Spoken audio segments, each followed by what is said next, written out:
Episode of Nat21 Adventures. Wow. I believe this is called the Rollo Run 2020. It's the Roll Cannonball Run. That's right. Right. So we're going to jump right into the game. We last ended our game with an epic birthday party. Wow. As all good dwarven parties end with a big giant fight. Just, friendly, fun, gentle fight. After the big roundhouses, kicks and punches, and everybody settled down for more drinks and got right into it, they all made friends. Oh, hi, Frank. Of course, Frank is here. Speaking of friends, hi, Frank. Yeah. I got to hang out with that guy all day. Real quick, well, actually, before we really jump into it, how was everybody's week? Everybody's good. All right. Cool. Anybody have? I forgot to ask if there was any events coming up that was anyone running anything? We just finished the virtual 2020 New Jersey Renaissance Fair. It was great. Those videos were right. Check them out. Mab was on today doing the pistachio song with pistachio. It was great. It was great. Nice. I only shine a light on how wonderful pistachio is. He got another title, by the way. We got to update the song. He's now the Master Guildsman of the Drunken Smithy as well. That's a very good title. Oh, that's fantastic. Wow. Oh, I love the Drunken Smithy. That's good. Josh already posted first annual Rollo Run. Let's go. Yeah, right? Gosh, totally down. See, it's an annual event. I love it. Right, the first annual. If we survive this year, we'll do it again. Unless our uncle's dead. He's rather old. Yeah, well, the next year will be the memorial. Oh, there you go. The memorial. The first annual memorial. Anticipating him not making it is what I'm hearing from that. Oh no! Foreshadowing. Uncle Rollo is gonna die on this trip, and he's gonna be holding up the gates. That's right. To be fair, we've been anticipating him dying for the past 2 decades. Yeah, I mean, seriously, for like the past 100 years. I mean, anywhere well between past 400 life and expectancy. 410. Like I've been told my entire life, Uncle Rollo is probably gonna die this year. That's right. Every time they're like, "You have to come back. He's probably going to die this year." Exactly. This is so. Yeah. Yeah. Well, also want to let you know on Thursday I'll be doing Painting with Paulo once again at 12:30 to 2:30. 2 hours of me relaxing and painting and chatting about Dungeons and Dragons. Not necessarily even about this game, but sometimes about past games. Sometimes just amusing anecdotes. So join me as I paint the next miniatures for the next adventure and give some foreshadowing there. That's always a lot of fun. Just stop on in and say hi. Oh, yes, Moken. Oh, hi, Moken there. Long-time player, first-time caller. No. 9th time caller. So tomorrow on my my daily talk show, Shakespeare's Coffee Break, we're actually going to have a really freaking nerdy show. Yes, Awesome. the hosts of the podcast Nitpicking Babylon 5 are going to be joining me, and we're just gonna freaking nerd out. So Nice. So join me along with not me as Moken there, but me as Shakespeare. Hello. Beardless Shakespeare, weirdly enough. And Neil McGarry and Daniel Ravapinto. We're gonna have a great time. It's gonna be so nerdy. I'm hoping the episode goes at least 3 hours Fantastic. instead of a half an hour. Yeah. Right. So that's over on my Facebook page. Go watch it. All right. Well, my friends, let's start with the aftermath of the birthday party. After the birthday party, some strange friends were made. When you have that big kind of tussle and that friendly fighting and smashing of chairs and tables over people's heads and then more drinking, certain friends are made. Mako, you actually ended up making friends with Zeke, the Goblin Crow Rider from Maidcroft. He's a good guy. He was, he's actually a pretty cool guy. Not that bad. Is that the guy that you tripped when he was coming down the stairs? No. That was not that wizard. Oh no. Oh, okay. Just checking, because that would have been a really great start to a friendship. Did I? But he was one of the guards. Did I? One of the Crow Rider guards. So yeah. I didn't trip anyone, did I? Did I forget? I'm too drunk to remember, brother. And so are you. I'm asking honestly. I don't recall tripping anyone. I think it was Moken, actually. I don't. Wasn't it done with somebody? Spell? It was done with a spell. It was done with a spell. Yeah, it wasn't done by me. Yeah. Yeah, and Josh was the one who helped him make it a success on that spell. So I think it was. Oh, I believe it was just the players, wasn't it? The players at home, as it were. I recall. Yeah, Josh is saying that's the wizard he tripped. Yeah. Yes. Amazing. So you had a really great talk about how that guy just just don't give Moken credit for that trip. Yeah, I have no magical abilities. None.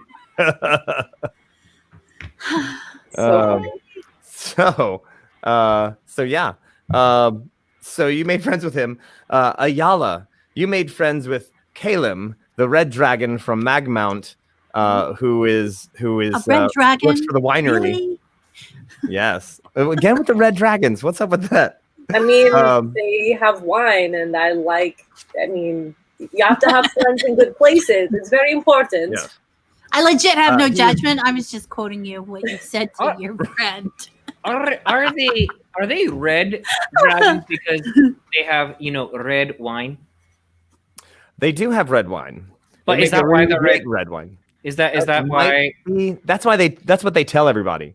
They tell everybody they drink so much of their wine that they've actually turned red. They're actually, they're golden dragons, but Yeah, I believe that.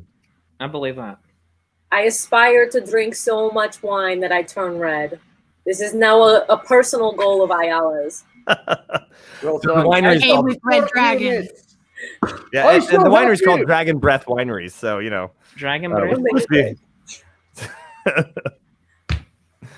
And then they have different wines. There's red fire and blue, green. But yeah. Jaws supports you as well. Oh man, you guys on Twitch are on fire right now. Paulo looks like Johnny Depp. Mako looks like Nolan's mother's mop after it's been used. That's just mean. Wow. You can't argue with truth. Wow. Probably. Oh. All right. So, and I actually hadn't picked someone for Moken yet. I was like, he should make friends with I don't know. All right, tell you what. I'm going to leave this up to our Patreon saints at home. Of all those people at the party, the elves, the gnomes, all of those people, who did Moken make really good friends with? Not the baby. I hate that baby. Why do you hate the baby? Because everyone's always like, "Oh, look how cute the baby is!" Don't you want to hold the baby? Love the baby. Okay, wait a minute. You know it's gonna be the baby, right? Yeah, no. As soon as you mention that. No, but what I'm saying is, I am making a character choice, and regardless of what you people say, I will piss on that idea. If you say it's the baby, I'll be like, no. I think if they give you, a they're just gonna make you do it. You know that, right? Oh, I know that, and I will defy them. I will find ways, like, oh, baby, we're best friends, and then I'll boot the baby off of that mountain. Frank's like, it's the baby. It's not the baby, Frank. You're not the boss of me. Josh is saying it should be one of the elves. All right. While you decide, here's what's happening. Kah'zoo had a bit of a they went off all like the musicians after they were done their formal their formal job. They kind of went off to a little corner. We're like, hey, bring that instrument over here, party down with us. Yeah, and so they partied and played their music with the Steel Fox from Magecroft, who is an awesome guitarist. Who plays, of course, a steel guitar, because that's because he does. So what we were gonna do is have Kah'zoo roll a performance check and see how good she does if she impressed the Steel Fox or not. I believe in you. So, first roll of the night. Knowing what we know about the D21 that hates me, the question is that the die high roll? Or, okay. I am also stalling on the off chance somebody wants to give me a Nat 21. Wait, where's Magnus? Oh, he's working on something right now. I'm going to actually cast guidance on her subtly. Oh, all right. I think that gives her a +1. But I'm not sure. Can I do Bardic Inspiration on myself? Yes. You can. Yeah, I can. Can you? I declare it. I declare a yes. And I can add a 1d6 to an ability check. So Bardic Inspiration on myself at this party because I wanted to rock. Oh. So +4 to whatever that I roll. I come up and lay my hand on Kah'zoo's shoulder, and I say, Jawsus is with you on this. And you get a D4 to add as long as you do it within the next minute. A D4 to add. The Fathom, the Charm, and the Holy Coast. So that's +8. Hold on. Hold tight, Bill. D4. You got to roll it. You have to roll it. Yeah. I did. I just rolled it. Oh, good. And it was Great. a 4. Good roll. So I will take the Nat 21 because even with 4, that's 8, 6. This die hates me. You know that, right? 8. I just want to let you know what I rolled with all of my bonuses and everything. And I'll take the natural 21 because it's way better. But so 8 and 6, it's 14 plus, oh geez, what was it? 3. So 17 is what I would have rolled, but I'll take the natural. All right. That's not bad, though. What do you get now? I literally rolled a 3. Whoa. So that's with every bonus that we just got. My Bardic Inspiration, the Blessing from Jawsus, and my performance skill. So because of our Patreon saints, you got a 35. That's great. A natural 35. Well, this was really important to Kah'zoo to fit in with a very famous, because you all guys know what it's like. You got to puff up in front of Rollo. Yeah, puffing up in front. Well, I wrote a real cute song for Rollo. All right. Well, a beautiful, incredible roll, and they were just all playing their music. Everybody was around drumming, playing the guitar, and Steel Fox goes, "Take the solo, Kah'zoo," and Kah'zoo shreds it on her ukulele. Of Steel Fox.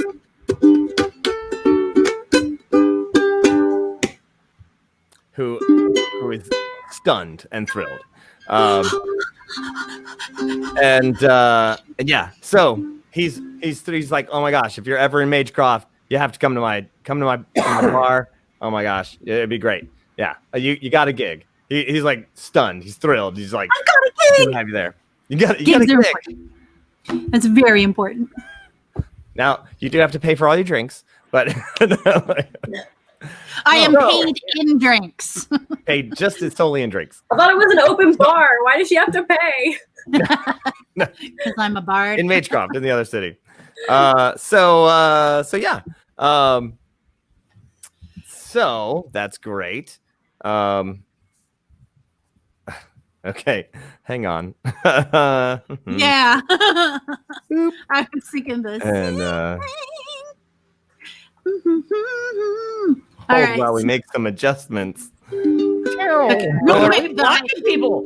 real quick, this is going to be the song I wrote for Uncle Rollo Roundburger, which, by the way, for the first half of this week, I thought his name was Round Bottom. So I had to totally rewrite the song. No, we get makes sense. Let me see if I can remember it now. Oh yeah, here it goes. Roll around burger, roll around burger. You got this, and that's the whole song. And that humming part in the middle was something that rounded with bottom.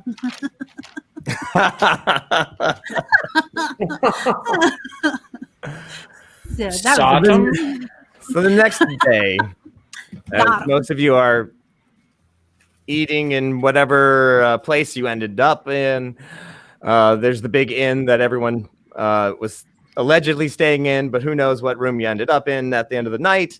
And in comes Rollo, just destroyed. I mean, he had quite a night. Yes, he did. And he sees all of you sitting there. Everybody's all a little hungover, and he comes in and goes, "What did I promise last night? Does anyone remember?" Oh, Uncle, yeah, Uncle, we're going on the Rollo Run. the Rollo Cannonball Run. It's going to be great. Oh yeah. Did I promise Going that? on an adventure, yes. Okay. Well, I guess I did. I thought I did, and then I thought I dreamed it, and then I was thinking that maybe I just thought it in my head but didn't really say it to anybody. But now I'm thinking maybe I did say it. I think I said it.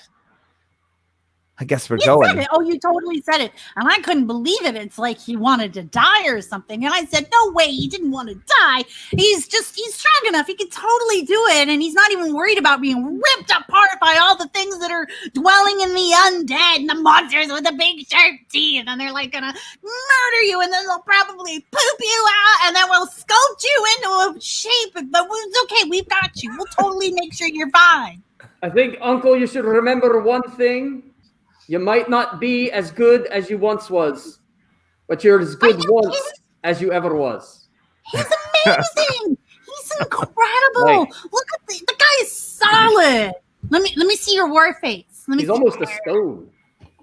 That's great. Ah, yes. You'll stick, Yeah, Uncle. see? You'll stick like that. You'll Yes, stick like that. That's right. The bunnies, and then there's.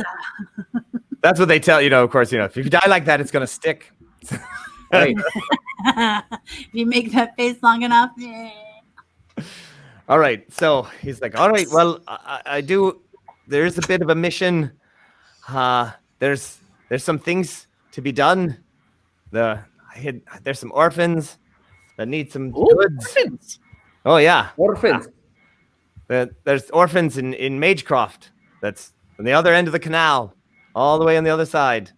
Oh yeah. This is the first time I've heard about the orphans. You guys. Oh yes, goblin orphans. Yes, they need desperately needed supplies.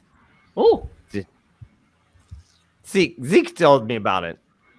We're gonna. Oh, Zeke is great. who's Zeke? He's my goblin friend. Oh yes. Yeah. Oh, look at you like that, you skeleton lover. You We'll can't put have any room to together- talk anymore. Don't you remember what the goblins did to my 9th birthday party? I know that was different goblins. Not all goblins are the same. Oh, Oof. next bit you're going to be telling me that old puppet dogs don't bite. No, 'Cause I'd they never say do. that. You say They puppet do. dogs? Puppy dogs. Oh, puppet dogs. Puppy I'd dog. never Right. say that to your brother. All of them So bite. Rollo says, "All right, kids, listen. Here's what we're gonna do. We're gonna spend tomorrow. We're gonna spend tomorrow getting things together for the orphans, and we're gonna wagon them on down to the canal. And we're going to go in the canal. We're going to get through. I know some people there. There's gnomes there. Yes, deep gnomes. And I'm friends with them. They're all right. And we can make some deals with them and get through, and then right on through to the other side. And we'll help the orphans. It'll be great. What do you say? Oh, and we'll deliver some wine along the way. And some other stuff. I mean, there is nothing more noble than trying to help orphans, I suppose. So this sounds like a very noble journey. Right? And we're going to go right through the canal. It's going to be great for Kah'zoo. For Kah'zoo. Oh, Kah'zoo. Kah'zoo, the mighty hero. That's right. I'm doing this right. for the Klaxor you remember, Uncle, not the dead one. I'm doing this for the Kah'zoo that I knew, who was my friend. And he gave me a really great shield. And he gave my brother a sword that can't be stopped, that shoots lightning everywhere. I took it from him. And it melts your eyeballs. It does, but I didn't take that from him. I stole it because he's a skeleton. No, you didn't steal it. He left it for you. I did. I totally did. I will punch you. I will punch you. I will punch you in the head. Do I have to separate your images? No, I appreciate this. I pointed the right way. Yeah, you did. Mako and I are going to switch places. No! Then I'd have to look up there. We'll get along, we promise. We'll get along. Don't turn this game around. So we're gonna take a couple of days. I'll get other people to work on it so I don't have to do it. But we'll get other people to work on it, and we'll get everything ready, and maybe we'll be able to leave by tomorrow. And then back to the canal. So yes. Okay. And Kah'zoo. Yeah. Kah'zoo, I couldn't help but overhear you were talking about extra piece of your thing. My Shamzoo? Yes, the Shamzoo bone. Yes. Well, right now it's the Shamzoo. There's no bone. Well, there's a missing piece. Right, which I heard is a bone. Well, it's actually, comes from trombone, not actual, bone. Yes. It gives you a much bigger range. And I kind of happen to know where it is. I'm in. Well, I'll be right back, guys. Wow. We're going there. Is it in the store? No. See, it's a long story, but things changed. It became part of another creature, and then that creature was taken away and then made to guard all our stuff when we were building the. It's a long story. But I happen to know where it is, and we might be able to get it Today? as we travel. Yeah, I like this. This is gonna be great. This is gonna be awesome. Is it still a part of another creature? What does that even mean? Probably. Well, it's a construct, and they made it, and it's like, yeah. That's what so I was thinking also, if it's a trombone slide thing, then it would make a really good rib cage, or it could be like a wishbone part or something. I think it might actually be used as an artificial bone part to something. And if it was taking magic items and using them as anatomy bits, I'm pretty sure it's not a good thing. It's probably a monster. No judgment, though. Yeah, probably.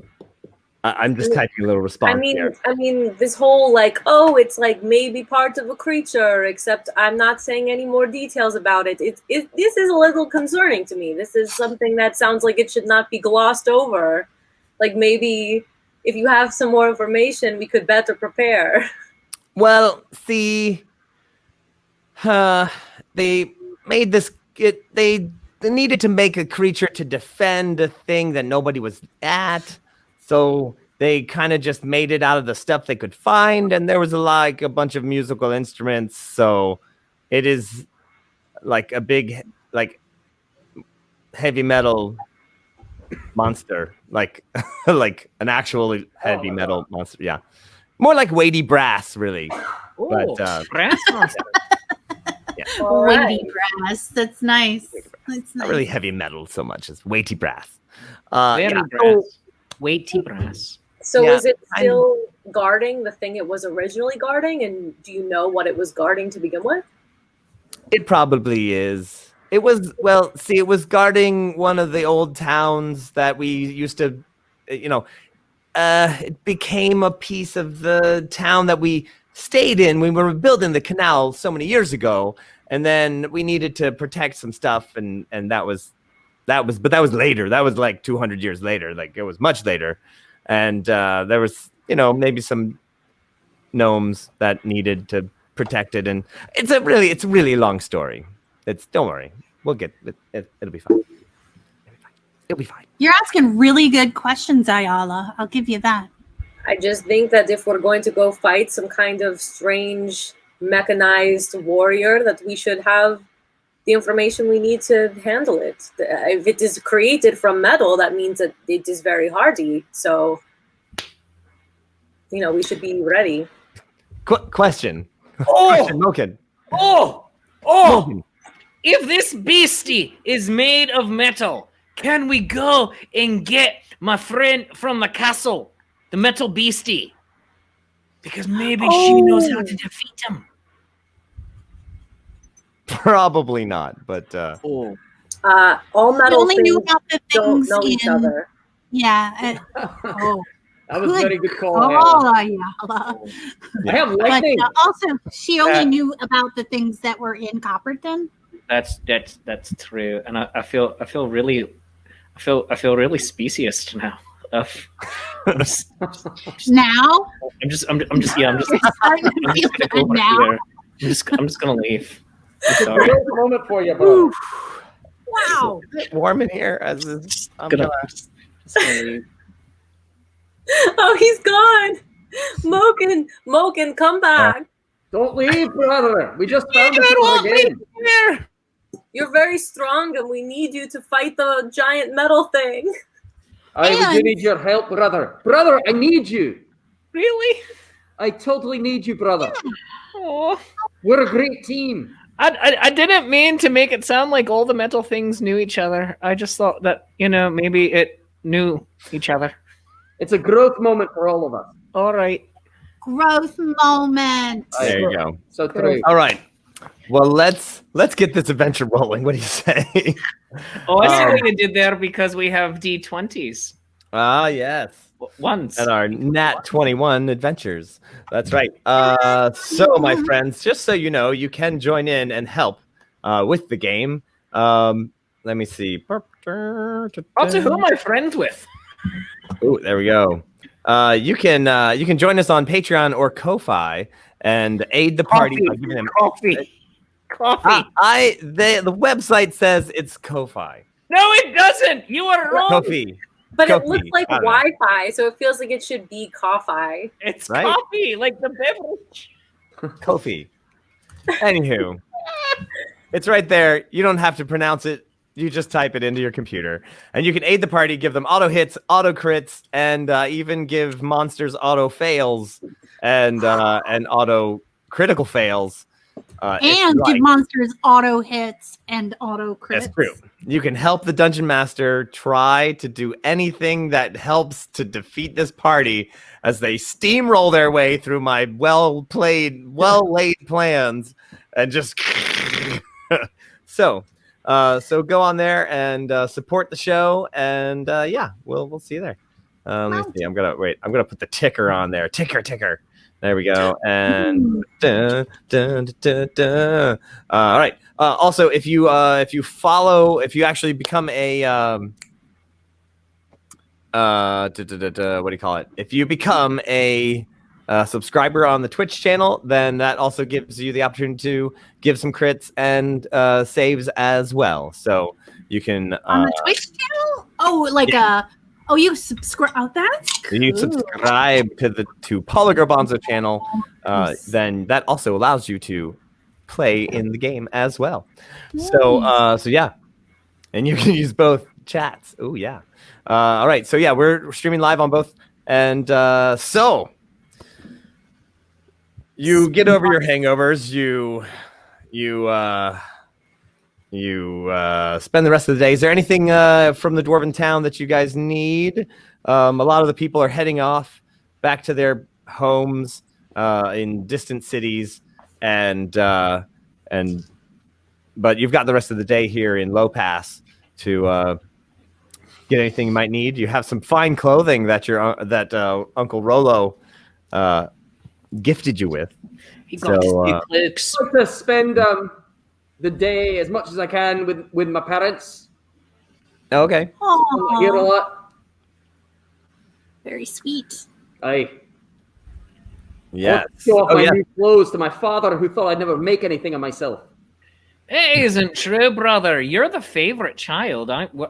Me and the other ones, like we're the ones who are always over there, being like ignored. Like, oh, Mako's home. Shut your faces. I ran off to worship a fish.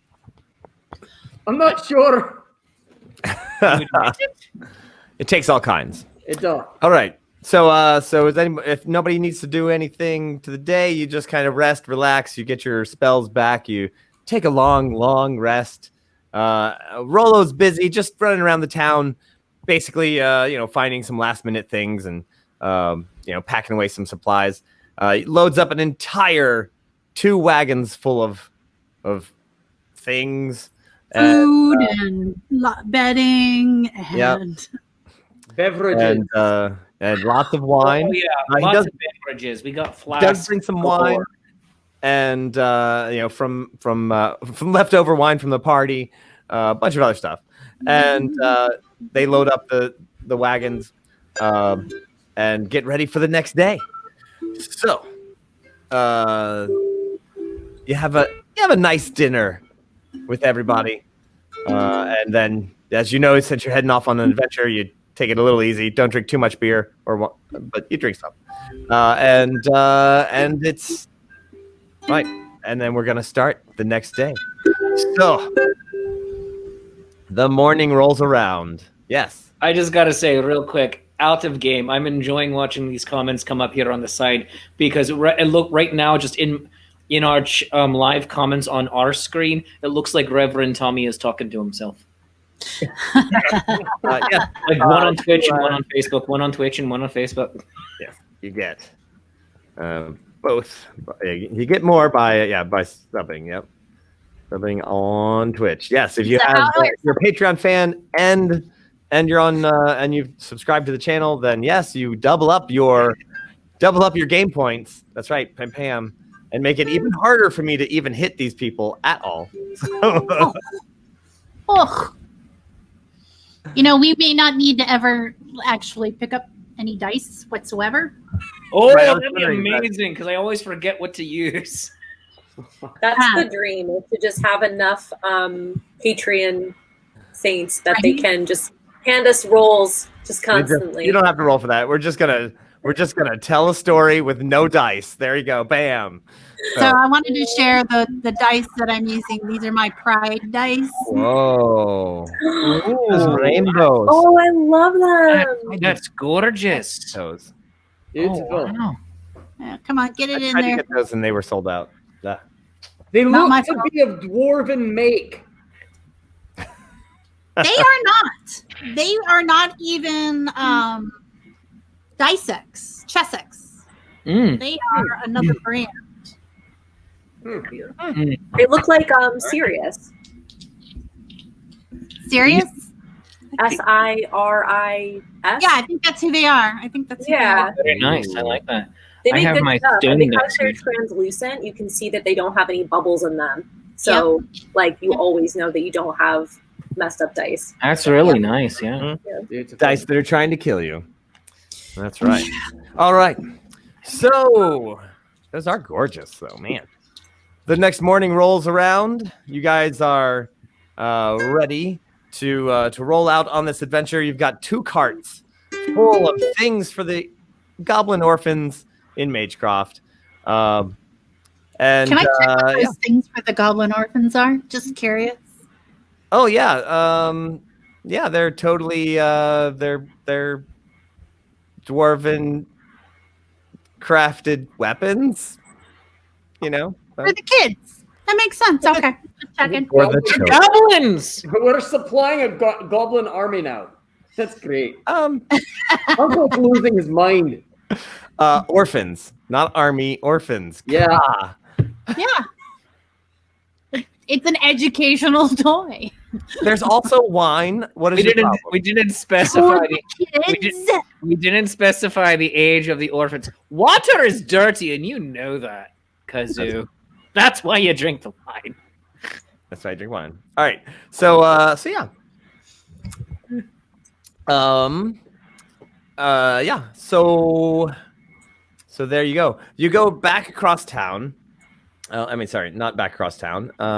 Back across. Oh, let me see. Wait for it. We've got big map. Bam. Big map. Right. So there you are in Low Pass. You're gonna go a little south, follow along the river, Norton. That's a back weird up the name. road. Norton. Norton. It's the North Town, north of the river, and Fair on the enough, other side of the I town is the Southern Town, Sutton. All right. Sutton. Well, where's Steelton? The town of Steel. Oh, that's actually deep in the mountains. That is so actually you're- the town I grew up. Yep. So you're headed to the Crosscut Canal, which actually the canal starts right outside of Shark Isle there, and yeah. So bam. All right, Sue. It takes a little while to get there. It's again, it's in a part of the world that is fairly well traveled, well guarded, and so there's nothing much weird gonna happen unless I roll an 11. So yeah, just merchants passing you on the road, various and sundry people. Trying to think. There's a procession goes by of some wealthy-looking people, horseback, very well dressed up. There's some sort of event they're going to, unknown. You pass them, they pass Definitely you. don't They all roll kind of, yeah, and they kind of give you some looks as you go by, but pass on without incident. Then you get right back to Shark Isle, this lovely city right outside where the canal works are, and so you spend a while at the docks, loading up all of the things. I mean, you guys don't have to. They have dock workers for that. Rollo says hi to a friendly-looking guy who's obviously the head of the work crew there. And they shake hands. He's like, you guys just stay here. Hang on, let me just talk to them. And he goes over to them and does some sort of handshake and a pat on the shoulder. Slips him a bottle of wine, and the guy's like, "Oh yes, of course." And the crew immediately runs over, loads up the canal boat, and this beautiful vessel, and they. Yeah, takes a little while. They're like, have some lunch at the inn, right out the little pub right there, and they're gonna load everything up. And Hey, brother. Oi. Do you ever get the feeling that Uncle Rollo might be bribing people? Yeah, he's with the mafia. Oh, Yeah, absolutely. All right. yeah. That's pretty much what he does. Yeah, I was just wondering. Yeah. Mm-hmm. Absolutely. The Dwarven Mafia? That's a thing? Oh, it's such a thing. It's like the Amish mafia. It's really bad. Yeah. Really bad. It's and like the more extravagant your beard is, like the more gold you have coming out of the beard, and the more you say "eh" a lot, then Right. it happens. They take care of their own. They really do. Right. And also, they literally surgically remove your kneecaps if you cross them With a hammer. with a hammer. You have a lovely lunch at the pub. Rollo comes back. He's like, "All right, looks like everything's all set. We've got a lovely ship. It's named the Swan." Nice. There you And Nice. Yeah. yeah, and let's see.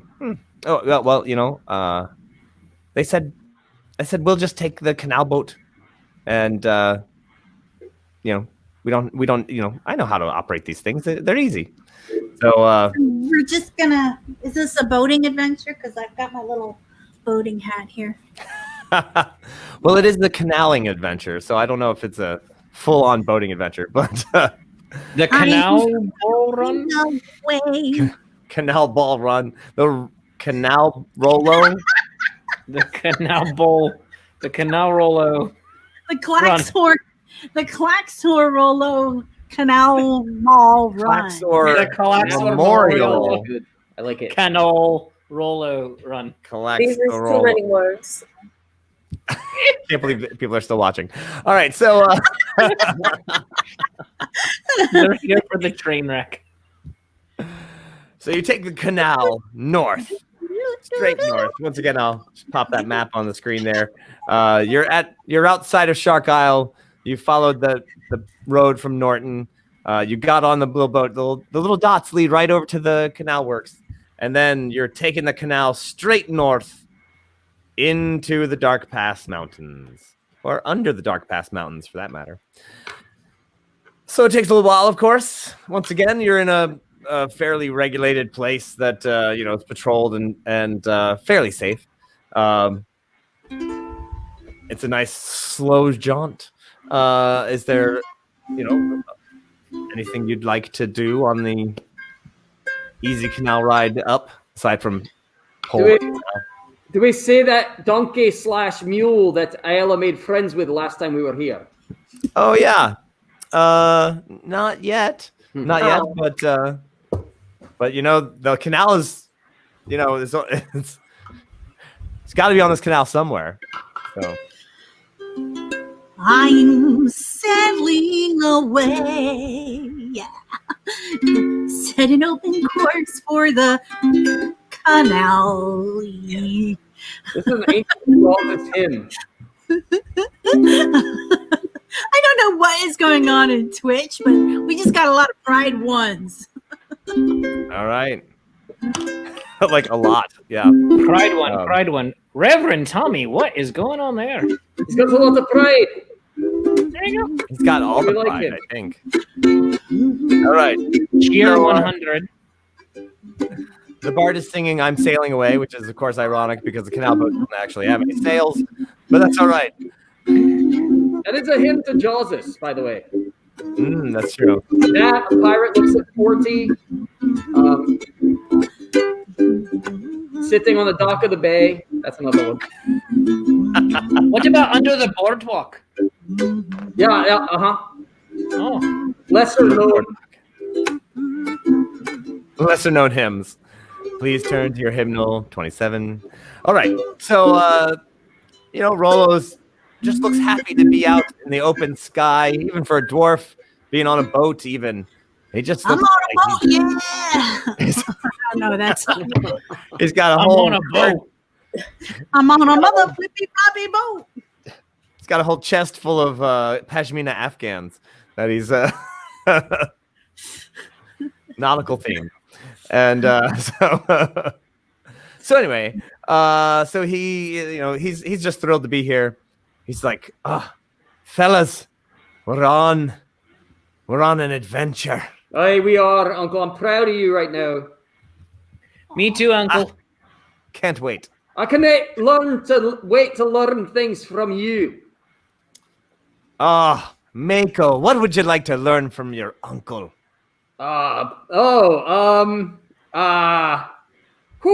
Yeah. And adventure techniques and combat maneuvers that you know. Oh, Listen, amigo, I you don't can know. always catch more flies with honey than you can with vinegar. And he smiles, and there's that little ding that comes out. And and he wasn't like trying to charm you or anything like that, but you definitely feel like He's charming what a AF. great guy. What a I do great feel guy. that. That's so true. My uncle's great. I want to tell Moken. Moken, What? Moken, What? come here. Oh, sure. Uncle Rollo is great. He is, isn't he? Yeah, he is. Did he impart any special wisdom to your brother? He told me that you catch more flies with honey than you do with vinegar. Why do you want to catch flies at all, brother? I have Flies no are idea, terrible. but Uncle Rollo said it, so it must be true. All right. But I don't understand why. But we haven't really explored the possibility of how many flies you catch with the rotting corpse of your enemies. Wait, how do you know what we're talking about, wee beastie? Hey, we were whispering. Oh, you know what? I forgot. Oh, right. to do this one. Not a big boat. All right. Not a very big All boat. right. I forgot. Yeah. I forgot. Oh, yeah, to you do gotta, it. you gotta block them from the top. Hey, Uncle. Hey, Uncle. Kah'zoo, they have a lot of like secret time, and I'm starting to feel like a little jealous, and I also want to have secret time. Brother, they're having their own secret time up there. We're not blocked out yet. Does this mean that we're gonna? I don't know. Just say something like quiet so that they can hear something, but they don't know what it is. That's the way it should be. I hear that if you say the names of vegetables, people are confused and they think that you're saying things. Artichoke, rhubarb, artichoke. Well, like that. Rhubarbs and artichokes. Brother, they're gonna make us eat rhubarbs. Oh, I hate rhubarb. I hate rhubarb. New mom, you can't make us eat rhubarb. We refuse. But you are Listen, pro artichoke, is that what I'm I'm hearing? starting to have a theory. I think that part of why you are so small is because you have not eaten enough vegetables. And maybe it has to do with the subterranean climate is not good for growing plants. Yeah, but you need to infuse your diet with more healthy things. To be fair, we have had a lot of shrooms. Because you guys are fun guys. I see what you did there. That joke was full of shiitake. Oh. I didn't work with it. I didn't. Hey, Uncle. I have a question Yes. for you. Aye. Is that thing you do when you smile, that little ding, is that a superpower? I mean, is it something you can super? teach? Is that something that can be taught? Some people have it. Oh, watch this. I smile. Illusion cantrip. Ding. Oh, nice, Oh. nice. That's very nice. It's very nice. Do you want to give me a persuasion check? Sure. So let's see. We'll hold an 11 plus 4 is 15. So that's really good. That's really good. But I think there's a little more to it than just the ding. I mean, there's more. It comes from within. Not sure. Right. It might take a little while to teach you that, but you could try. Okay, here we go. Just smile with all of your being.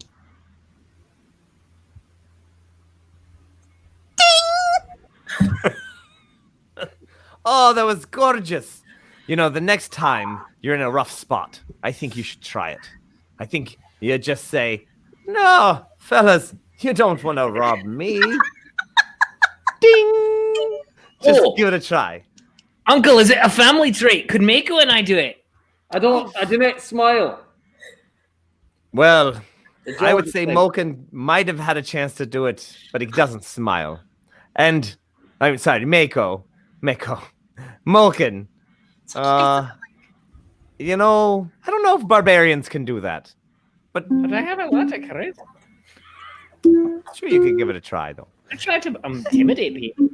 Also, I like to adopt creatures. Apparently, it's my thing. High enough charisma is fine. Oh, look, a donkey! And Is it her? coming down the other direction from the canal is your friend, the donkey. And I believe Dan was the boat captain's name. Amazing. And the donkey sees you, Ayala, and goes, And his best donkeys suck. It's gonna make you Hello, walk. donkey. the donkey smiles. I think last time you had like animal communication. Yeah, I'll Yeah. use that. I always have that available. I'll okay. use it. So after him just kind of going a few times, he goes, hey, Ayala, hey. Hello. It's good to see you again. What wait, you're taking a different boat? Oh, Oh, No, it unfortunately was not up to me which boat we took. But I have something for you. I'm gonna fish around in my bag until I find an apple, and I'm gonna toss it to the shore. Oh my goodness. All right. He's like, he grabs it. And that's pretty much the actually the moves donkey. at 3 miles an hour. That's right. Woo! And he's like, whoa. well, okay. I'll see you next time. Don't forget to ask for me. And Of course, always. and he rides on by, you know, as he walks into the canal boat guy kind of waves at you like, what just happened? Like, I wish I could. oh, give he's like, oh very yeah, it's you guys. quickly. The And, donkey ears. We'll switch them. no. Oh. Well, they're going the other way, so yeah. You're like, oh, bye. Oh. So you're approaching the mountains, the Dark Pass Mountains. You see them off in the distance. You've been nearby here before, and yeah, they are big and dark. Rollo says, all right, so here's what's going to happen. We're going to go into the cave. Now, in that cave, the first thing we're going to hit is the abandoned city. Hopefully, there's usually going to be some things there that I don't know. It's abandoned. Nobody really likes to claim that territory because adventurers like to go in there and fight things, and so like, you know, the gnomes stay back and the dark dwarves, the deep dwarves stay back, and the you know, they kind of don't really come to the abandoned city. It's kind of abandoned. I heard there was a basilisk there once. So but in the but don't worry about it. Basilisk. Yeah, that's what I said. No, But- Mab didn't hear you. But well, in one of those buildings is probably that creature that we built. oh, the Shamsu. Yeah. Yeah. Can we call the creature the Shamsu? Basically, I that's think what we it should. is. The Shamble Zoo. Oh, that's good. Oh, See? It's like yeah. a combination. Shamble Zoo. Well done, Beastie. Shamble Zoo. Sometimes I think of names of things. Maybe the Shambles. Shambles Zoo is where it and other creatures that are abominations live. Oh, or where they Oh. should live Zoo. after Let's this go visit. adventure. A whole zoo. So he says, so don't worry about it when we get into the caves. Can everybody see in the dark? No, Oh, I cannot. Oh, Oh, Is there Beastie. a spell for dark vision or a tool that can assist you in your time of need? Oh, when you transport into a spider, can't spiders see in the dark? Yes, but that will not last forever, so I have to be careful when I use that. That is very good for combat time. We did get the comment from Frank that the Shamu is a deity that opposes Joseph. A deity. Oh. A deity, yes. That's a great one. The Shamu. Oh, Shamu! Well, knowing Or do that they we work were going together? to the caves, I probably would have prepared the dark vision spell, so I will go ahead and cast that on myself. Good idea. How long Good does idea. that last? That's pretty cool. Do you know who does have dark vision, actually? Hmm. Pistachio. Get out of here. No, I'm not kidding. I looked up 5th edition squirrels, and they have low light and dark vision. I mean, low light I can understand. Dark vision, it's a squirrel. What? That's what they said. Well, All it right. is part of their ninja training. It's true. It could happen. All right. So he says that's fantastic. And that way we don't need any torches. We'll look just like everyone else. And yeah. So let's go. It'll be great. I'm excited. Let's do this. I'm going to prepare myself.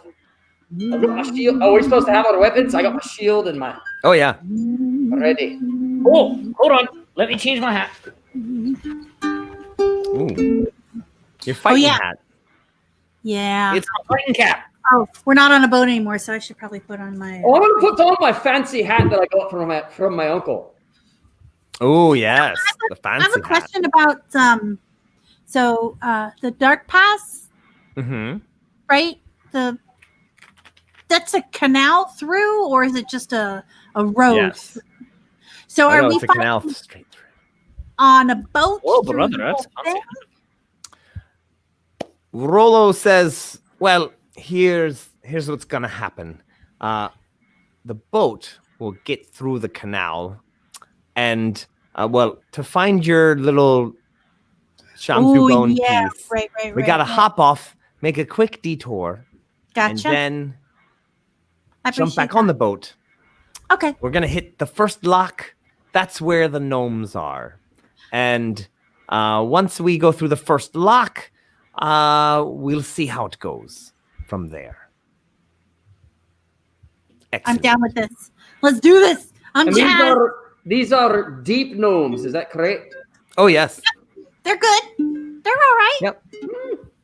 Yeah. Mostly good. They are not like the Drugar or the Drow. Right. They're cool. Oh, funny you mentioned Drugars. Yeah. Why is that funny?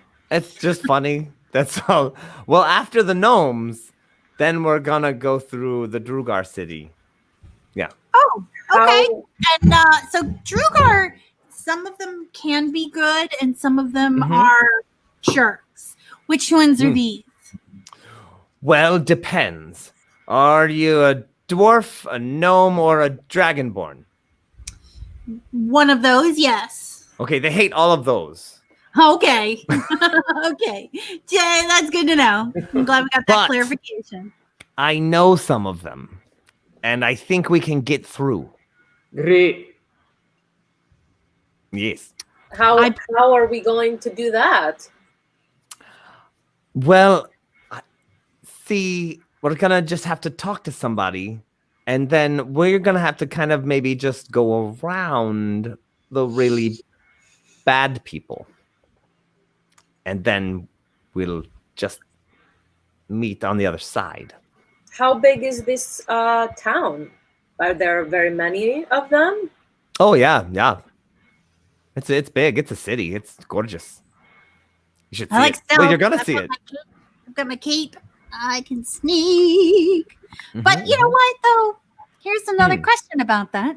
We can sneak around because we're, awesome. But are we clearing this path or are we just cutting through? Are we making it safe for everyone or are we just cutting through?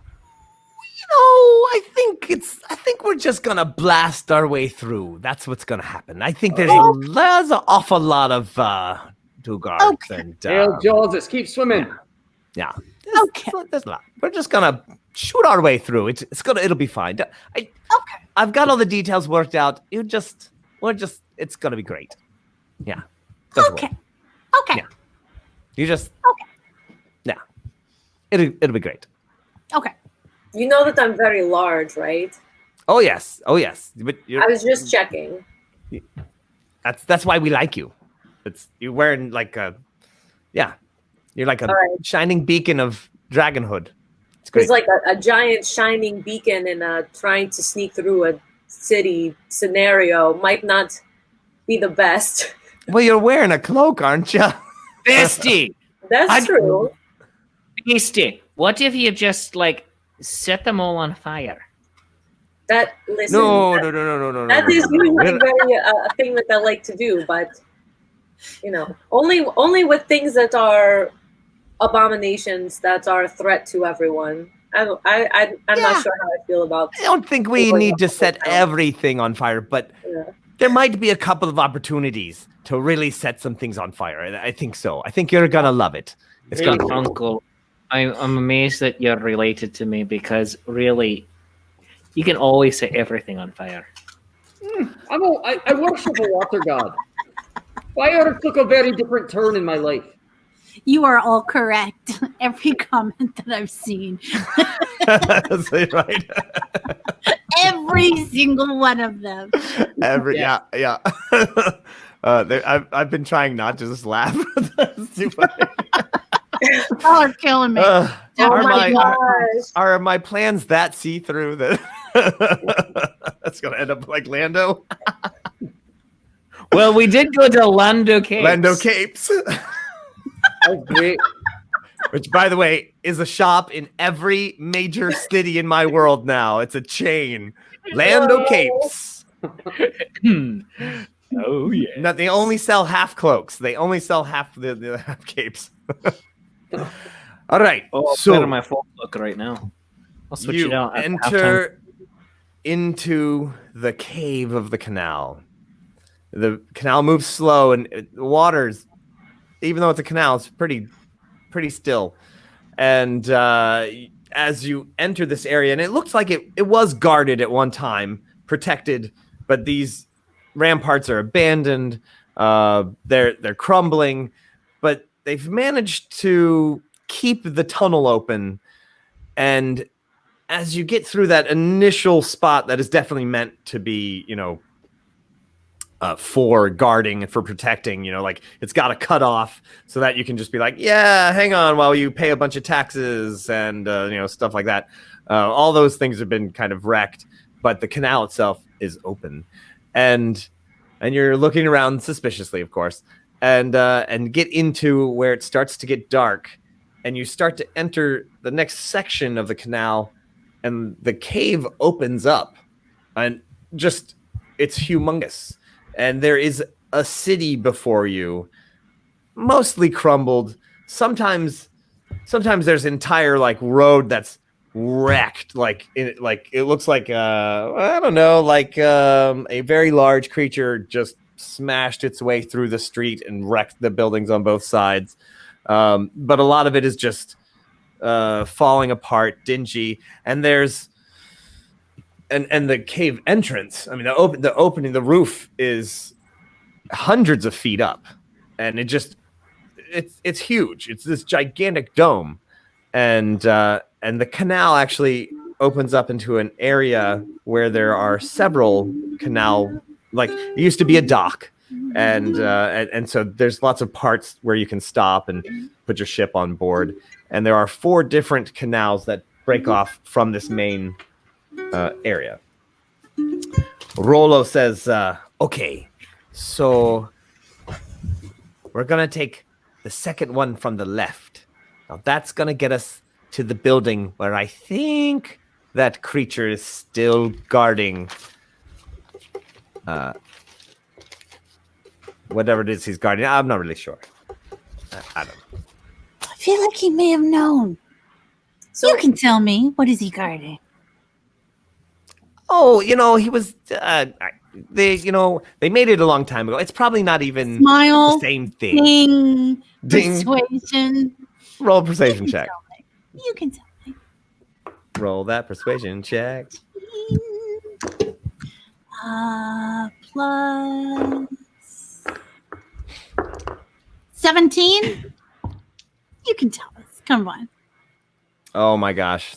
So he's like, okay. So I'll tell you a story.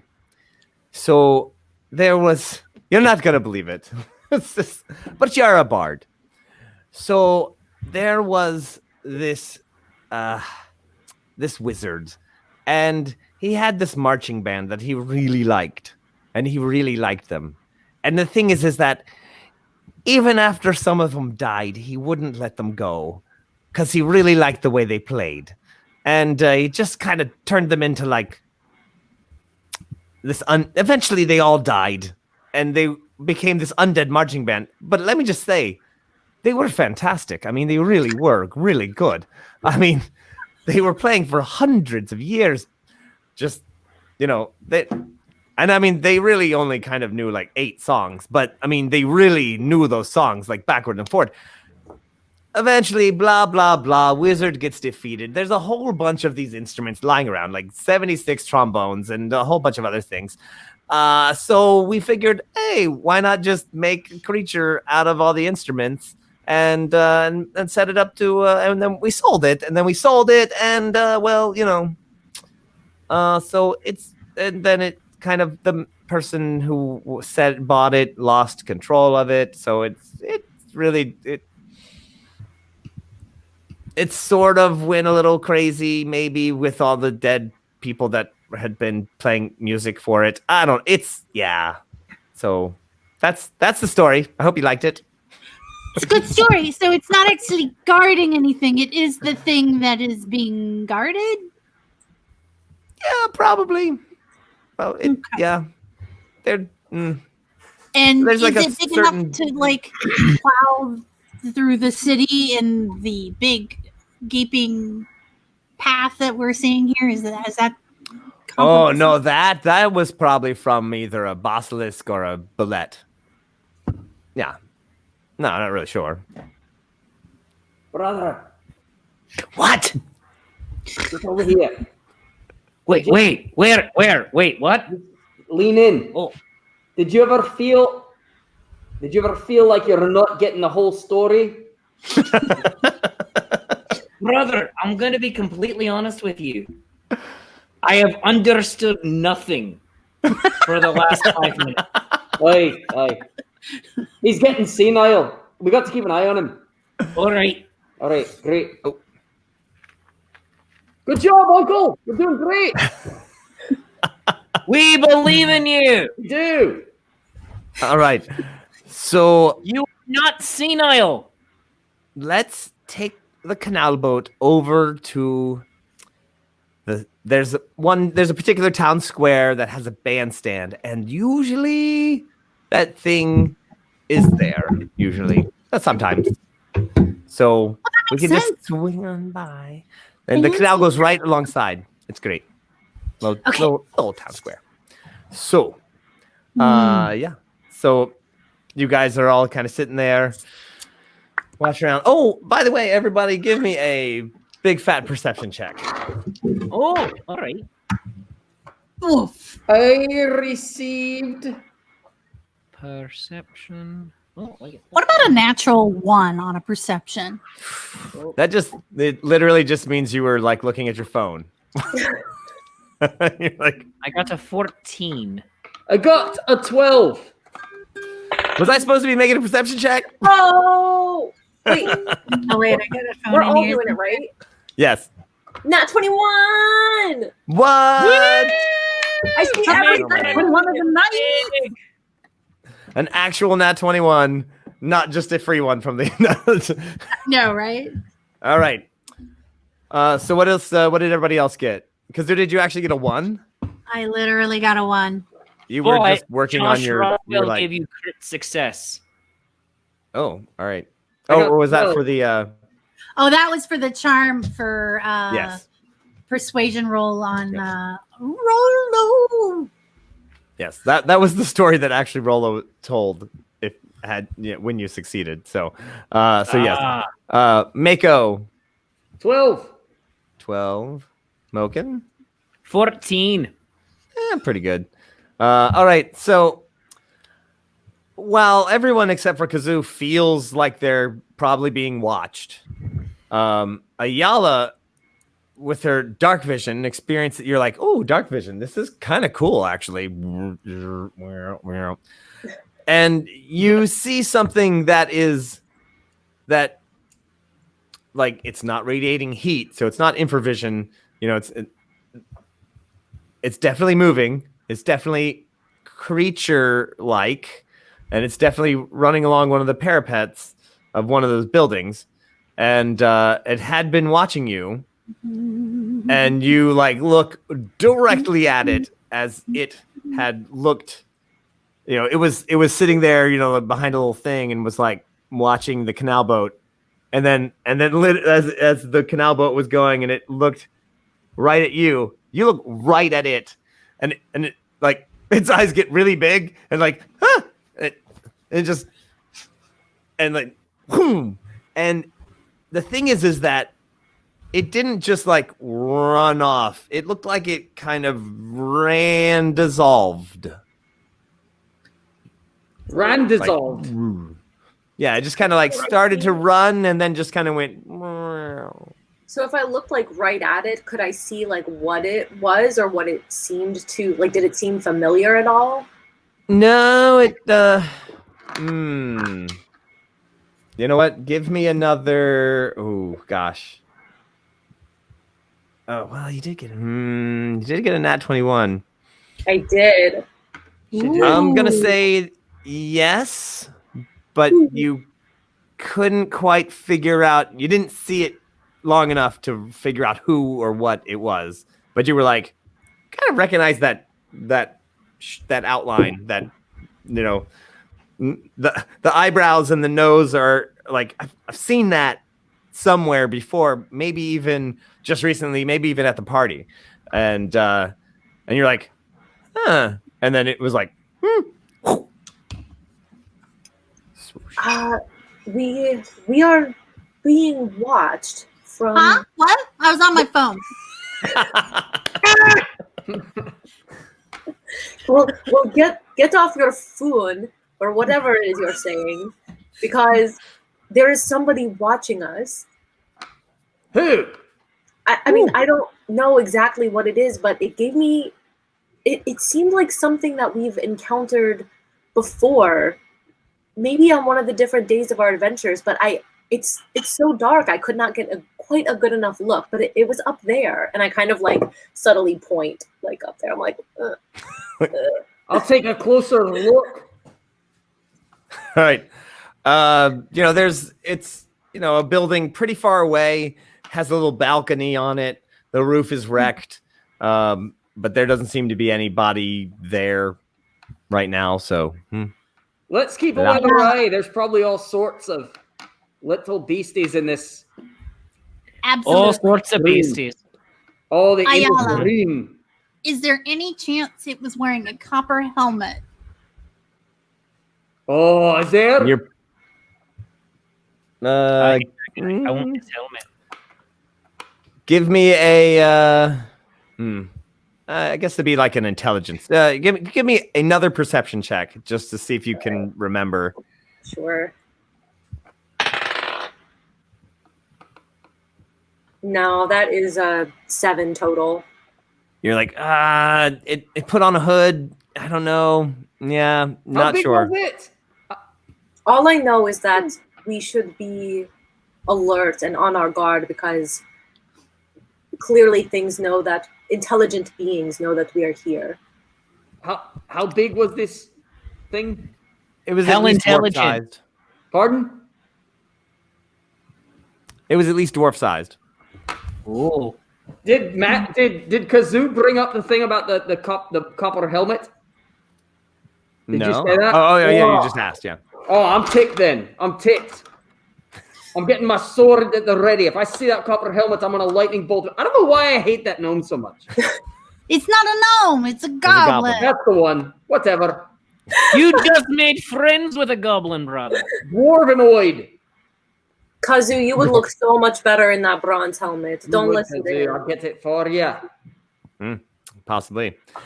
Well, you're not sure. Maybe it was wearing one, maybe it wasn't, but it threw on a hood and then ran off when it realized you were looking right at it, and it looked at you. I'm telling you what, on the rest of our way going to where we're going right now, I'm going to tell my uncle about that goblin and the bronze helmet, and that we're going to smash it, and the bronze helmet goes right to Kah'zoo, but I'm going to tell him how much I hate that goblin, and I'm going to try to recall why, but it doesn't come. I just know I hate them. Oh, I can tell you why. So when we first started doing the thing and we were on that mausoleum thing, that little guy, he threw some crap at us. And we were like, and then he's like, mistress this, mistress that. And then and when we were at the castle in Copperton, he tried to throw a stink bomb at us, a little smoke cloud bag. Threw an axe at Mako. Yeah, you know what? In our native dwarven, frack that guy. I 100% believe that is dwarven. And I would say it. That axe was gonna, I believe that axe was gonna actually crit, but the Patreon Saints saved you, and they bent the blade, and it like went around you. So yeah, that's right. I think that was when the blood oath really started. And copper does conduct electricity, says Kylar there. So yes, oh yeah, it would be really bad. I think it might take extra damage on a lightning bolt. Oh yeah. Oh, goodness gracious. Great. That is some stuff. Yes, that's right. And Rim saved Mako with his divine touch. Yep. Nice. Just made that axe flip away. Oh, that was beautiful. Thank you, Reverend Tommy. But seriously, now, one more thanks for the Patreon Saints. That's right. You're And favored of Joses. And the Twitch subscriptions as well. Well, you have the canal has. Done, I will give a prayer of Joses. Oh yeah. To the people. Well, right now. Before the night is done, whenever it's convenient for you, story arc and all that. Right on. Well, the canal boat reaches this little town square, as it were, this old beaten up place, and in the middle of the town square, and Rollo throws the rope and ties the canal boat off, and in the middle of the town square is a just absolutely wrecked bandstand. I mean, you can tell, Kah'zoo, you can tell at one time this was a wonderful bandstand. It is now, the roof is collapsed in. It was of dwarven make, so it is mostly stone, but there was some fine work with some wood and other nice materials. But yeah, it is definitely it's crumbly, and there's buildings around the entire square. A lot of them wrecked, a lot of them destroyed, but the walls are mostly still up. And Rollo looks extremely cautious. He says, I've got the invisibility cloak happening. Mm-hmm. Okay. It's available. I haven't decided to put it on yet because I'm trying to save. How many charges does this have per day? Invisibility cloak? I think you just concentrate on it. Okay, never mind then. Gotcha. No, all right, then I will put it on.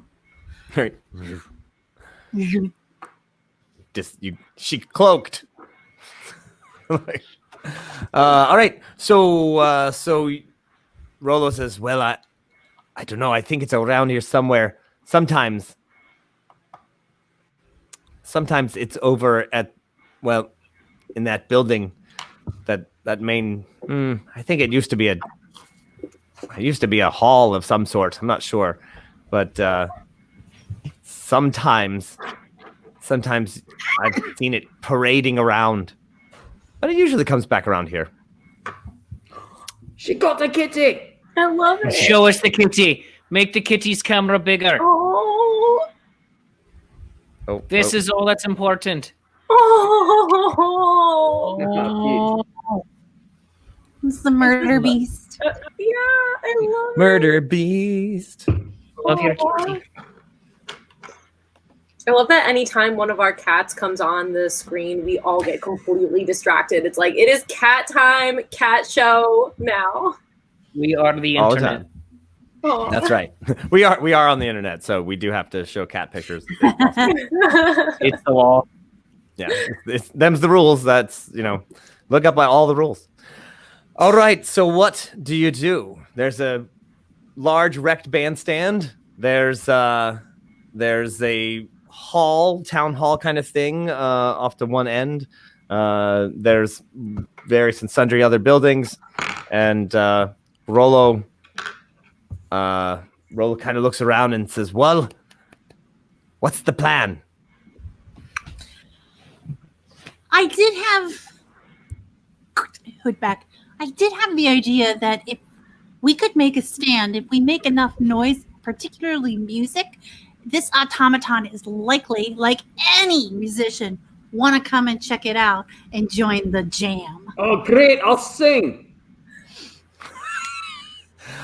Actually, But we should be never wanted prepared. to mention this, because Kah'zoo, sometimes you get really excited and it's kind of a lot of pressure. But I do actually have I play a little bit, and I bring out a little flute. Oh, We are absolutely going to jam. so Moken, what is it that you were raising your hand earlier? Sorry, I was just catching up on everything, and because I'm sorry, out of character world. I was answering an important message over on the side, but I was just catching up on reading all the comments and everything. And here is my idea for a thought. My idea for a thought is this: our plan could be that my brother takes his lightning sword and shoots it at the goblin's copper helmeted head, effectively microwaving him. Absolutely. Well, that would be Absolutely. great if he was around, but he doesn't seem to be. I Oh, don't know Right what the now, range is on we're this fighting. lightning. all right. I New did plan. like the idea. Oh, So sorry. here's the thing. It's a bandstand, one on one side, one on the other side. You guys are both brilliant. You got the thunder, And the lightning. and the lightning. Lightning and the thunder. A 1-2 punch. Yeah, lightning and the thunder. And If then, we're on either side, Hmm? we can shoot it at the Yep. middle. And most automatons cannot handle that kind of pressure. So What if he steps out of the way and then we hit each other? We hit each other. Yeah. but if you're going at like an angle, Oh, like an angle. not Oh. straight across, but like Oh, an angle. all right. And That's then- and far then we smarter got- than I was. And then if Ayala was interested, I'm gonna say probably I would say maybe not using fire because we do have components that we would want to save on this. That's just Fire is great though, because I love fire. I love fire. And honestly, lightning, thunder, fire, and then a buff from a bard and maybe the occasional arrow shot. That's a great team up. And honestly, I think we're yeah. pretty much unstoppable. Before we attack it though, and I love this attack plan. I love it too. Can we just ask if it'll give up the Yeah. Like have we considered that? Because I have learned on these adventures where we're making friends that I don't always have to hit someone. That sometimes I think they just become a friend and it works out for Honestly, the this is really interesting. The bard is devising a plan of attack, and the barbarian is like, maybe we could just talk to it. like what if we just tried smiling at it? You can do that thing you do with your teeth, Kah'zoo.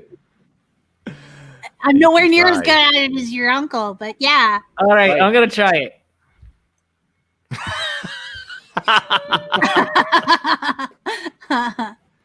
Eh? Do you think Oh, it you will look- work? You look just like your uncle when you do that. Oh, thank you, Uncle. Of course, he cannot see. That's true. All right. So you're kind of like on the bandstand. The base of the bandstand, the stage of it is made of stone. So like that's solid. And then so you guys could like be up there. At least you've got the high ground. And then like the rest of it is kind of wrecked, but that's all right. Yes. You want me to do the lightning thing? Does that mean you didn't want me to sing? Oh, I'm kind of just working ideas out in my head. Us doing a lure is not a bad idea, luring it to an ambush. If we knew for a fact that this was the only thing that would come when we called it. Right. But We don't know that. We lure it over with my singing, with the singing of my brother, and your musical talents, and then it becomes my best friend. Oh my god! It's not a skeleton. It doesn't have to be a skeleton to be my best friend, brother. You're a skeleton lover. You've got a problem. There are no skeletons here. Not a problem. That'll be the song I'll sing. My brother is a skeleton lover, and I'm embarrassed. Really? Some people like skinny people. Why are you saying Ayala, can you hear me? Yeah. Hey, somebody's got to tell me not to do this plan, because the more I'm thinking about it, the more I'm thinking it's a bad idea. I mean, Rollo's like, so you're gonna attract the music monster with music. That sounds perfect. That was a great idea, but then I was thinking, like, we're not the only ones here. We don't know. Who else would come with music? Well, mice, rats, well, children. Children. The witch. all right. Then you can adopt them like you do everything else. We're here. Let's do this. All right. Oh, what instrument do I play, beasties? Oh, what do you got? Oh, I've got this drum. I've got a drum for you. Oh, all right. Yeah. Do the drum. Where's my drum? I can bang my shield as a I've got the drum. rattle. That's a drum nice. right there. oh, I like the drum. I like the drum. There's There a we go. drum. And you've got the flute. You've got the flute. Got a drum. Got a flute. Yeah, like last time you had a face better. All right. Well, everyone give me a performance check then. All right. Go for it. The acoustic to this cave must be amazing. Yes. It is an unnatural 20. Ooh. I got an unnatural 21. I have an unnatural 10. I've got an unnatural 5. This has got to be the greatest song in the world. So basically, 2 different songs were being played at the same time. 2 tempos, at least 3 keys. It's great. This next song is in the key of H. It's in the Demolished. key of dwarf. Hello, everybody. This next song goes out to our friend, the copper automaton. We call this Kah'zoo. Shamzu. So somehow, would you? I could do the give a buff while we're playing to Mako. It wouldn't help much, but Inspiration? Going to get me a crossbow and shoot all the Shamzoos I see. all right. So basically, what happens is this lovely song. Ayala and Kah'zoo kind of like you are jamming good on that. You're actually you're hitting this great thing, and fortunately it's so good you're able to tune out the dwarven music, which is usually really good with some big horns and but whatever improvised thing they're doing right now really isn't doing it for anybody. Stop playing, boys. Because he's just no. I got a 7 on a wisdom check. So right now, Mako feels like he should quit his job as a priest of Joseph and go on the road as a famous bard. I'm going to start the band with Kah'zoo. I want to see your America's Got Talent audition. Be great. Hello, I'm Mako from the Mako, sea. Pride, I'm here for you today to sing a song about an adventure I had with my uncle before he died. I've got to get me a crossbow, shoot all the shamzoos I see. All right, so after you play for a little while and you stop, and the reverberations of the music echo through the cavern, and you hear, and you're like silently listening for a response. You hear a low, loud blast. Womp, womp, womp, womp. Wait a minute. That sounds kind of trombone-y. Yeah. And it's from way off, way off. I pick up the shamzoo and I play a response.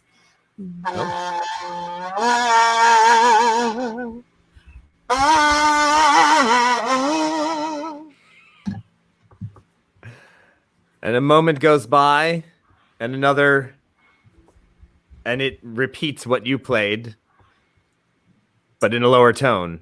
And it's a little louder. And then,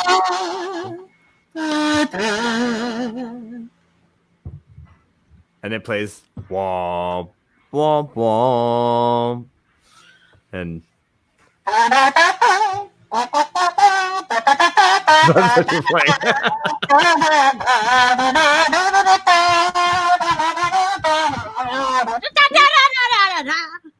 And then the whole drum line starts, and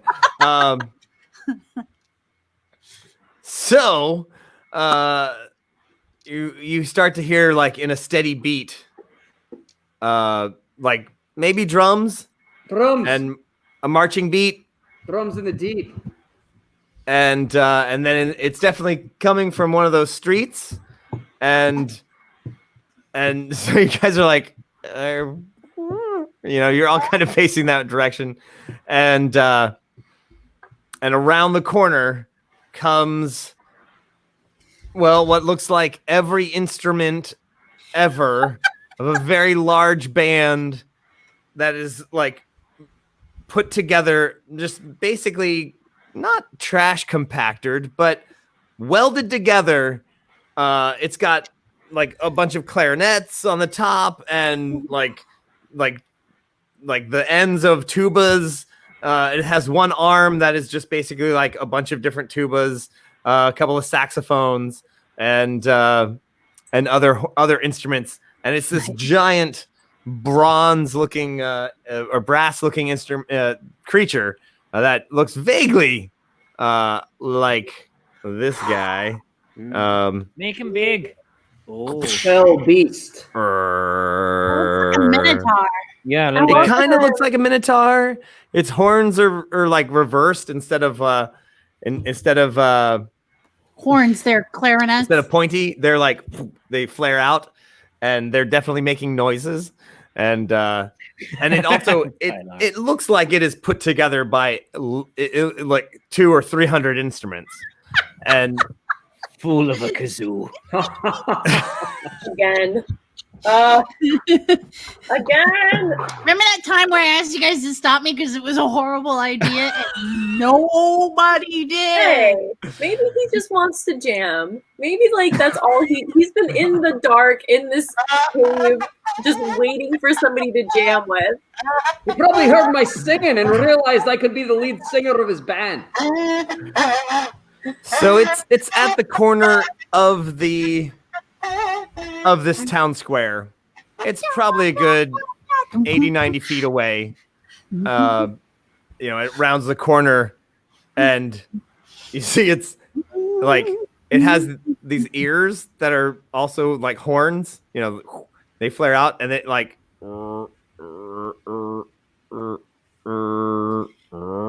question.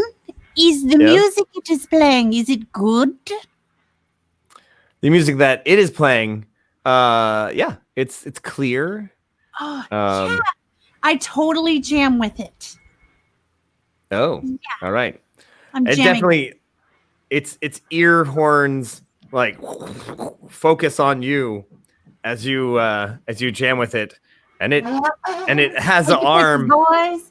that is just basically all these different horns, and it like points it at you, towards you, not menacingly, and shambles towards you. And Rollo's like, "Oh, there it is! It almost looks exactly like how we built it, but it's got like extra parts. Somebody's been playing with it." Oh, wait. Huh. You mean it adds parts too, huh? No, I guess so. Kah'zoo, maybe you So- should hide your whip, your Yeah. musical instrument, so it doesn't absorb you. Mm-hmm. Okay. I stop playing and I put my cape on. Okay. And goodbye.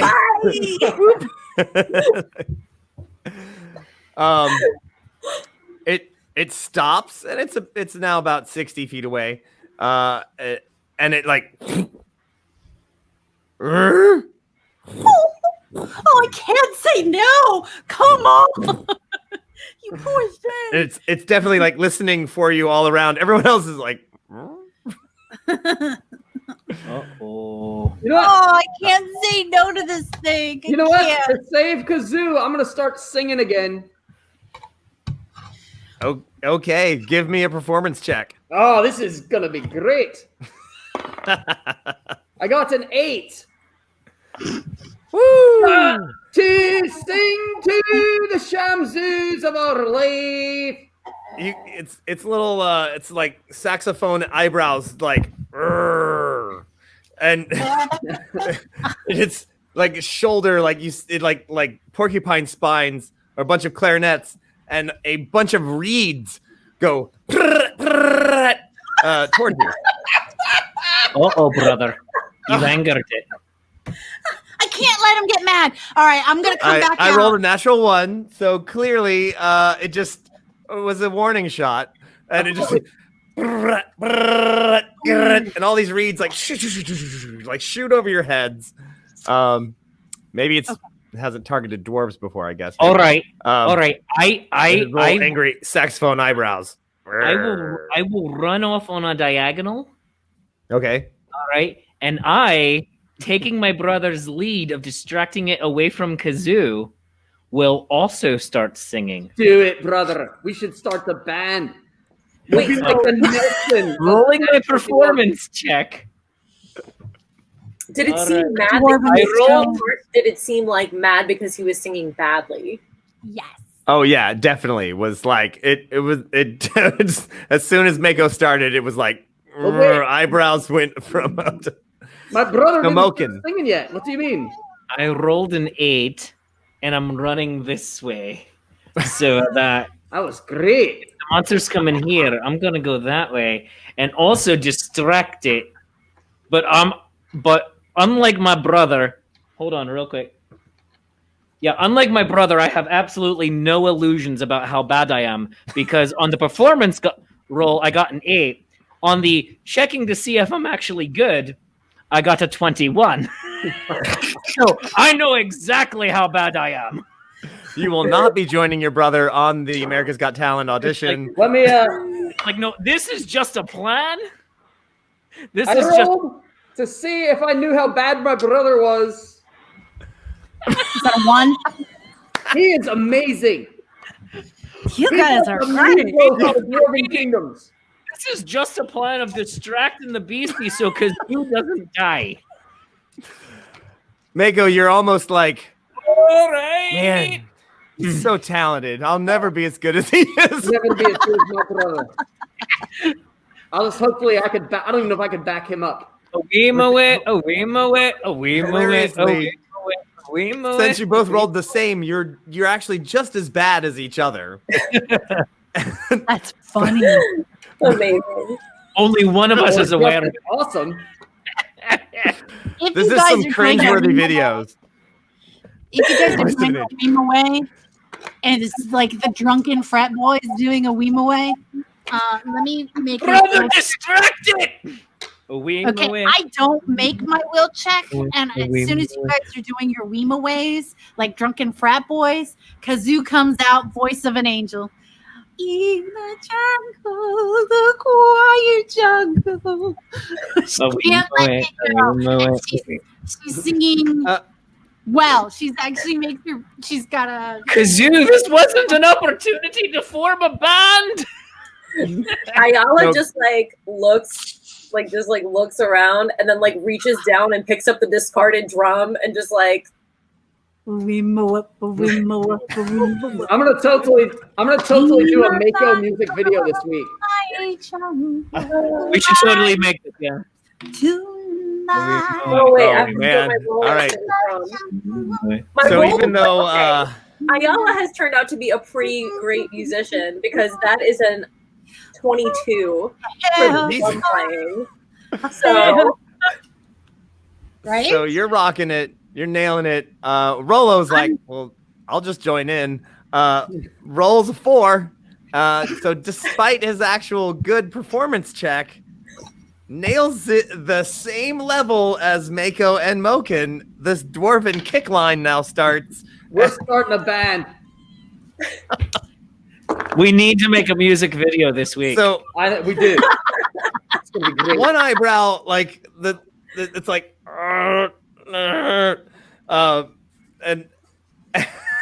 and it finally points its arm at the dwarves and just goes, and you see the telescoping horns like as they and like a horn inside another horn.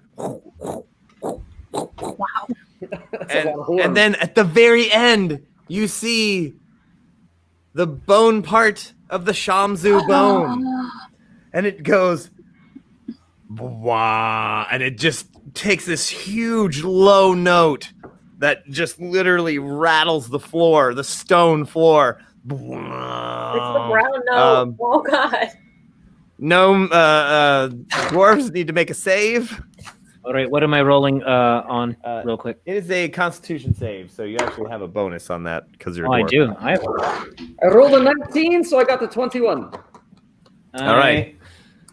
I rolled a 19. I have a 24. All right, Josh. I see I where have you're a going. 24. You got a 5 Constitution bonus? That's great. Yes, I actually, that's with your. He's what we call thick. Right. Yeah, he is. He's a thick boy. So you guys both retain your footing, but you are blown back as everything around you just gets like all the dust and dirt and everything just. My beard's like. And you are actually blown back, but you remain on your feet. You just slide. Oh, all right, Beastie. I wanted to be your friend, I still do. but you're making me angry, and I need no. that bone. And you would not like him when he's angry. Oh. All right. All right. Okay. And so you're like, "Gah!"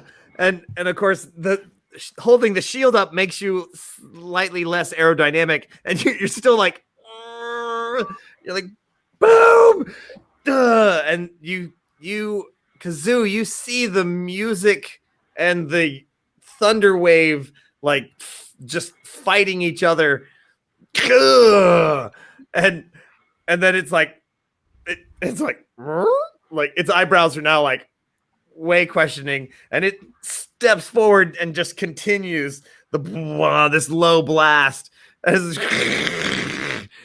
they're just having some kind of face off as they each stagger towards each other.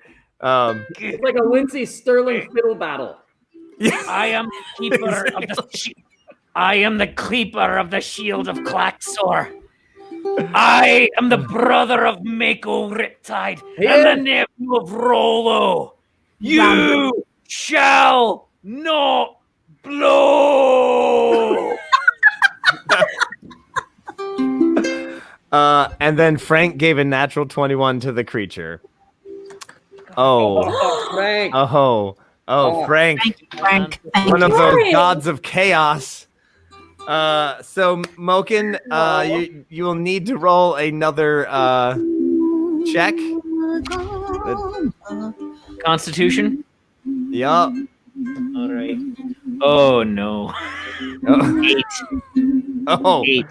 All right. You're edging forward. It's edging forward. You're both blowing the yeah. And then you like stepped on a little pebble and like and you fly across the All right. um Kah'zoo can't take it anymore. This thing's hurting. She says in a very loud, clear voice, "Stop!" She holds up her shamzu okay. and she starts to sing a cappella a song that I have not written personally, but Kah'zoo is singing from her heart because I didn't think to write this song ahead of time. She sings the song of the joy of music and melody and how it brings everyone together. And that this is all about making music and it is not about fighting. And it's about becoming together and completing things that are broken and bringing peace in the world and inside of ourselves. And it's a song of love and it's a song about the joy of music. And yeah, that's what she does. That's what she sings. I love it. She's After singing the, to the automaton. After the first verse, I will join in on backing vocals. I like Do it. no. I clap my hand over his face. Is she by me? I thought we were somewhere else. We're on the All right. raft, aren't we? I thought we went over. Well, my brother went off on an angle, and I mean, you can get over there and stop him. You're not too far away. But All right, yeah, but well, Moken is put blown my away. hand over his face, and I'm gonna just run and tackle him. So whichever one I have to do. Kah'zoo, what did you roll? So I rolled a 16 and my performance is 6, so that's 22. 22. I'm That is genuinely lovely. inspired. So I'm gonna try to. Should we just see if she gets to stop me before I sing? Because I really think I'm pretty good. So I Okay. feel like I'm helping. Tell you what. So Ayala, why don't you give me a roll just to like see how quickly you can get over there and just be like, because you don't have to injure him, but you can All right, just like I'm gonna use my disrupt him. athletics for this. Yeah. You like leap over and like no. All right. All right, it's 15. All right. What are you doing? Ayala, what are you doing? She's like, poof. She gets over there and elbows you just as soon as Wow. like What as are you're you ready doing? to like. Wait. And Nico. I have you know what? always. You know what? Actually, you know what? She's right. Kah'zoo is the bard. I don't want to take that away from her. So She this should is get the her solo. moment. I don't want to take away any of her shine. You're right, Ayala. That's very kind of you. I don't want to. This is her thing. I'm gonna. Yeah, it's really for Kah'zoo, you know. Right. That's so good. That's such a good call. Such a good call. So An unnatural, what did I say? it's a 22. 21? 22. That's what it was. Yep. All right. Well, I did not beat that in the. I mean, basically, you've literally charmed it, and it kneels down and holds out its arm, and the kazoo, the horns come out again, and the last one is the piece that you were like, that would totally fit on the end of my shamzu. And it just, boop, and it actually does a little twist, like, Oh, like it does on a trombone. yeah. Aw. And it just slides off. Tunk. There's no trombone and, attachment for mine. Frank is trying to Little steal trombone. it. Damn. And then Frank steals it. Yeah, That's who was good watching me luck. this whole time. It was Frank. I'm gonna tell you what, Frank. From the parapet, it was admit Frank. Frank needs a rider. Somebody needs to mount Frank and do some ride checks to keep him in check. I tell you, I know this That's what she squirrel is said. really good at it. Ooh.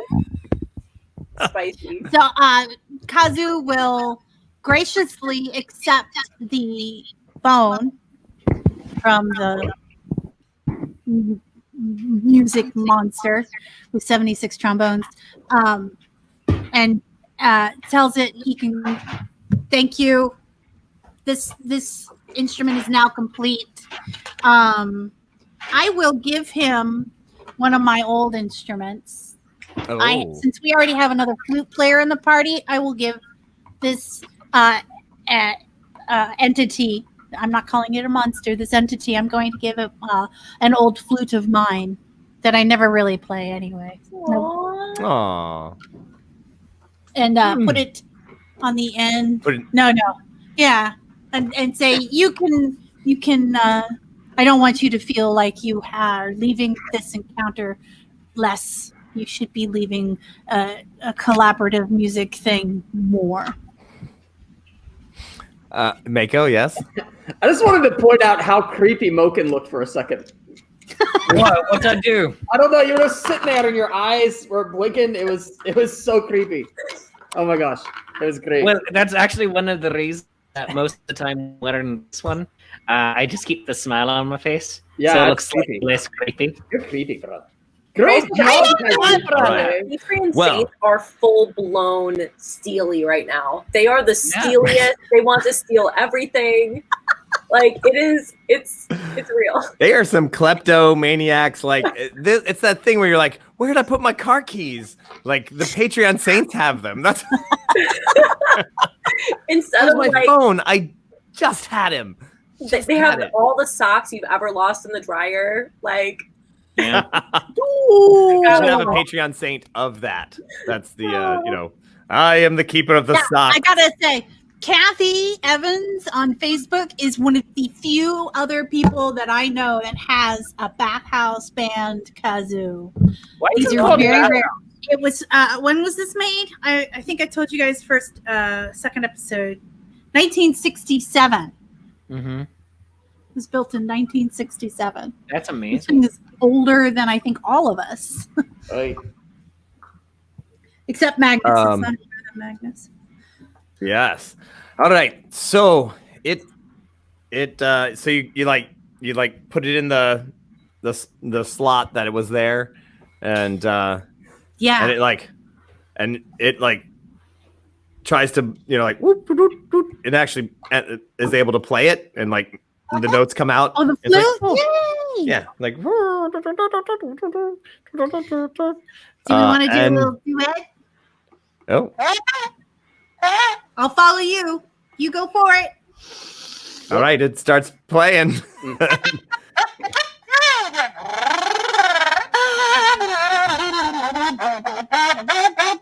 Any walls falling down? So it encourages you, and it can tell, and it plays a lower note for longer. Ooh. Ah, I go down there. And you hit that low note for a while, and you start to feel the vibration, and which is a really old Marky Mark song, but you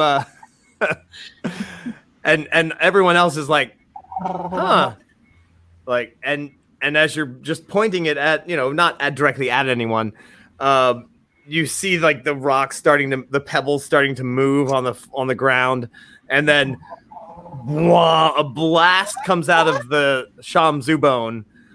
A sound wave strikes, and the wall on the end of the town square just wham! It explodes, and there is a hole, not exactly round, but you were like, yep, if I I know was where this that hole Kah'zoo came bone, and then yeah, you'd be like, yeah. Well, now we know a thing or two about a thing or two. Mm-hmm. Mm-hmm. And it kind of laughs.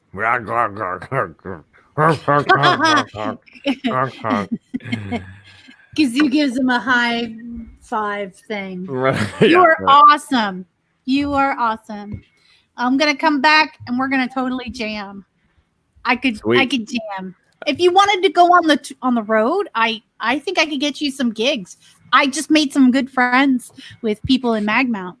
Did you would just be hit? Did you just? Oh my! There goes my cat. Did you just adopt a monster? This is no want the room to monster. talk, Moken. This They're just is friends. this is a divine musical entity. It's true. All right, Did so you just adopt a divine musical entity? I've got a serious question, actually. mm, Kyler and Josh are the same person, right? Yes. yes. All right, good. I've been seeing Yeah, them Josh say the is doing same it- things all night. Yeah. Been creeping Doing me it on out. both because it doesn't know which one's gonna hit first. But Gotcha. in case you're wondering, Twitch hits first. Ooh, if you want Oh. extra stuff. Like Han Solo, you mean? Oh. Shot first. Yep. All right. So, I feel like so we just yeah. like unmasked Batman. Like I didn't realize what was going on, and now that I know, I'm just like, I know. I thought it was really creepy. I thought one of the people was just saying exactly the same thing another one of them was saying. Yeah, one on one Yeah. platform and one on the other. Like, Yes. Yes. There's a lovely delay. Thank you so much. Do you have a name? No, it just kind of goes. I think we Oh, should call okay. it Kylar. Well, it's pleased to meet you. I would like to learn to speak your language. And it starts doing that thing from Close Encounters of the Third Kind. Only I remember that apparently. I But remember yeah. it in a jam. All right. So Rollo's like, well, that worked out. I thought we were all gonna die. That's very exciting. What? Dude, that's not how we Yeah. roll. Last time it like totally crushed a bear and a bunch of other stuff. It was great. It was Did you have any musicians in the party the last time? no. Yeah. That's Mm. that might be the Told disconnect. you. I told you we could just make friends with it. You were right. I like You your were right. philosophy. I'm proud of you right now, Moken. Thank you, brother. Right. I feel like I'm growing. Granted, so can I walk up to the beastie Sure. and ask the thing? Beastie, what? I apologize. No, not you, beastie. The other beastie. I apologize to you for booming my shield at you. I am Aw. sorry, beastie. So it kind of makes that like like it clearly has some bagpipes deep inside of it somewhere where it just like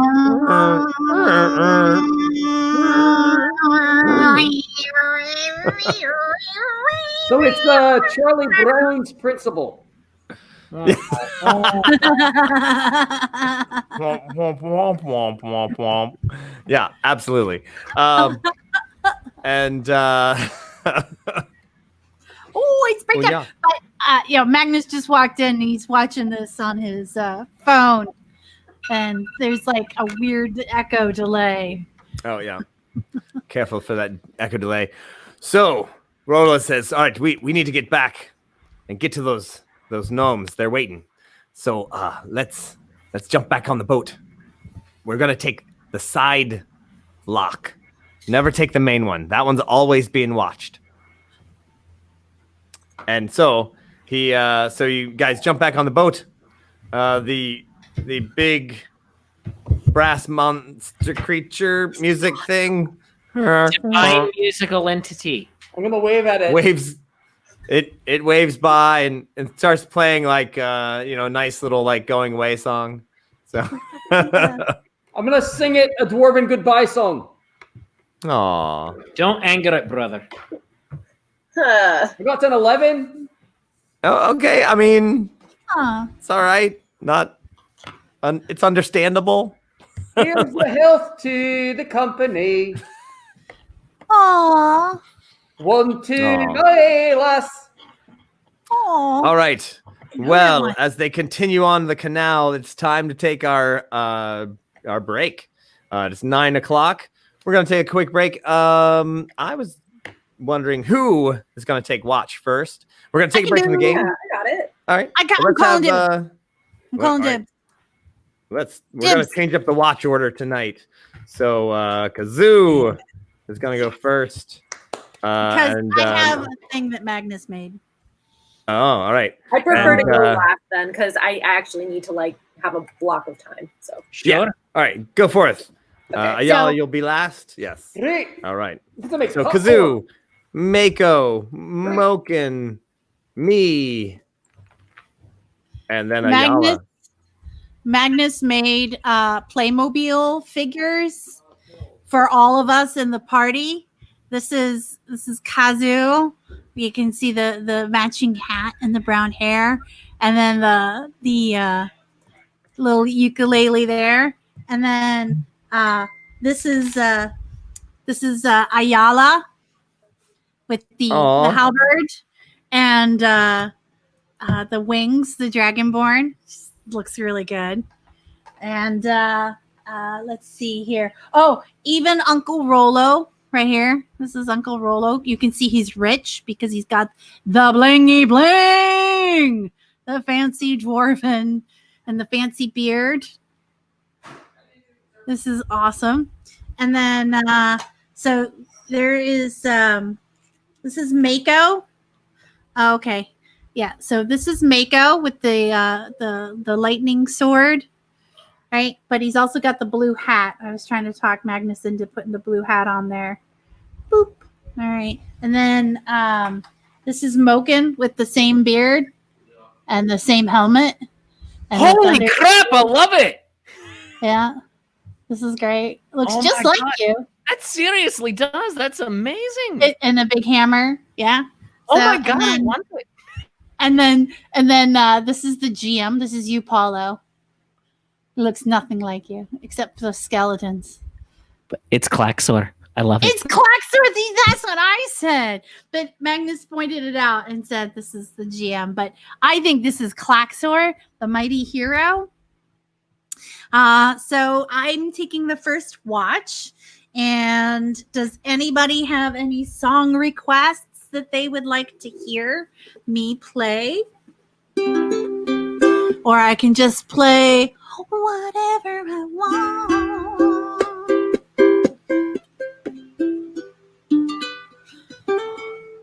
Yeah. Now is there a lag? Is it laggy? Because I'm hopping back and forth between Le Twitch. By the way, you guys are awesome on both of these platforms. I'm loving the comments that you guys do. And here's the funny thing: is like the party. We are all about making friends with everything, and the Patreon saints are all about stealing everything, which seems a little backwards for most of your party bits.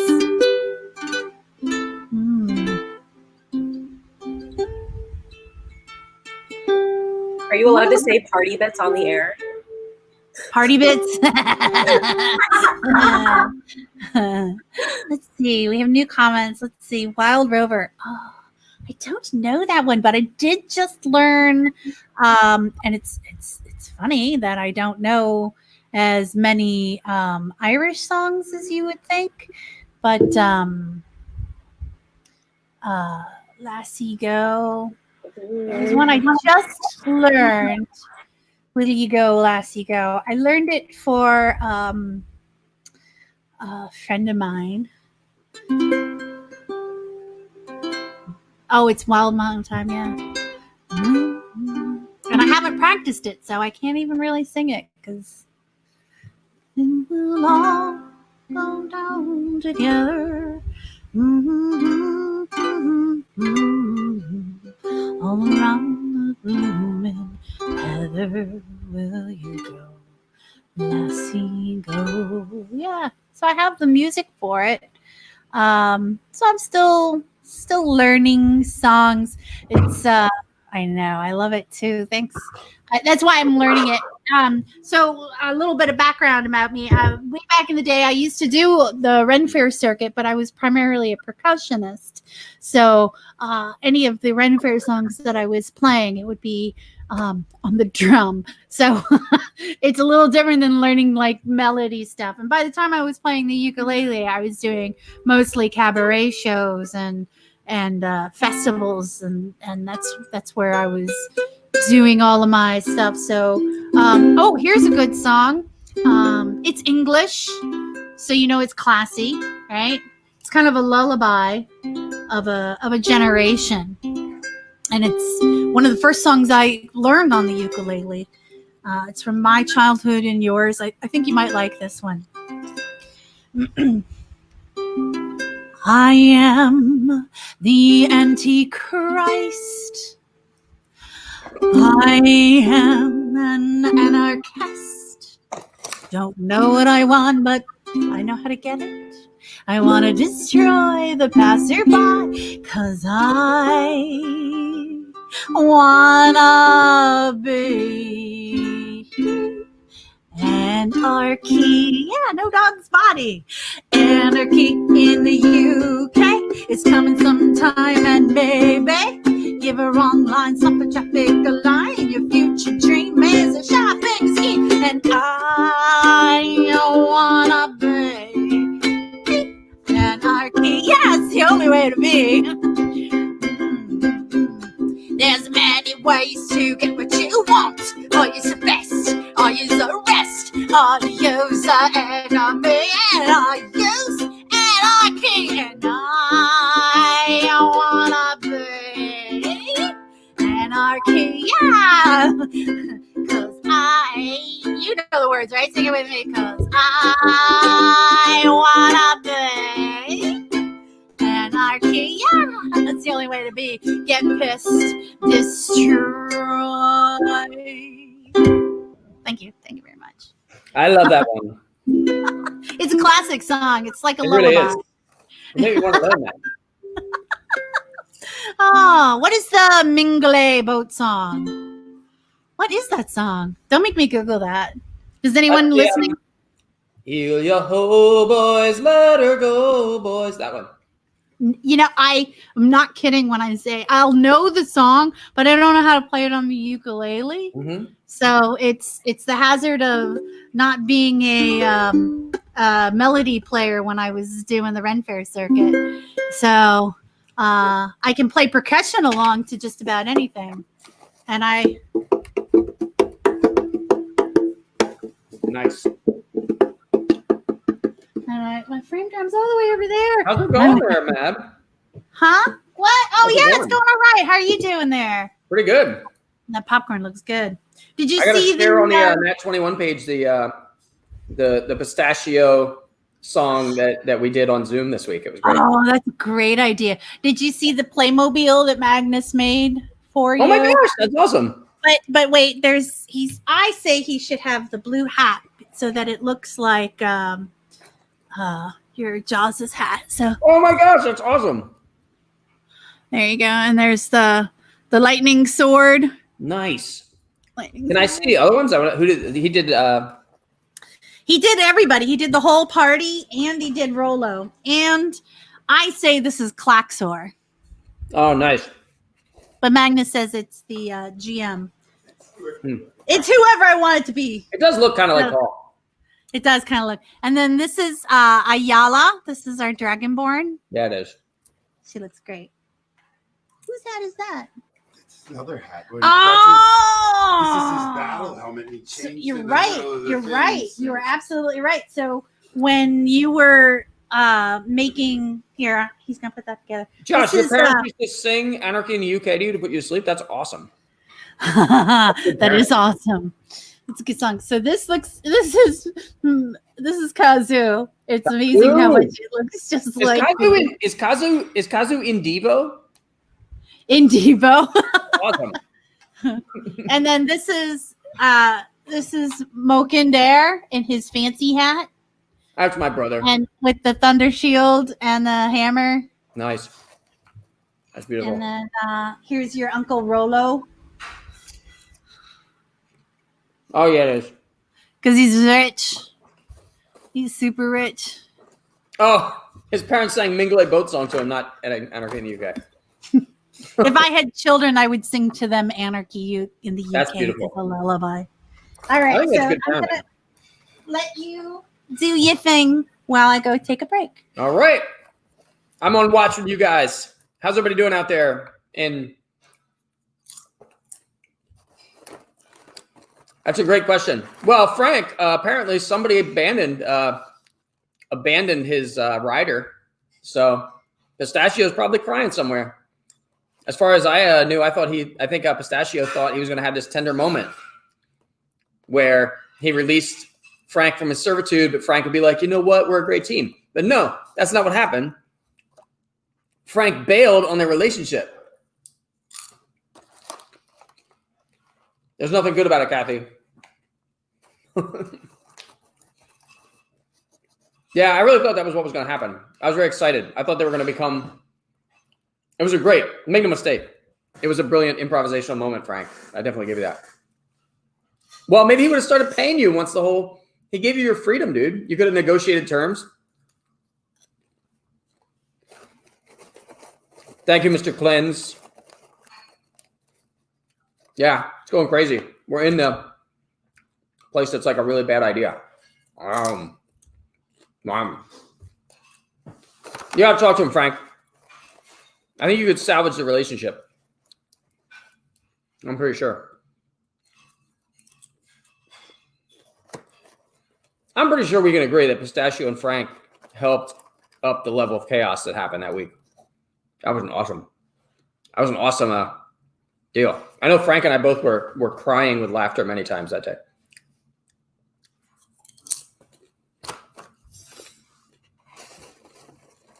Some of you guys, all right. I'll have the people from the Barony get in touch with you, Frank. So Frank and I, we did the virtual Ren Fair today. I don't know if any of you guys got a chance to see it. But we debuted, Mab and I got together this week. And we got a version of the Pistachio song with Mab and Pistachio. So I'll be debuting that on the Nat21 page some point today. Not today, this week. Has anybody else been picking up any of the other awesome entertainments? Hey, what's up? Hey, how you doing, brother? I'm doing good. I made popcorn. I have Kettle brand sea salt potato chips. They're very crunchy. A tasty choice. Thank you. Mm-hmm. Yeah. So what kind of things do you have going on this week? You're always. Oh man. I have the daily live stream shows that I do. So Monday, Tuesday, and Wednesday, it's Shakespeare's Coffee Break at 3:35 over on Facebook.com/Shakespeare's Coffee Break and YouTube.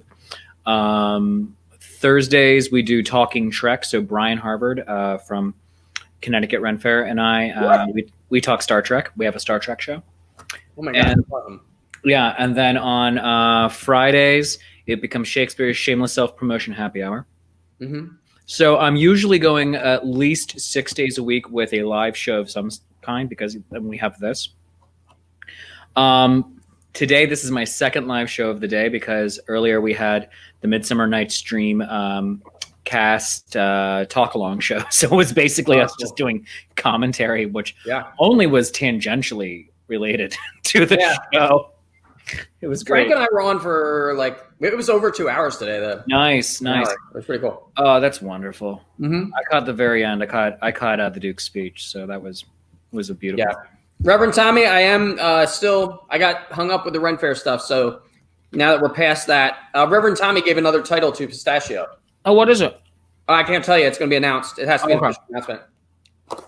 So he's officially now Baron Sir Pistachio, Sweep Spain, the Chaotic, Knight of the Tiny Picnic Table, Mount Holly and Arendelle, Warden of the Woodlands of Liberty Lake Day Camp, Lord Patron of Master William Shakespeare's Social Distancing Players, and now he is the Master Guildsman of the Drunken Smithy.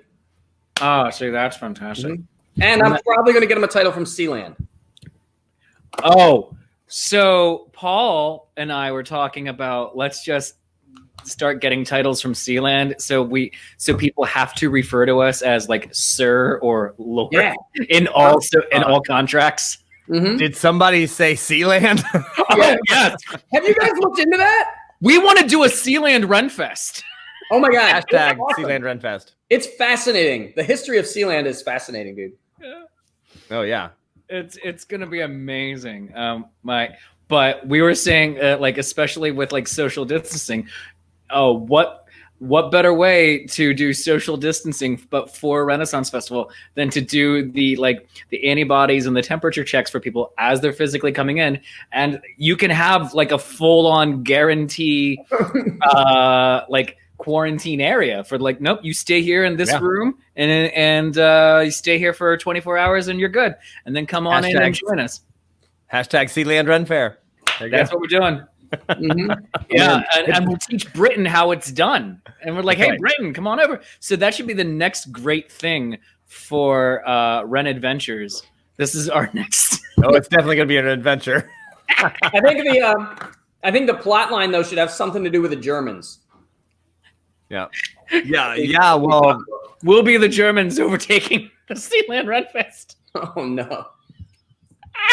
No, you show up, and then the German mercenaries come in, and then you help defend Sealand, and that's why they give you all those titles that you paid for. Mm-hmm. I got it worked out. Don't worry. There you go. All got those. No. Yeah. Oh my gosh, we can do dice nights there. Yeah. Dice nights. Pay your booth fee. You're good. Mm-hmm. There you go. Yeah. Our booth fees are going to be a little bit exorbitant at first. That's right. Yeah, it's gonna. We only got 5 booths, so we're gonna have to charge. Like, here's what we're gonna need. Need $700,000. Is we're gonna. No. All right. I want to see some pictures. I want to see some pictures from inside the bunkers at Sealand and see what it's like in the commons. Oh, those are all going to become cottages for like living historical reenactment stuff. So I don't know if you guys have you ever seen this? It's it is a prison that was built during the Napoleonic era. That is literally an island. It's just the island. It's amazing. I don't think anybody's using it anymore, but it's amazing. I'm like, oh my god, that would be the coolest.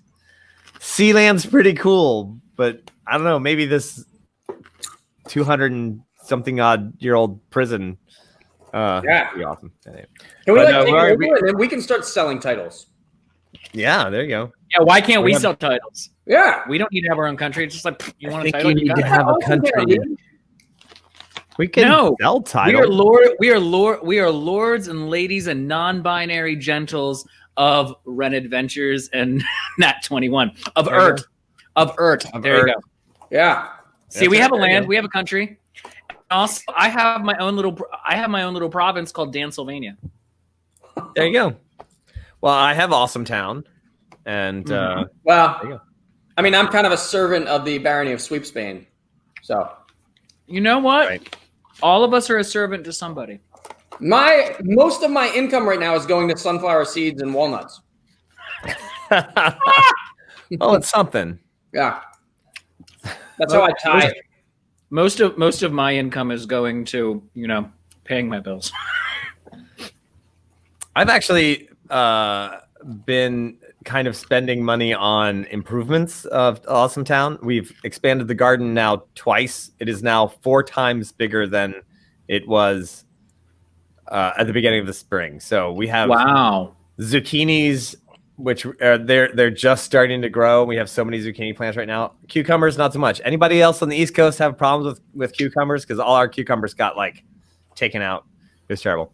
But we got zucchinis and peas and all sorts of stuff. How are you protecting them? How are you protecting all of them from squirrels and no, they don't let us do that in city limits. Crossbow, however. Wow. No. Well, it would be kind of perfect actually, because there's a little balcony that I have that looks out over the garden, and I can just sit there with a crossbow and wait. But no. It's easier just to put up a fence. But do you like fence off over the top too? No, it's not necessary where we are. Okay. So you're not so you don't like box it in? No. Okay. No. We should, but haven't had an issue with it yet. So really, we're just keeping the chickens out. Chicken wire is meant to keep chickens out of your things, not actually keep chickens safe. Found that out the hard way. I had an interesting issue with outdoor rodents the other day. I was recording my show purely as a one-man show of me playing all the parts instead of having audiences do things for Andrew McKee's Life's Affair show. And I'm out back in my backyard because it's nice and woodsy, and it's a nice Ren Fair backdrop. And there were 3 chipmunks sitting on one of the outdoor chairs, just staring at me like, wow, I have an actual audience. This is weird. And they were there for not even just, it wasn't like they were there for a second and then run away. They were there for a good 5 minutes. And I'm like, do I take the time and pause and turn the camera to show you, or will they move during that time? Will that be tempting fate? And I figured that was tempting fate. So yeah. Now I just have this memory of these 3 chipmunks sitting off to my left. It was weird. We have cats in the yard, so we just point the cats at them and they just go for it. Yeah, my cat's. But we're gonna bring Yala back in and talk for just a minute, but then we're gonna get back to the game here. So let's bring Ayala into our conversation. There's Ayala. Hey, hello. I'm back. Should we all leave in a certain order so we can get our spots back? Oh yeah. Here, wait. I'll pull you guys out, and then I'll pull you back in the right order. All right. Oh, I guess yeah. All right. Out of our spots. There you go. Cool. What's happening with you this week? Well, it's actually really funny that this is kind of a music-themed adventure that we've had so far, because I started getting back into playing piano. Oh, nice. Yeah, so it's like, I don't know, it's really funny. Like, I feel like my week has just been very musical, and then it just kind of like overflowed into our D&D game. So it's kind of awesome, nice. And I love it. But yeah, I used to play like so much piano when I was younger. I took piano lessons and voice lessons for years. And then it's just one of those things that kind of got lost on the sidelines. You're breathing fire and you're not really playing the piano. Oh, I know all about that. Yeah. Actually, same exact thing. Also, wait, I don't know if you were there the year. Were you there when I played the saxophone for Pennsylvania Fair?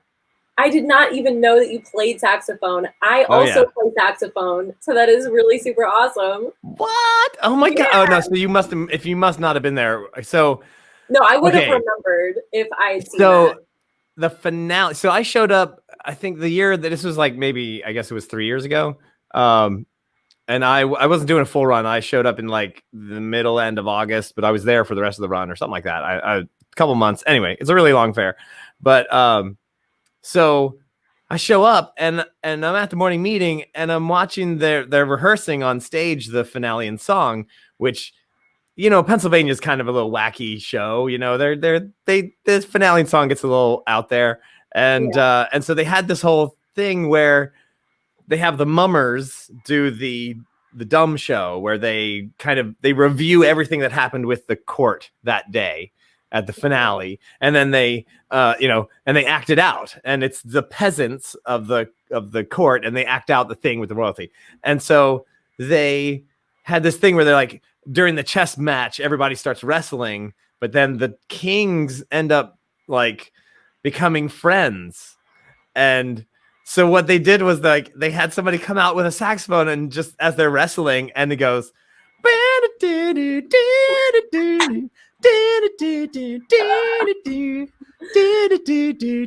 then they go off, and I'm watching them rehearse, and I was like, "What is that? What is that?" And I was like, "Oh."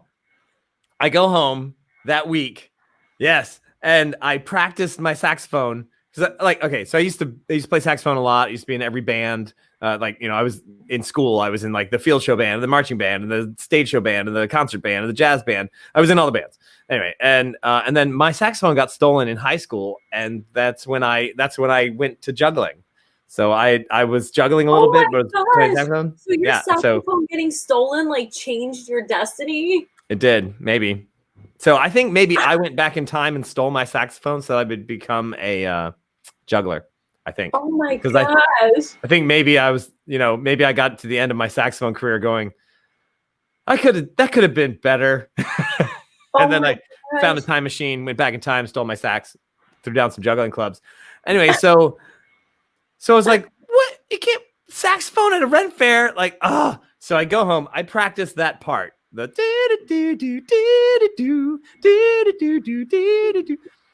and then I come back that weekend, the weekend on Saturday morning. I go to the entertainment director, and with my saxophone in my case, and I go, "Hello, I would like to audition for the part of saxophone number 1 for the grand finale in song." And she goes, "Do you play saxophone?" And I was like, I wouldn't just show up here with a saxophone if I didn't play the saxophone. Yes, I play saxophone.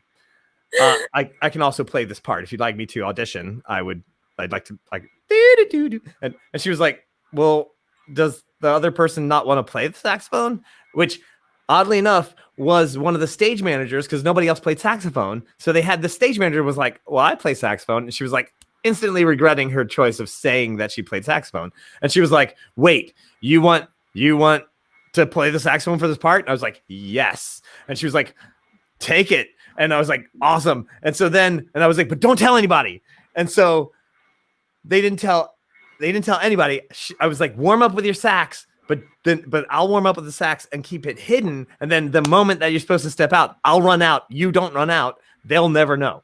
And then, so it was beautiful. So they do the whole thing. They're like, and then they wrestled, and then they started a bromance. And I come out playing the saxophone, and the actors were like, "What is going on here?" They totally are losing it. It was great. It was awesome. It was the best thing ever. And then I did it for the rest of the season, and then it just got worse and worse. Like I just built it up because I could never. Sure it just like snowballed from there. It's totally snowballed. By the end of it, we had a saxophone duet, and then rose petals everywhere. Like, oh, it was great. Amazing. But we're gonna get back to the game here. So love it. That was let's see. Wait. All right. Wonderful. It's so much fun. All right, so we're bringing everybody back in. It's hysterical. And then. Oh, we switched it up a little bit. Okay, so all right, there we go. Now I know the order that things are switched in. Yep, you'll have to switch those sides there. I everybody. like this spot because I like to be able to like look down. Yes, there we go. All right, well, everyone, we are back to the game. When we left off, Kah'zoo made friends with a giant musical instrument creature. I think I could get a gigs. And ended up with the last part of the shamzu bone. So now she can hit those deep notes with the bone part, and it actually blasts. It rattles walls and actually blows through them. Takes a couple of melee rounds to take effect, but it does work. Yeah. So we've jumped back on the canal boat, and in the Undercity that was once a wonderful, nice place. Now it is kind of run down. Also, there's monsters around, like other monsters. But maybe we can make friends with them just as easily. You're not gonna make friends with everybody. I gotta have a fight sometime. It's true. You guys ended that fight with the phase spider faster than I could say. It's a phase spider. All right. So My brother is a barbarian of peace. right. I am violently opposed to violence. Right. We declared war on war. Indeed. There you go. Right. So, I'm gonna break some heads together, or you two are gonna like each other. and the boat is stolen. Oh, all right. So you back into the canal boat. You head off. Just as you're pretty sure as you leave the town square that was that part of the canal, you definitely see something that is maybe some sort of giant, maybe a basilisk, maybe a bullet. You're not really sure. It looked like a big giant armadillo smashing its way down the street, wanting more dwarven music. Fortunately, it's your big break, Mako. It's your big break. You canal through the rest of the abandoned city. The walls covered in dark slimes and water dripping down. Actually, there's actually waterfall, but there's no, it's not like coming off any rocks. It's literally just coming from the ceiling, just pouring down into areas of the town. And you make your way to the very edge of this town, and you get to one of the many locks. And so you're like, well, it's a 3-step lock, which kind of takes a little while. He says, oh, the gnomes will be here as soon as we start getting in this lock. Of course, it's the best place for an ambush. Don't worry, I know them. You'll be fine. Don't worry. So brother. Yes, brother. We should be very worried right now. Keep your eyes peeled. Why do you think we should be worried? Because he said we shouldn't worry. Oh. Uncle. Everybody make a perception check. I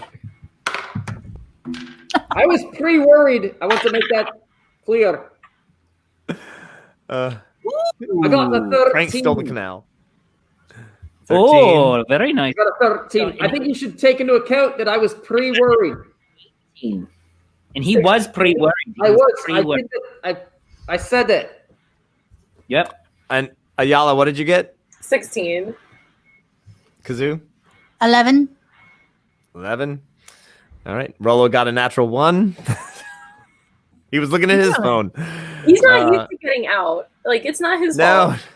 He's old. So, He's very old. You enter the first stage of the lock.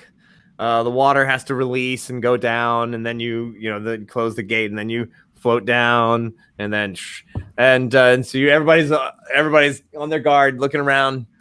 Ayala, once again, you see possibly that same figure, pretty far away, but in a good spot to look down on you guys, whatever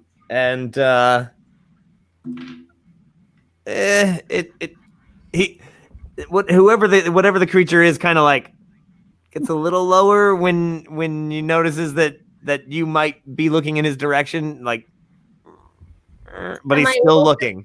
Make out any details that I didn't see before. He just got a little hood. He's got his hood on. Definitely can't see it if there was or was not a copper helmet. Kah'zoo. Look up there. Up there. You gotta put your hand on the other side, or we can hear you. Yeah, we can totally hear you. Move it. Other side. No, other way. Hey, Other way. What? Yeah, that'll work. Yeah, that's close enough. See, Yeah. now only my brother can hear me. See, and only my brother can hear me. No, other side. Other side of your Other face. side of your face. There you go. This is so hard. Yeah. It is, isn't it? Oh my god. You got to lean the way you don't want to. I did it wrong. Kah'zoo, look up there. Perfect. I have no idea what Look she up said. there. All right. Give me another roll. Oh, okay. Oh, even worse than last time. Not a 1. It's a 8. All right. Yeah, you're like, oh, you mean all those guys? And you actually a bunch of gnomes of these the deep gnomes pop up kind of from a bunch of different roofs. Not where that other person was, Ayala, but because that other person was much farther away. These guys are right above you as you're in the middle of the canal. Perfect place for an ambush. There's about 8 or 9 of them, and they're all they've got like crossbows and whatnot, and the one looks over and goes, "Is that you, Rollo? God, you're old." and Rollo looks up and he's like, "Oh, come on now, Jeff." Jeff? Jeff the gnome. Well, Jeff is a perfectly respectable gnome name. His full name is Jeff Othie, but nobody ever calls him that. Only Jeff his Othie mom Stone is Grinder. Mad. Yes. Jeff Othie T Stone Grinder. Get your butt over there. Yeah, use the middle name. That's terrible. Anyway, Rollo, Jeff, we're here. We have all the things. Now, be a good lad and just let us get through this lock before you take care of business, huh? And the gnome looks down. Oh, is that wine I smell? Rollo's like, maybe. It's like, oh. Huh? All right. We'll meet you down at the bottom. And Rollo looks around and goes, oh, that's a good sign. Usually he shoots somebody. It's fine. So don't worry. All right. It's like we'll just finish up the lock. It'll be great. So it takes forever. If you've ever dealt with a lock, they're just Agonizingly slow. Yes. So as you're watching these gnomes and holding their crossbows on you guys, and actually in front of you, now that you're down to the next layer of the canal, you're in part of a little tunnel. Once again, it's a pretty high ceiling that they've made the sides of the canal, flat. You can get out of the boat onto the sides, and then up there's basically just wall, so that there's another like road track on either side, so that they can rain death on you if they like. But Jeff comes down, and his buddies come down, and they're like, all right, Jeff says, all right, Rollo, all right, what do you got for us? And Rollo's like, my friends, I have the best. Come on now. And he opens his pouch and pulls out a pretty large bag. And he's like, it's magic. It's magic stuff. He's like, guys, don't worry. It's magic stuff. It's just, he turns to you all and he's like, it's magic stuff. Don't worry. They just need magic ingredients for their stuff that they build. And they'll probably take some of those orphan weapons, probably. Brother! Who's calling me? It's your brother Mako you get. Sorry. I just heard a voice. It was whispery. I couldn't quite tell. We should be worried right now. Keep your eyes open. Why? Brother! Aye. Brother! Yeah, I'm here. Why should we be worried? Because he said don't worry. Okay. It's just magic stuff. Be ready is all I'm saying. Keep your eyes peeled. Should I grab my hammer or should I not be holding it casually? Be subtle about it.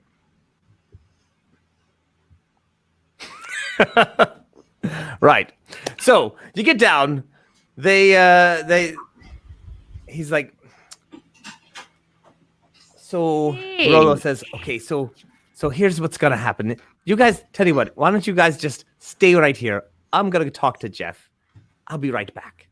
And he hops off the boat, talks to Jeff for a minute. You guys are all like, definitely looking around, seeing all the things that, all the people that. So, Rollo comes back. Kah'zoo, All right, kids. be worried. Kids, here's what we're going to do. Wait, So- are we kids still? Compared Well, to him, He's everybody. 500 years old. Of course you're Right. kids. All right, fair enough. Yeah. Kids, here's what's going to happen. I talked to Jeff. It's all going to work out just great. What we're going to do, we're going to hop off. We're going to take the back route around. They're actually going to take the canal boat down the canal. We'll meet the canal boat around the other side, hop back on, and shoot out the back. It's going to be great. And you don't think they're going to take your stuff? Oh, say that again. You don't think they're going to take your stuff? Oh, no. The delivery comes at the end, You don't pay the ferryman before you get there. Yeah, but why would you pay? Why would the ferryman? Oh, because he thinks it's like super magical, worth more than everything that's in the boat. Well, I didn't give him all of it. Uncle, why are we being afraid of going directly into the face of potential danger? Because I ask this, when we faced off against the face spider, we exploded its house. When we faced off against skeletons, we exploded them. When we faced off against the divine musical entity, we made friends. So, Uncle, whatever is facing us, I say we go in, hammers raised high, instruments to our lips, and we are prepared to both make friends, make music, and kick it in the jimmies. I like how you're thinking, lad. But here's the thing. There are a lot of them. I mean, a lot of them. They're Whatever. pretty much everywhere. Whatever. But They're here's dark the thing. elves. We don't need to kick all of them in the jimmies. We just need to kick a few. And that's where we're headed. We're just going to go around, kick the ones that we need in the gyms, and then get back around, jump back on the boat. It's simple. It's simple. This is Quick where detour. I can see where each and every one of us read Reverend Tommy's comments. Oh, I actually wasn't. All right, Uncle, here's the thing. Hi. My brother, he told me we should be wary. And my brother, he's a priest of a fish. And so he understands these things. The shark. It's a fish. It's a fish. With the It's a shark, fish. which is They're don't call actually him a two fish. different things. You don't call It's a him a fish. It's a big fish with like Don't, pointy, you skeleton lover, don't call John Shark. a fish. sharp, pointy teeth. Yeah, Look, some that's people right. like- That's the first correct thing you said. So, but anyway, my brother, he has divine powers and all that. Did you not see me do this? I did. It was a secret. Listen, I'm trying to bring everyone in on the idea. So, You Uncle, don't have to bother our uncle with it. He's old. He could have a heart attack. oh my God! All right, can't talk to you All right. right, go ahead. Just you've Uncle, spilled Uncle. it now. So anyway, Just tell him no. what if we just be wary, but we go in swinging? Right. So, Moken, I love you. And I think that's a great idea. But it's a precision sort of thing that we're doing here. It's a precision. It's like you can't just swing at everything. You're going to get tired. And then you didn't really swing at anything really important. Let's say that. I was But what- given a hammer. Yes. And so well, every problem needs to be hammered. yes, I understand that. But here's the thing. If you just hammer at everything, you might miss the actual golden spike. You know what I'm saying? You're like, You can It's just not actually possible because it's there and you hit it because I'm swinging. yeah, but you're just swinging around randomly. Kah'zoo, you like my uncle. Why don't you tell him sense things? I know where the golden spike is, and we're gonna go right to it. We just make lovely door, and then you can hammer away at it. Ayala. Kah'zoo, Ayala. back me up. What do you think? You got the line if you want to. Or follow Rollo? We can hear you, just so you know. I just want you to know that. I'm not trying to be stealthy about this Oh, good. conversation. I just want to make I just want to know what Ayala thinks. Here, I'll move away from Kah'zoo so you know it's not a secret. Oh, good. Thank you. Not a secret. Clear. Well, it seems to me that Rollo knows this area better than we do. And so I'm willing to defer to his advice about how we should handle these people that we've never met or dealt with before. They could be our friends. They could be our friends. I like that plan. It's a good plan. I'm with you guys. Let's do it. See that teamwork? It makes the dream work. Oh, yeah. Perfect. Wait, did we just go against my plan? Oh yeah. No. You're like, yeah, great And then teamwork. Kah'zoo smiles and she does the ding ding. Well, because you tinged. Because Oh. you tinged there. I believe you, Kah'zoo. Rollo looks at you, Kah'zoo, and gives you just a like, oh.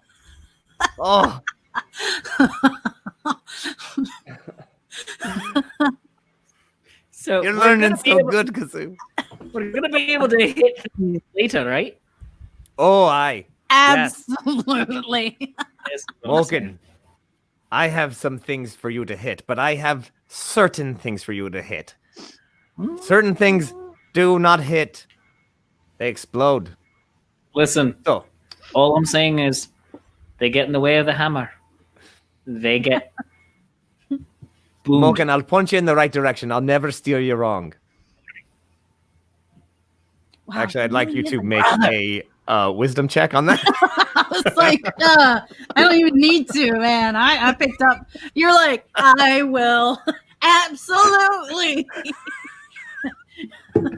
use you All right. as a blunt tool to suit my purposes. I kind of feel like that's what he's saying, but I got a 14, so I don't know. Okay, so you're kind of like, you know, like you're just a little feeling of like, maybe you would, like just Yeah, a little bit, brother, So, Like, are we leaving? brother. So it looks like we're going and doing his plan anyway. Right. We agree. Okay. Yes. All right. I thought we talked about this. We did, but I thought my plan would win. Yeah, we all know, so we can actually. I don't think we have to be secret right now because we all talked about it. All right. Yeah, it's great. It was a good plan, brother. In the history of plans, yours was one of the top 10. You really And think quite so? honestly, I do. I do. and Mako, I gotta tell you, I'm kind of itching to hit something too. Oh, from me as distance well. with my arrows.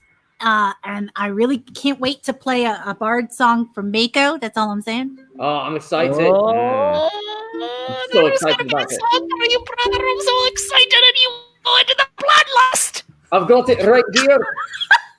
First thing I have to do once it happens, I don't care what it is. This is going to be beautiful. right. All right. What? So, Uncle Rollo says, just grab anything you're gonna need off the boat right now. They're gonna take it down. It's gonna be great. The thing is that if you have a dragonborn or somebody who doesn't look like they're from around here, once that canal gets to those Durgards, well, sometimes they just don't, So what we're gonna do? The deep gnomes are gonna sentence. I'm just gonna throw that out there. Well, he's coming up with a plan. What we're gonna do? The deep gnomes are gonna send down the canal. They're going to ride it. We'll go around and then meet them on the other side of the Dwarven city. The Dugar city. Dugar. Yes. They'll never know. It's going to be great. Come on. I know the back way. And he jumps off the boat and he just kind of like, you've never actually seen him move faster. Like he just beelines. Does it look like he's getting younger at all? Looks like he's alive again. I feel like it's more like he's alive again. Also, he seems to know this area pretty well. So he's moving faster because he knows the terrain. Which, by the way, there's a background character thing you can get that's like, I can run through cities faster than anybody else, and it's like, yeah. Anyway, he comes around the corner, and he's like, okay, all right, everybody, just one at a time, come around the corner, and just one at a time, not everybody in a rush. And so who's going first? I'll go. I'll do it. All right. Well, all right. You're going first. I'll go last. The eldest. All right. So you come around the corner, and there's like a little secret door slide out, just boop, and he's like, jump in. I'm jumping. All right. And you're in like, yeah, you're in some definitely like behind the scenes tunnel behind all of the buildings that you saw in the Gnomish city that you only saw a little bit of. So one at a time, he gets you all to come around, and you jump in. Ayala, you're a little big for this, but you slide in. This is definitely meant for. You're like, it's just a little short. So you're in some weird little tunnel that doesn't look like it's been used for a long time. And Rollo is like, all right, listen, kids. This kind of goes under and around the Gnomish city, and it's going to pop out at a little place. We're going to just make a little stop and pick something up. And I hope just, if anything happens, just be ready. That's what I'm going to say. We're just... Uncle, are you doing illegal things? What? Uncle. Oh, he's absolute. And Kah'zoo says this. Oh, he's totally doing illegal things. Mother told me what you want to do with the illegal things. Ma told me to not allow you to do illegal things on this adventure. Oh, did she? That was and I fear she played on him. And I fear our mother far more than I fear whatever beasties are ahead. My younger sister said that I couldn't do anything illegal. Yes. This is a total joke she played on Moken. He's completely gone to do illegal things, Kah'zoo. There's no stopping it. Yeah, it's going to be great. Let's watch this happen. Says the man who is about to break everything with a hammer. It's a different story. One is in a barbarian frenzy rage. Mm-hmm. And the other is willful acts of thievery. Listen. It was my gem to begin with. I'm just getting it back. They're just holding it for me. All right. But if you is he lying? Go for it. Oh yeah. I rolled a 19, and I don't know what am I adding to that. He is telling the truth. It was originally your gem. Wow. Yes, I found it. I carved it out of the rock myself. And those... You know what? That's a really good point, because you carved it, and that means it's yours. For all time. Thank you, nephew. Now, if you'd kindly Go down the tunnel like I told you to. All right, I'm going. I'm just making sure you weren't going to do anything illegal. He's totally. Oh, I'll be doing something illegal.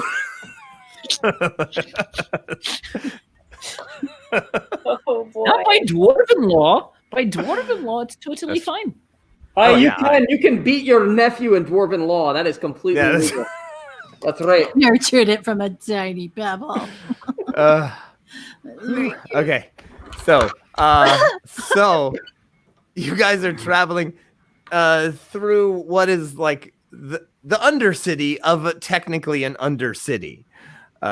This is the deepest level of this gnome city, of the deep gnomes, and you're making your way. There's I mean, I'm gonna take up time with, a few large rats, but you guys can probably deal with those.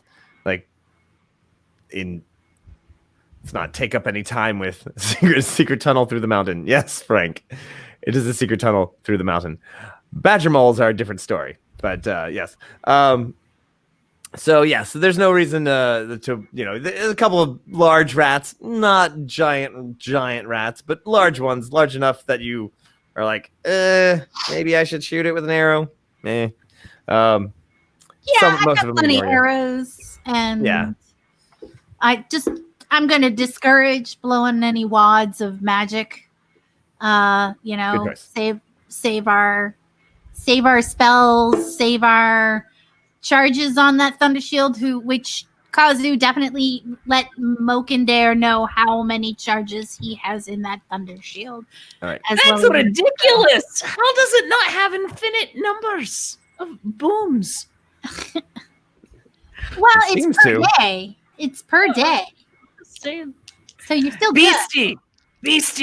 What if you breathe fire on all the rodents? I mean, did the rodents do something to us? They're icky. Not really. I'm going to hold off on that then. All right. So you are traveling for quite some time. I will need everyone to make a stealth roll. Oh yeah. I'm gonna use my stealth. What? I'm excited about this roll. 13. 7. Oh. I got an 8. Oh my gosh. Okay. Was the dwarven barbarian the most stealthy of everybody? 22. Oh, never mind. Yeah, the wee one. So that's not even with the cloak. Now, of course, the dwarves, you got no problems with tromping through the undercities in the dark. No problem. Ayala, this cave not meant for very, very tall people, but it's tall enough. But you're right on the edge of the ceiling, so it's uncomfortable. Kah'zoo, you're doing fine.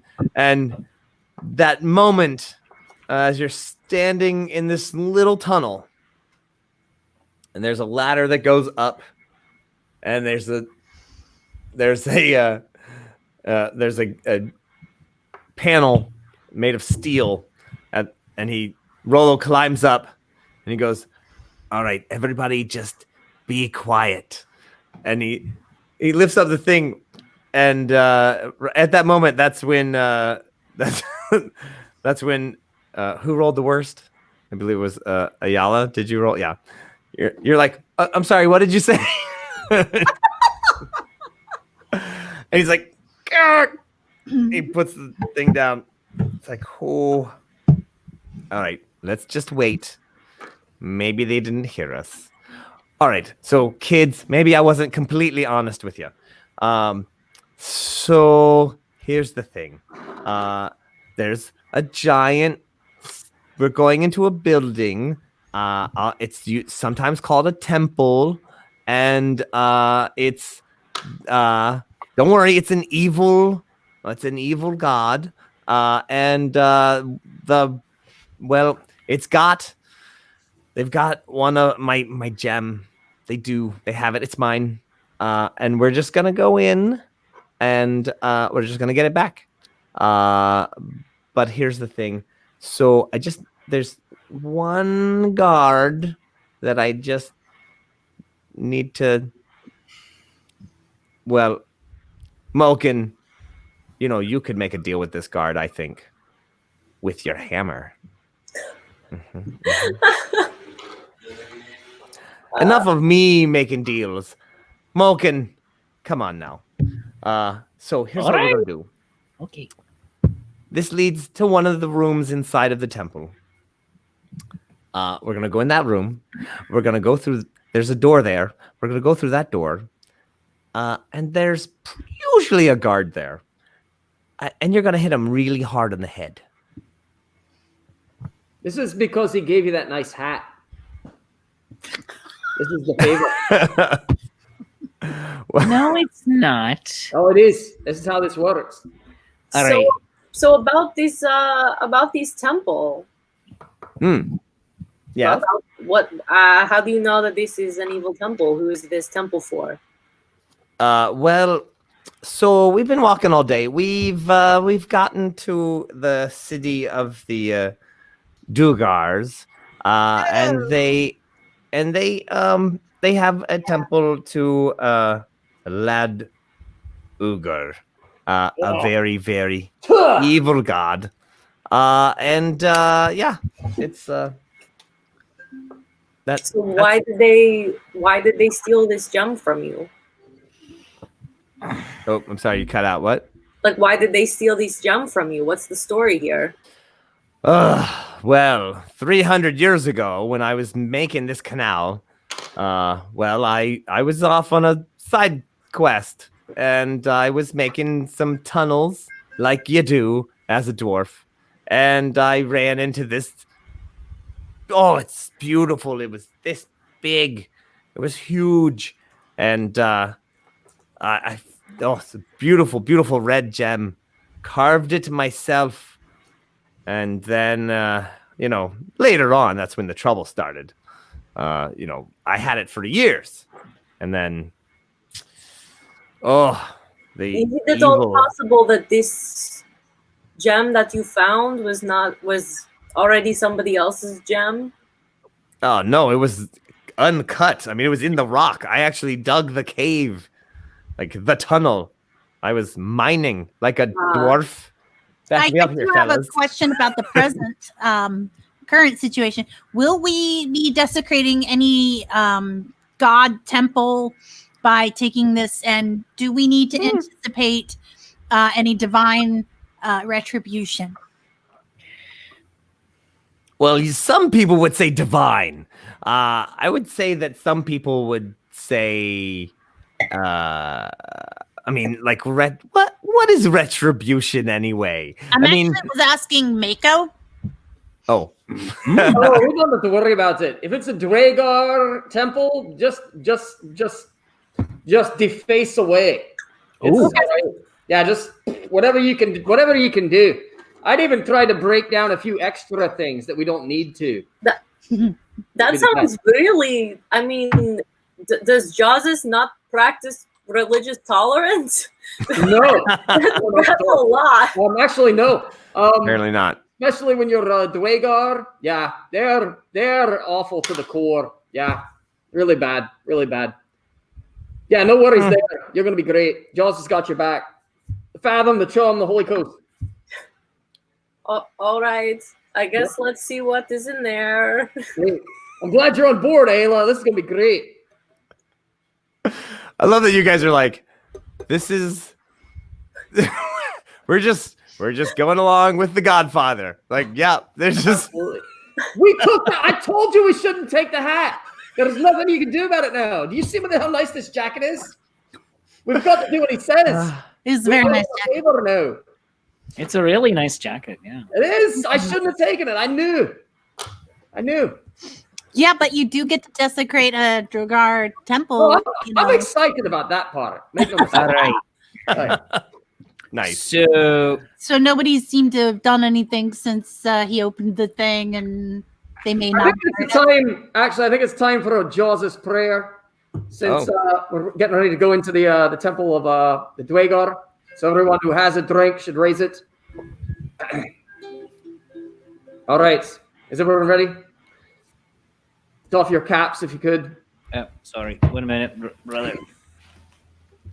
Oh, I had to take off my fighting hat. Would you not interrupt me? I'm about ready to pray. I had to take off my fighting hat, brother. For God's sake! It's a tight fit. It's a religious moment! Oh my God! All right.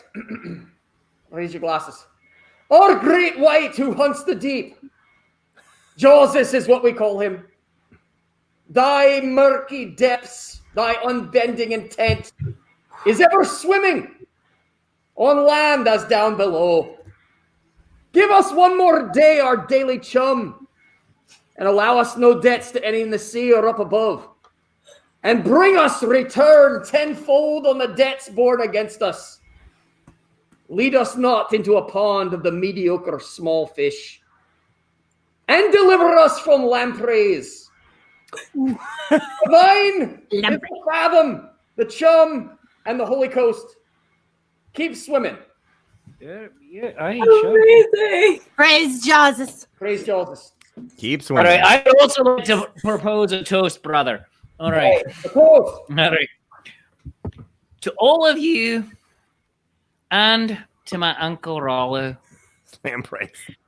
because That's important. we are here because he decided to go on a mission of questionable integrity. Aye, he did.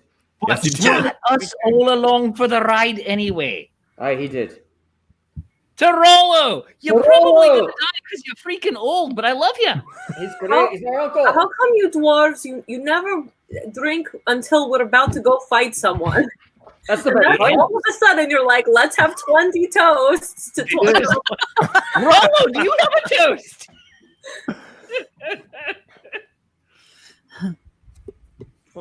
Right. Thumbs up. Let's do this. Here, here. Yeah. Leroy Jenkins. Leroy Jenkins. The greatest of all the dwarves. All right, Beastie. You're the biggest one. I need you to punch me in the face. What? Punch me in the face. I'm not feeling the rage right now. I need you to punch me into a barbarian rage. I mean, I'd be lying if I said I was not excited to do this. Do it! Do it!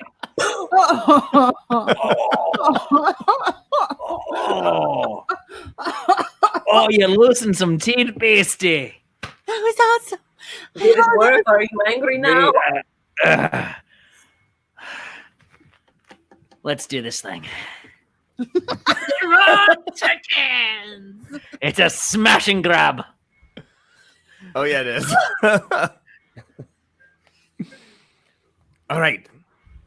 So he's like, the guard, you're going to go out the door, turn to the left, just clonk that. Oh, Philippe gave Ayala Nat21 that punch. How hurt did I get? She actually took a tooth out. The Oh. Dragonborn knuckles are not to be messed with. Rifled with. Oh, you man. got a tooth. Got right there. Can I have it? Yeah, I suppose. Yeah. I feel There like you it's like this is like trophy. The gold one. Gold. You got my gold one. It was given to A me. gold cube. It was given to me on my. It was given to me when I turned 54. Dwarven molars are substantial. That's right. Wait, Oh, that You all- mushrooms. you got all your teeth when you were 54, or just this one? Oh no, this precious gold cube one. This was given to me on my 54th birthday because, as you know, we do our gender reveals at 50. My brother's was late, but I was. when you're throughout your 50s, you get special presents to adorn your body. It's So great. this one was given to me as a gold tooth from Uncle Rollo. Well, now I feel kind of bad. Like, No, No, it's Take it. yours. That's how this works. That's how That's how You're good. they do that. If This you is all dwarven say law. so, I guess I'll take it. There you go.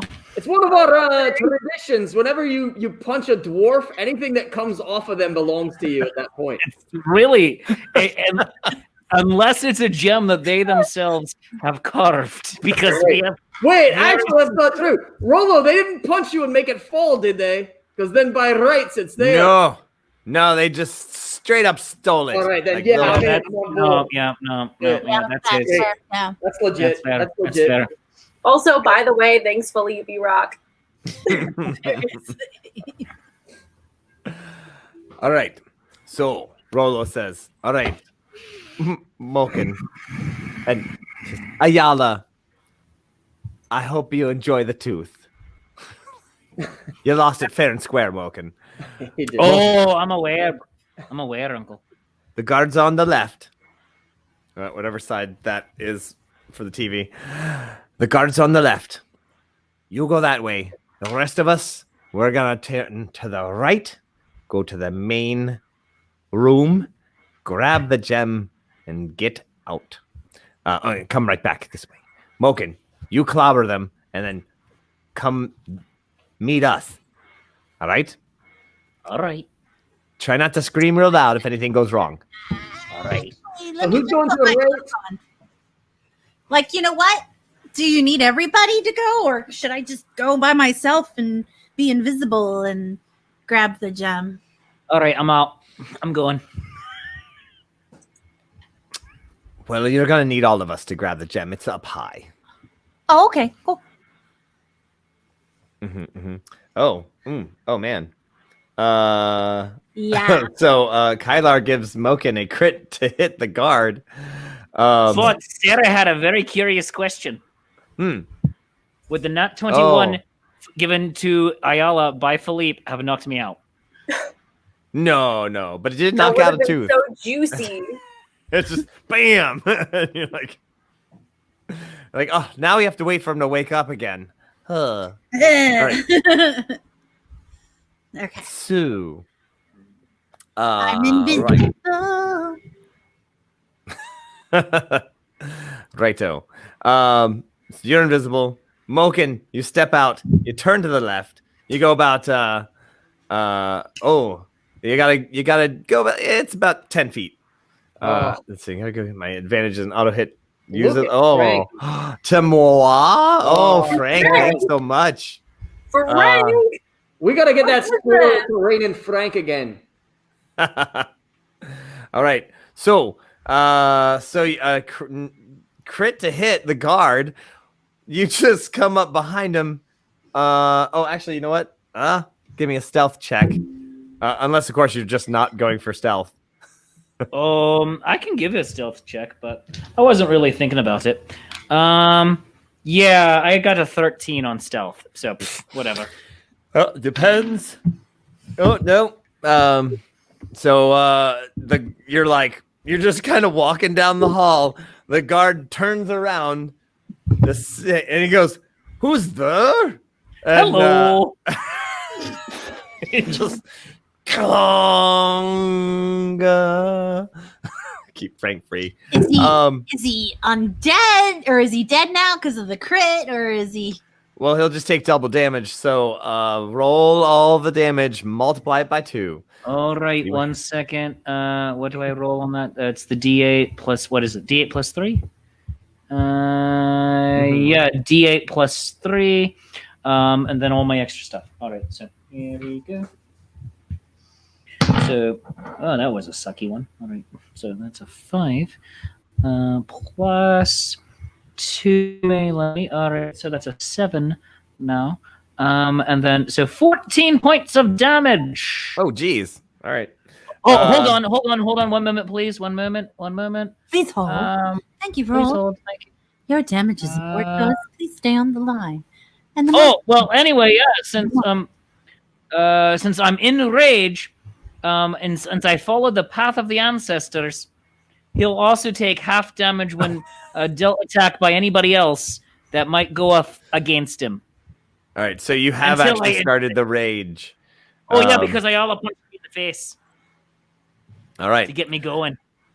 So with your new power at 3rd level, path of the ancestors. When you go into a rage and attack somebody, they are then also attacked by the ghosts of your ancestors, who help out in combat by basically like trying to hold their enemy back and doing things. They basically they get disadvantage on all sorts of stuff. Come to me, great ancestors. Let's do this. So you clobber this guard, and he stumbles back. I mean, you lay him out on the ground, and he goes down like a sack of potatoes. And so the rest of you run to the right into this room, which is kind of pretty.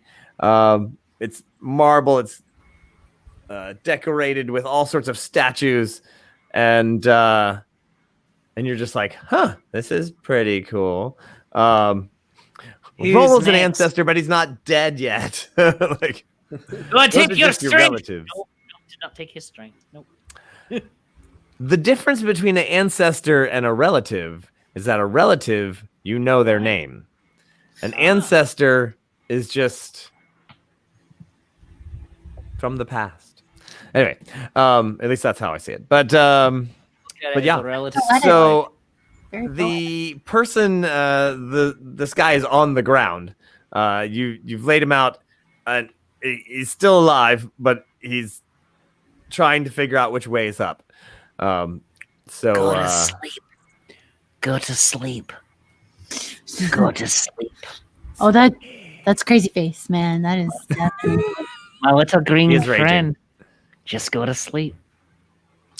So the rest of you have... For me, when we were kids, it was terrifying. I will punch you. I will punch you in the face. So the guard just goes, good choice. Good choice. The rest of you have entered a large room.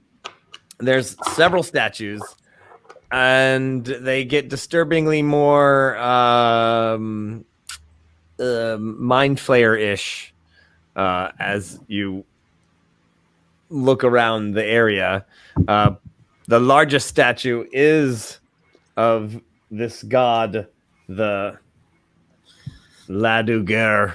How do you pronounce it, Mako? Go for it. Ladigar. There you go. You gotta roll your R's. Horrible and mind flayer deity. And it's holding up this amazing red gem. Mm-hmm. It's beautiful. I mean, it is literally the size of your head. Oof. It is huge. And how much would you say that thing weighs? How much would you say that gem weighs? Probably weighs about, I mean, it's solid. It's a rock. It probably weighs about 60 pounds at least. So. And how far up is it? The statue's on a pedestal. Pedestal's about 8 feet tall. The pedestal's about 2-3 feet, and it's holding it up. And a light from the ceiling of this temple. There's like a beam of light that hits it. And you're not really sure where this light is coming from or what is making this light. And you're like, it just comes from some magic light. It's a disco light, actually. But So Rollo, how long ago did they steal this gem from you? A long time ago. Hundreds of years. 300 years? Well, I was just a lad working on the canals. That was 300 years ago. So about 275, maybe. No, Sarah, no. Although the idea did occur to me as well. It might happen if you need to. We'll see. The room is currently empty of anybody. There are a couple of braziers that are lit, and the room is filled with pungent odor, some kind of incense that is clearly made from probably mushrooms. So, Can you fly, Ayala? Unfortunately, I am not able to fly. Okay. I can climb, but I think your spider can climb even better. Of Ooh. course, I definitely could. And I can go with you and help, Mage Hand, just like we did before with the top of the other thing. So the guy that Moken like beat up, was he a goblin or was he a? No, he's the Duergar, yeah. Did we see that, or was he in a different area? He was on the other side.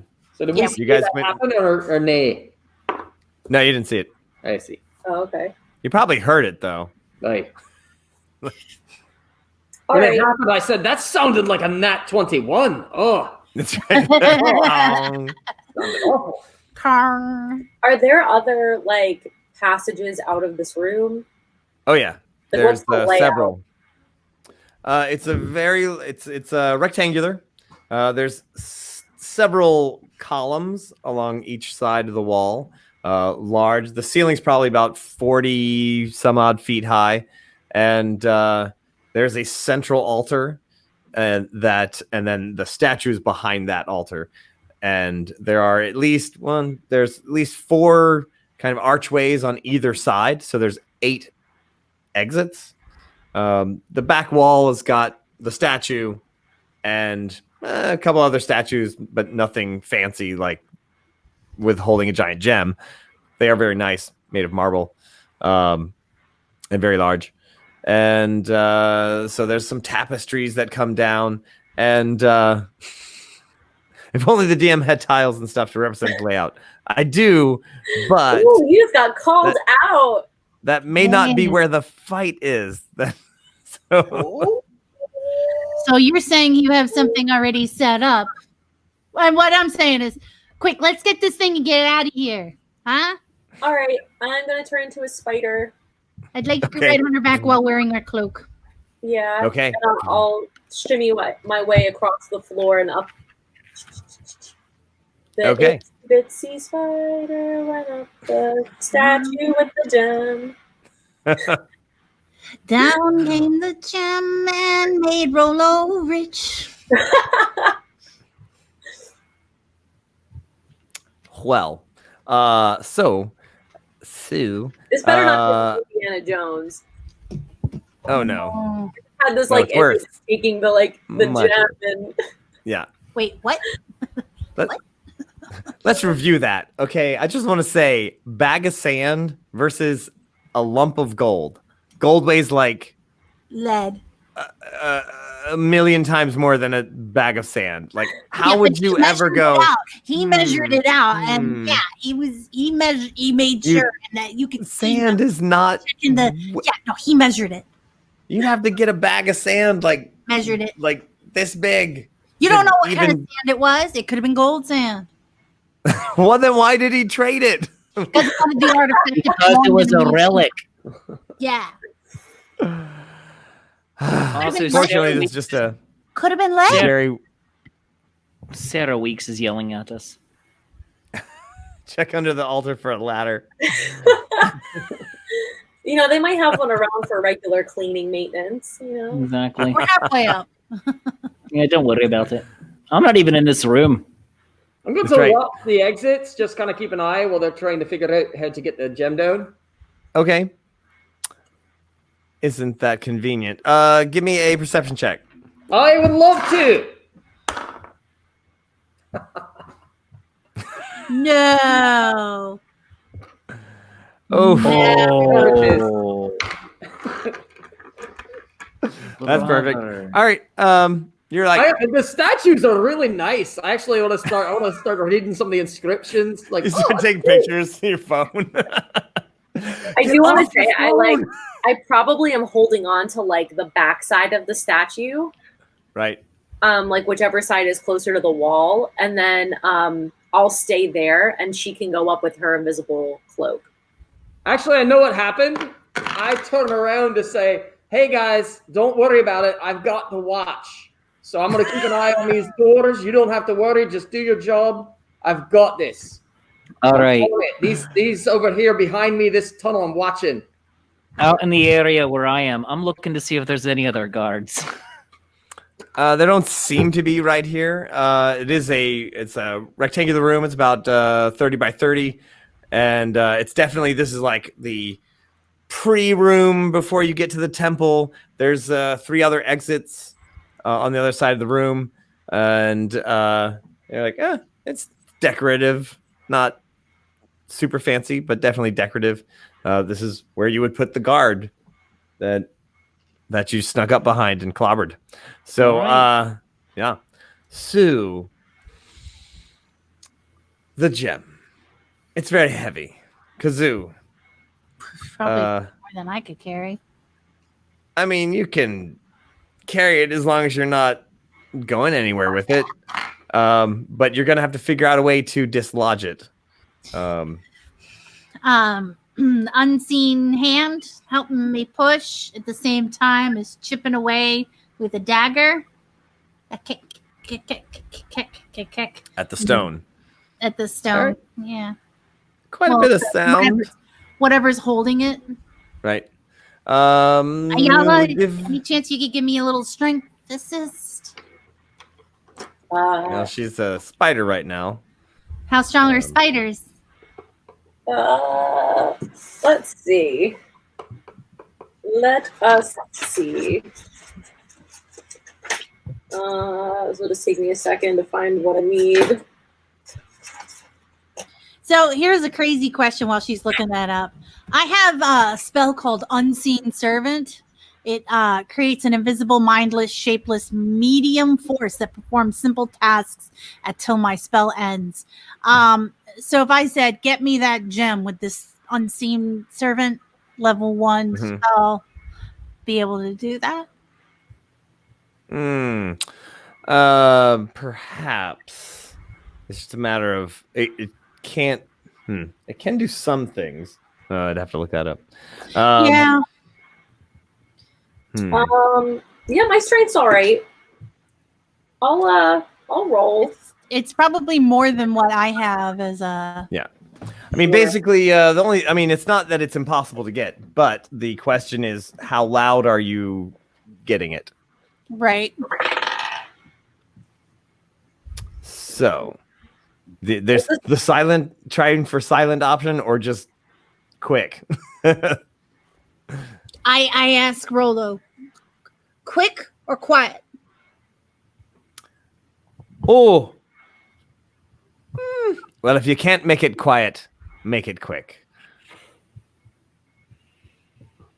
Ayala, you in? Yeah, I'm gonna dig my little spider little talon things, I guess, around the gem. I'm trying to dig it out. I got a 17 and a rocket back and forth. Okay. So you're like, if we're going for quick, kang. You're just like, yep, snap. It just takes one finger snapped off to pull it out, and to answer Sarah's question, it does not just lift free because, well, magic. They created it held onto the gem.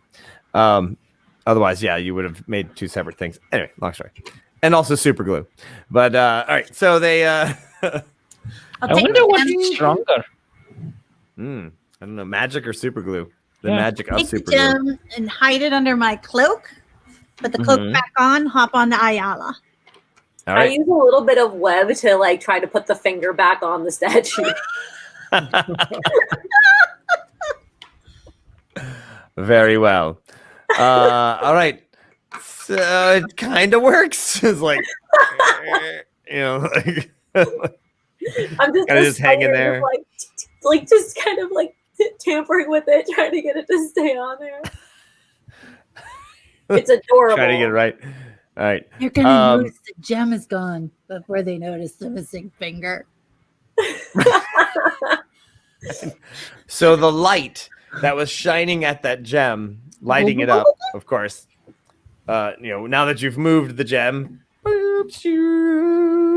and it hits the other side, the back wall, and there's this like bell, and as it hits the bell, you're like gang. clang.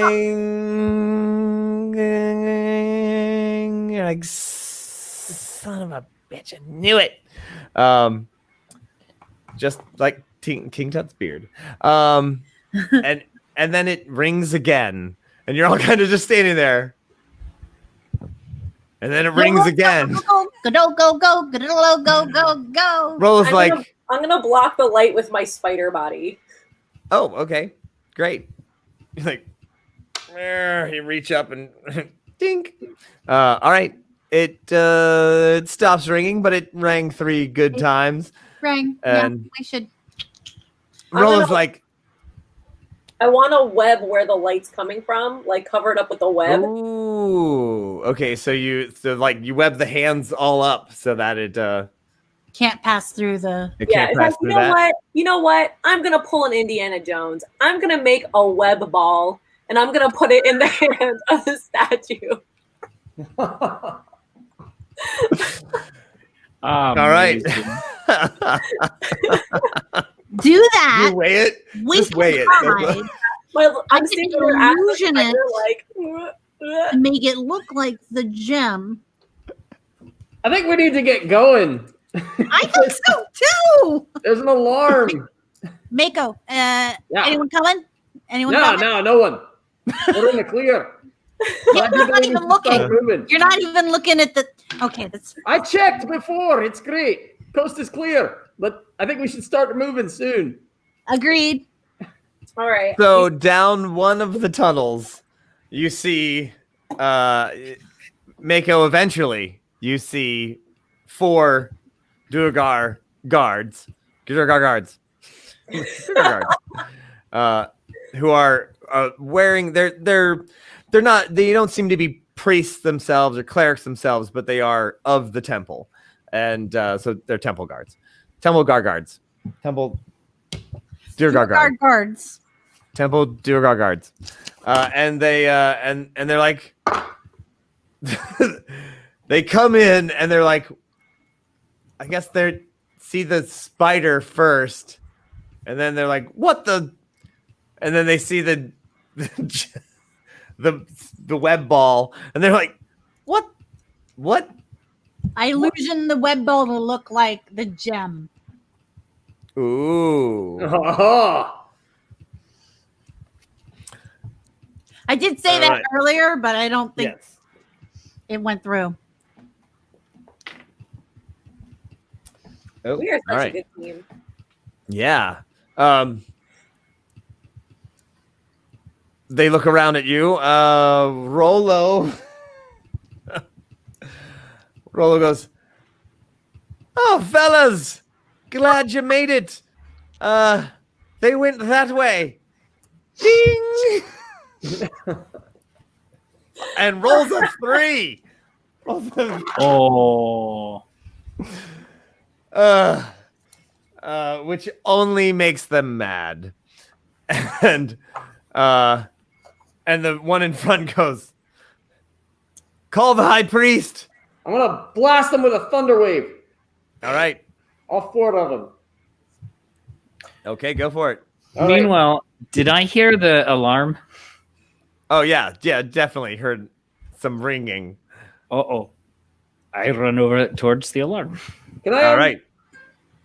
Can I get all 4 of them? Are they standing together? You can, yeah. All right. So let's see. They've got to make a saving throw. Constitution. Oh yes. They need to get a 13.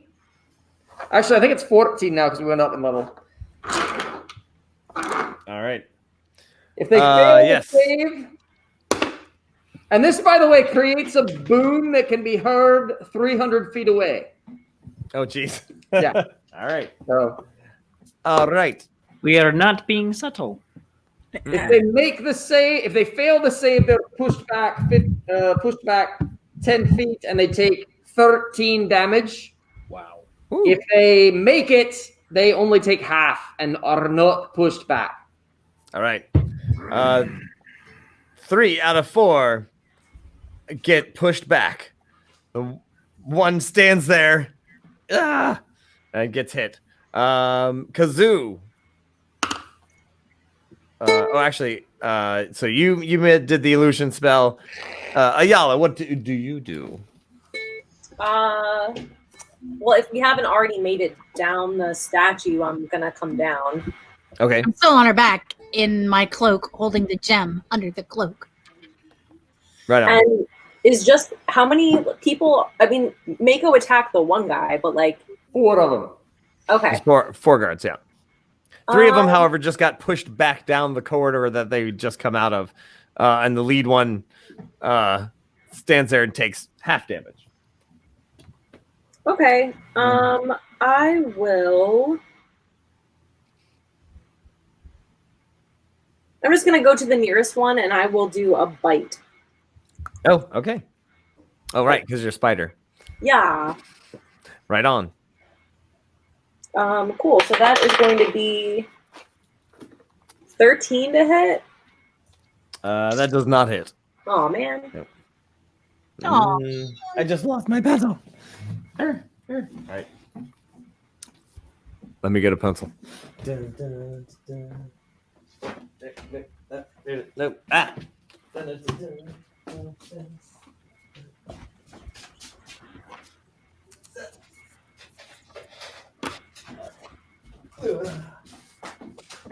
Sorry, pencil break. All right. Okay. All right. So that was a miss. Oh wait, I just got a +5 to bite. Oh, all right. That will hit. Yay! right. Thanks, Char. Rev Tommy. Nice. I just have to remember that you guys are just going to succeed at everything. So. All right, so that is going to be. That's 7 damage. Mm-hmm. And they need to roll a Constitution saving throw Jeez. against poison.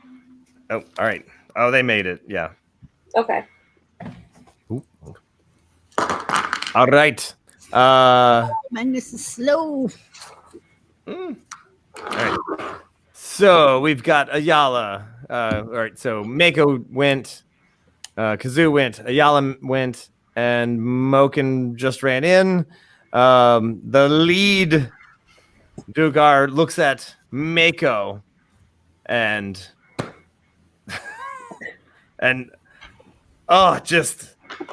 just offended. What are you doing down here? And Ooh. just like, oh god, you can just see the contempt he has for a priest of Jawsus. Right, I came here to dwarf. kick butt and chew bubblegum, and I'm all out of bubblegum. And gets a 16 as he attacks you with a hammer. What do you got? Oh, I go like this. I have a 17. Oh, and Kylar gave me a fail on. I imagine that's a fail for my same throw. Dugars actually have a special ability against poison, so you wouldn't have known unless he failed, and then he just kind of went, "Yeah, whatever, lady." like, Rude. How rude of him to assume my gender as a spider. as a Wow. spider. maybe he knows what female spiders look like. He's seen a lot of spiders down here. I mean, He might be an entomologist.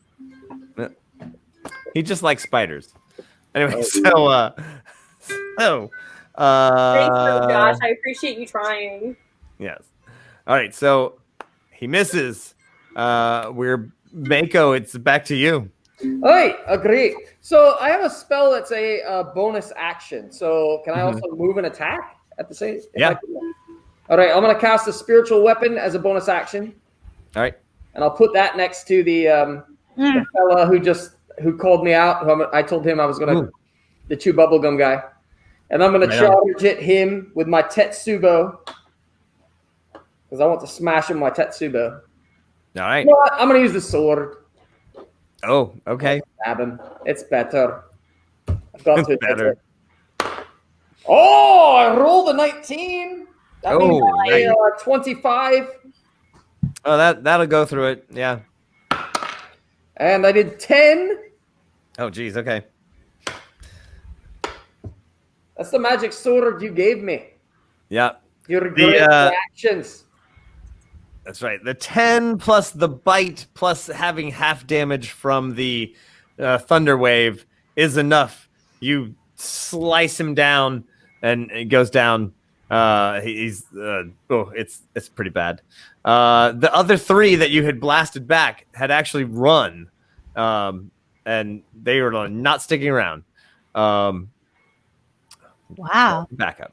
Let's get out of here. Agreed. All right. Yeah, Rollo's like, yeah, let's get out of here. We got the gem, right? You got the gem. You got the gem, right? Like, hee. All right, let's go. And he runs, and you definitely hear more people coming. Rollo's like, I think we should probably just get out of here. Yeah. Yeah, because that's Let's talk more hole. yeah. So he jumps down. Everybody else jumps down. I got a question. Yeah. On the way by, are there any like statues or anything I can like knock over? Oh yeah. Great. Yeah. Sure. I'm gonna do that. Okay. Give me just a strength check. I rolled a 19 again. Nice. That means You're makes like, it 21.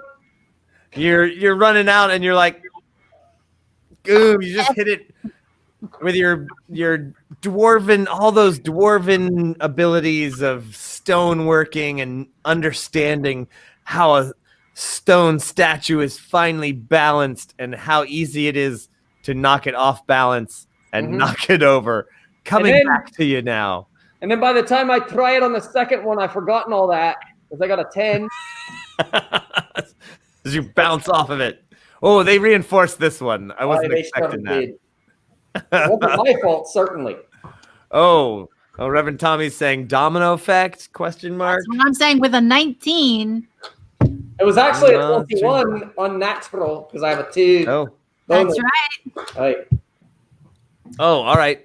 Well, tell you what. So then I will make a save for each statue as it goes down the line. The first one fails, of course. No. So you hit the first one. It hits the second one.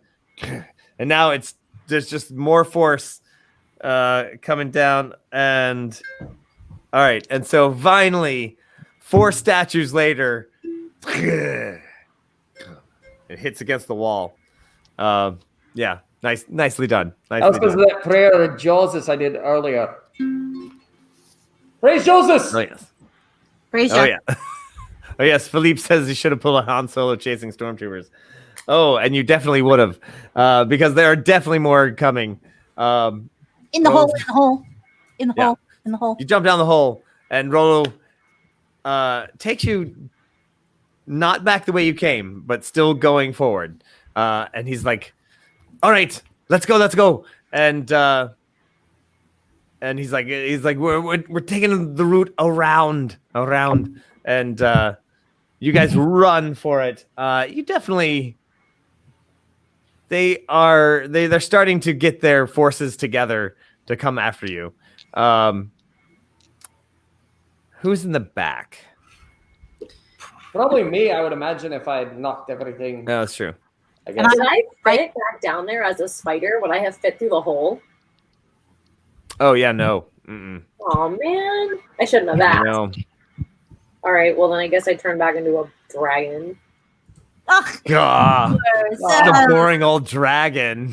Boring. I like being a dragon spider. It makes me happy. All right, so Mako, you're in the back. The gem. I am wearing my cloak. The gem is under the cloak.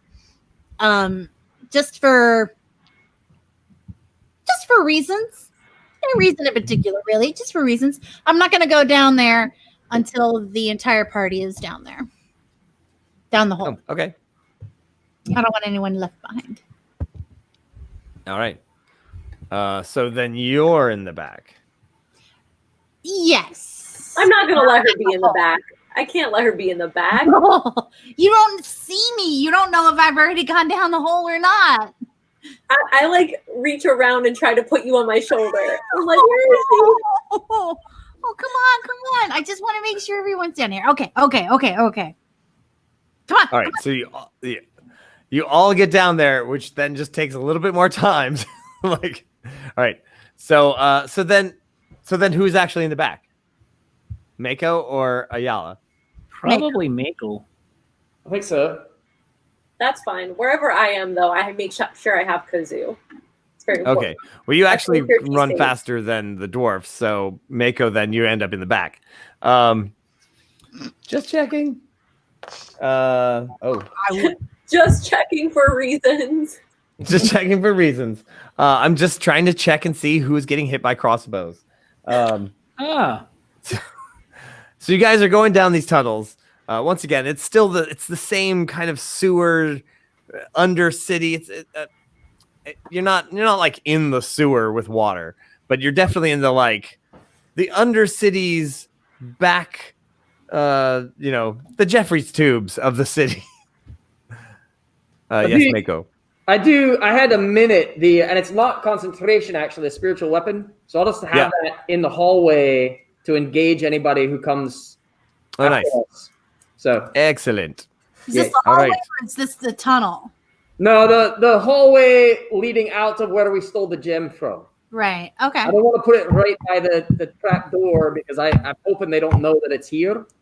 Yeah, that's what I'm worried about. I'm hoping they don't. So the spiritual weapon is just kind of guarding the exit from the room where the statue was. Gotcha. Does that make sense? Cool. Gotcha.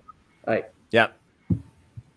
You're not sure what happens. It probably, you hear, something happens as far as like people hitting it and it hits people. Obviously you're still taking off, so you don't know, but it didn't last too long. You're not sure if somebody dispelled it or what.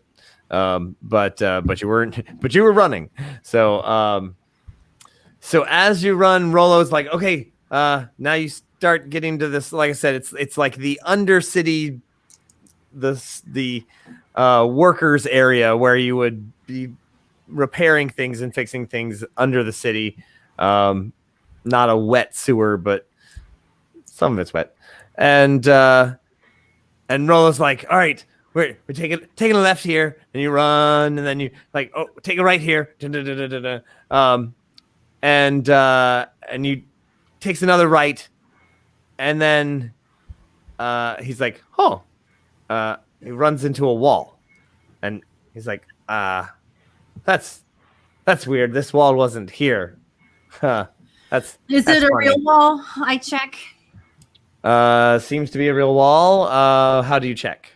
Illusion. Check for illusions. It seems to be a. Okay. Gotcha. This is what an invisible barrier looks like. It's He's like, Kah'zoo is something that just a gnome would do.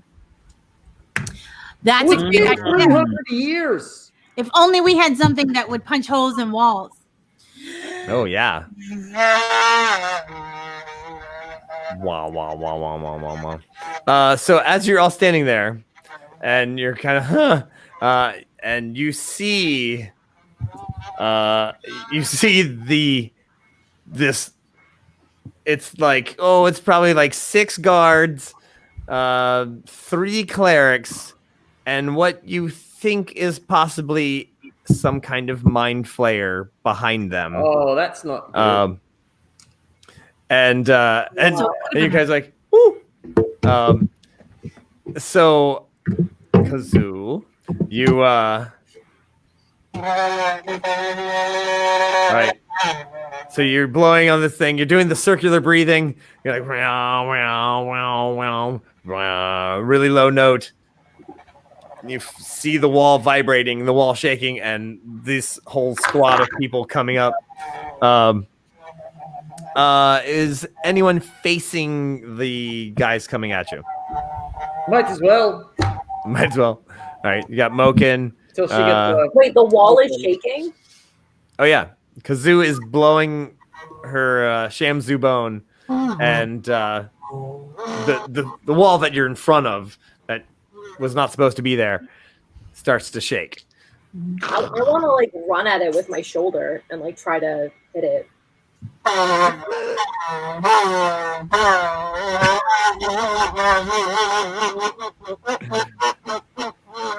Kah'zoo seems to be waving you off on that. Okay, I don't then.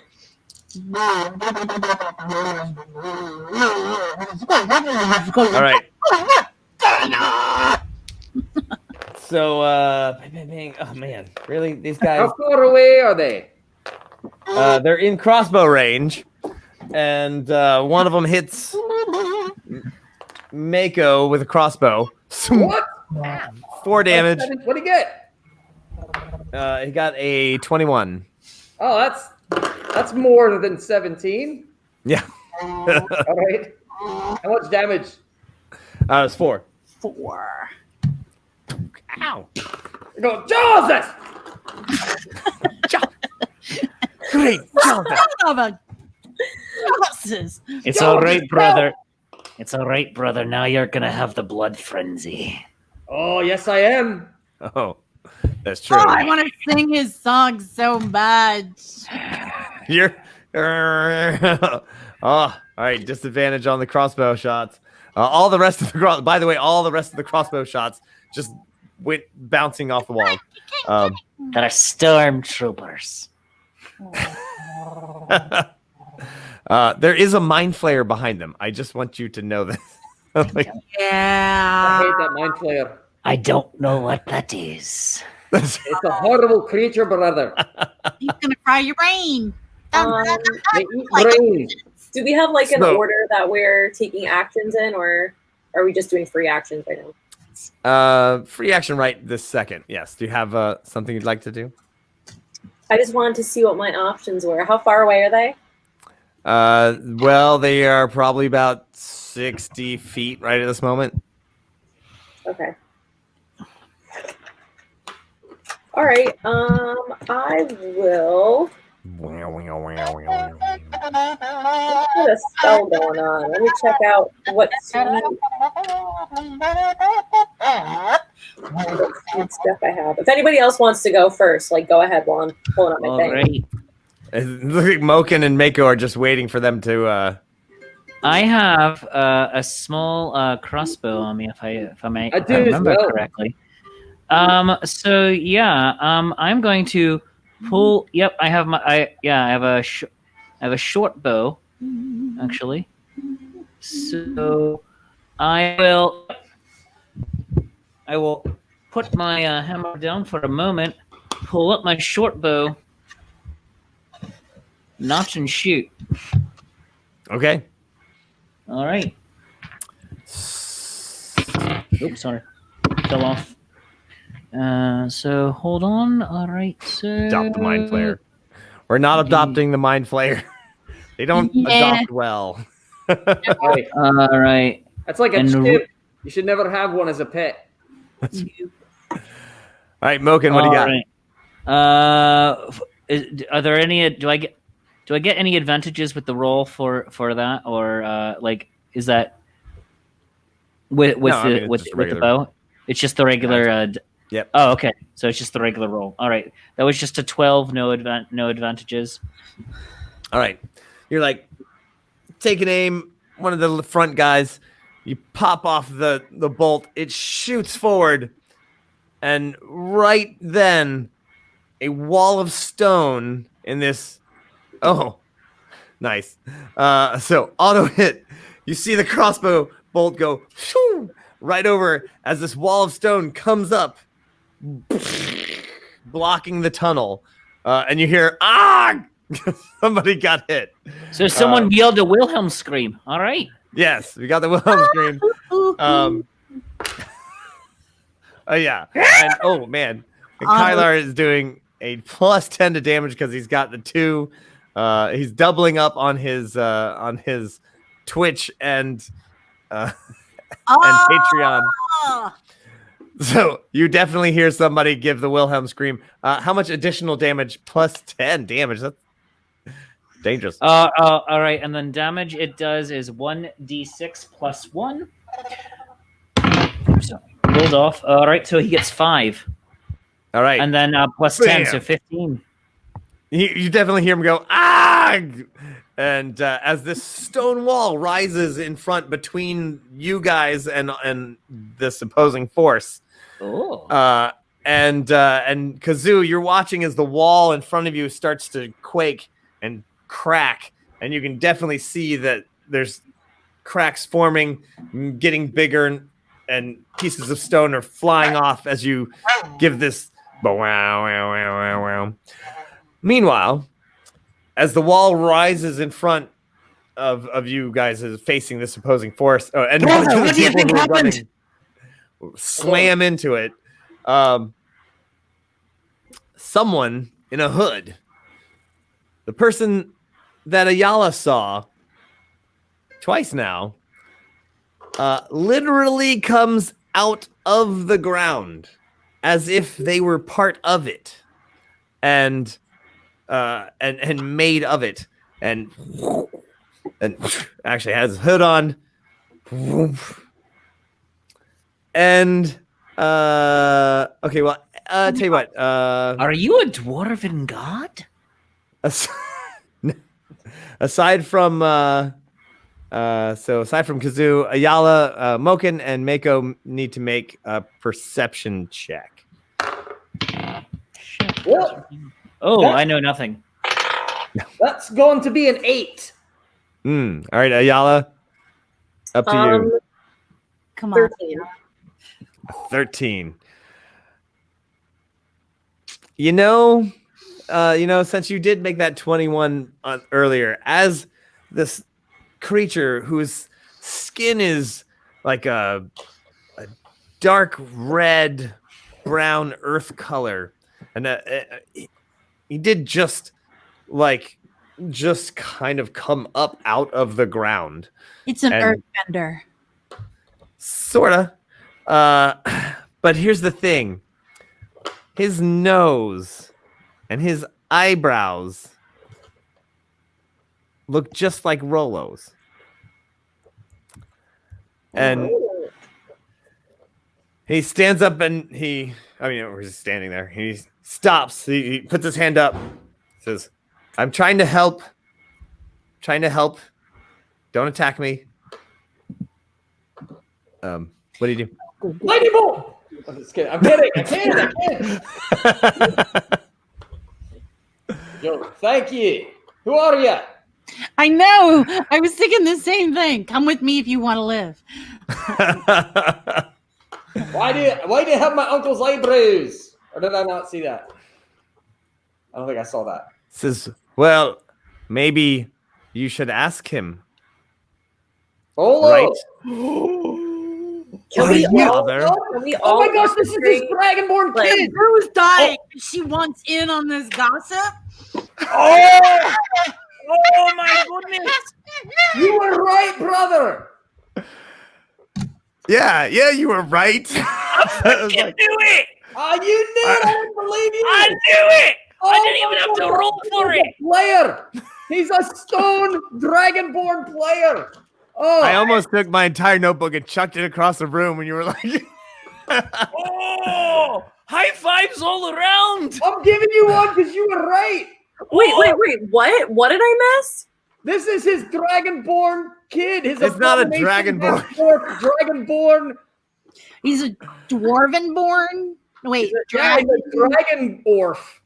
He's a dragon dwarf. He's a dragonborn dwarf. He's a not a dragonborn. He's a dwargang born. he's kind of an earth elemental, if you hadn't noticed. Maybe we should get out of here. And he says, well, Father, have you finally come back to rescue Mum? Oh, And Uncle, We have an aunt we don't know about, brother. And Rollo just sweats. And that's where we're gonna leave it. No! You jerk! Oh You wow. spent all that time on exposition. You spent like 23 minutes on exposition of trust me, I got this. And this is where we could have met our auntie. We will. We still can. We will. This We is still great. can, because we cannot not rescue. You know what? You know what? Ayala, we could be cousins. We are cousins. We're related. We're This cousins. is the best day. This is you are family. It has nothing to do with dragons, and you guys are like dragons. He's clearly said it is not a dragon. Beastie. We are family. We are kin. We are related. It's your birthday. I'm just like looking at the rocks and like the rock person, and then my scales, and then them, and I'm just like. But see, but the dwarves come from The height difference. The dwarves, anything. The dwarves come from the earth, right? And when you're meeting with a dragonborn and you have the metallic elements of you, Oh, it's beautiful. this creates an earth elemental. It's basic science. This is great. This is a wonderful moment. That is some real basic science. I'm gonna go get my pumpkin spice latte now. Yeah, you know what? Somebody give me another Nat21 to punch Moken. I tell you what, you can have the Rockenborn. one. Yeah. Reverend Tommy named him Rockenborn. So Rollo does look about as surprised as you can possibly get. And he's like, wait. And you look at him and you look at this person and they definitely are related. And then, you know, it's like, oh yeah. Yeah. Uh-huh. I Yup. run up and I hug my new cousin. I have ripped off my helmet. I am hugging my cousin. And I'm like, I knew it. I knew it. I knew it. That could be perceived as an attack. He ripped off his helmet. I ripped off my helmet. I fully expect my brother to be behind me. And just so you know, Reverend Tommy did grant, I believe you granted Ayala that. The crit 21. So Rollo goes, "What is she still alive?" And as Moken is like squeezing, and oh, by the way, solid rock is this person, and you're like, "Egg," you know, you kind of wanted to do that, like lift you off the ground, hug, and you're like, "This guy weighs 480 pounds." Oh, I'm really gonna have to strain to lift you. Yeah. And he goes, he's like, yes, Mom is alive and she's still trapped by the evil wizard. Oh, Thanks for coming back. I know there's an evil wizard. There's always an evil wizard. And he's like, well, I didn't know. I didn't know at all. What?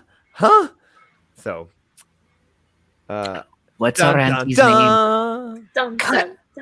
Cousin, I'm Moken. This is your other cousin, Mako. What's your name? Can we call you Jerry? My name's Rollo, after my father, Oh no, isn't it? Oh, that's great. Rollo This is Jr. the song of Rollo. Oh. Rollo Jr. That's what my mom named me after my dad didn't come back. Yeah. Anyway. Can I hit my uncle real quick? Can I hit my uncle? Oh, yeah. Can I hit my uncle? All right, I'm hitting my uncle. Just punching him in the head for abandoning his family. Do I have to roll for I it? didn't know, he says, as you punch him in the face. You kill him. I didn't know. He's like 900 years old. You punch him and give him a stroke. I don't care. He abandoned his family. He is mostly rock at this moment. All right, so. Short. Yes, I love it. RJ. Conk. RJ. RJ. We love you. Listen, RJ. We are cousins. All right, everyone. We can Well, braid each other's beards. Moken gets advantage. Well, I hope you've enjoyed the 2-hour setup to have the Jerry Springer ending.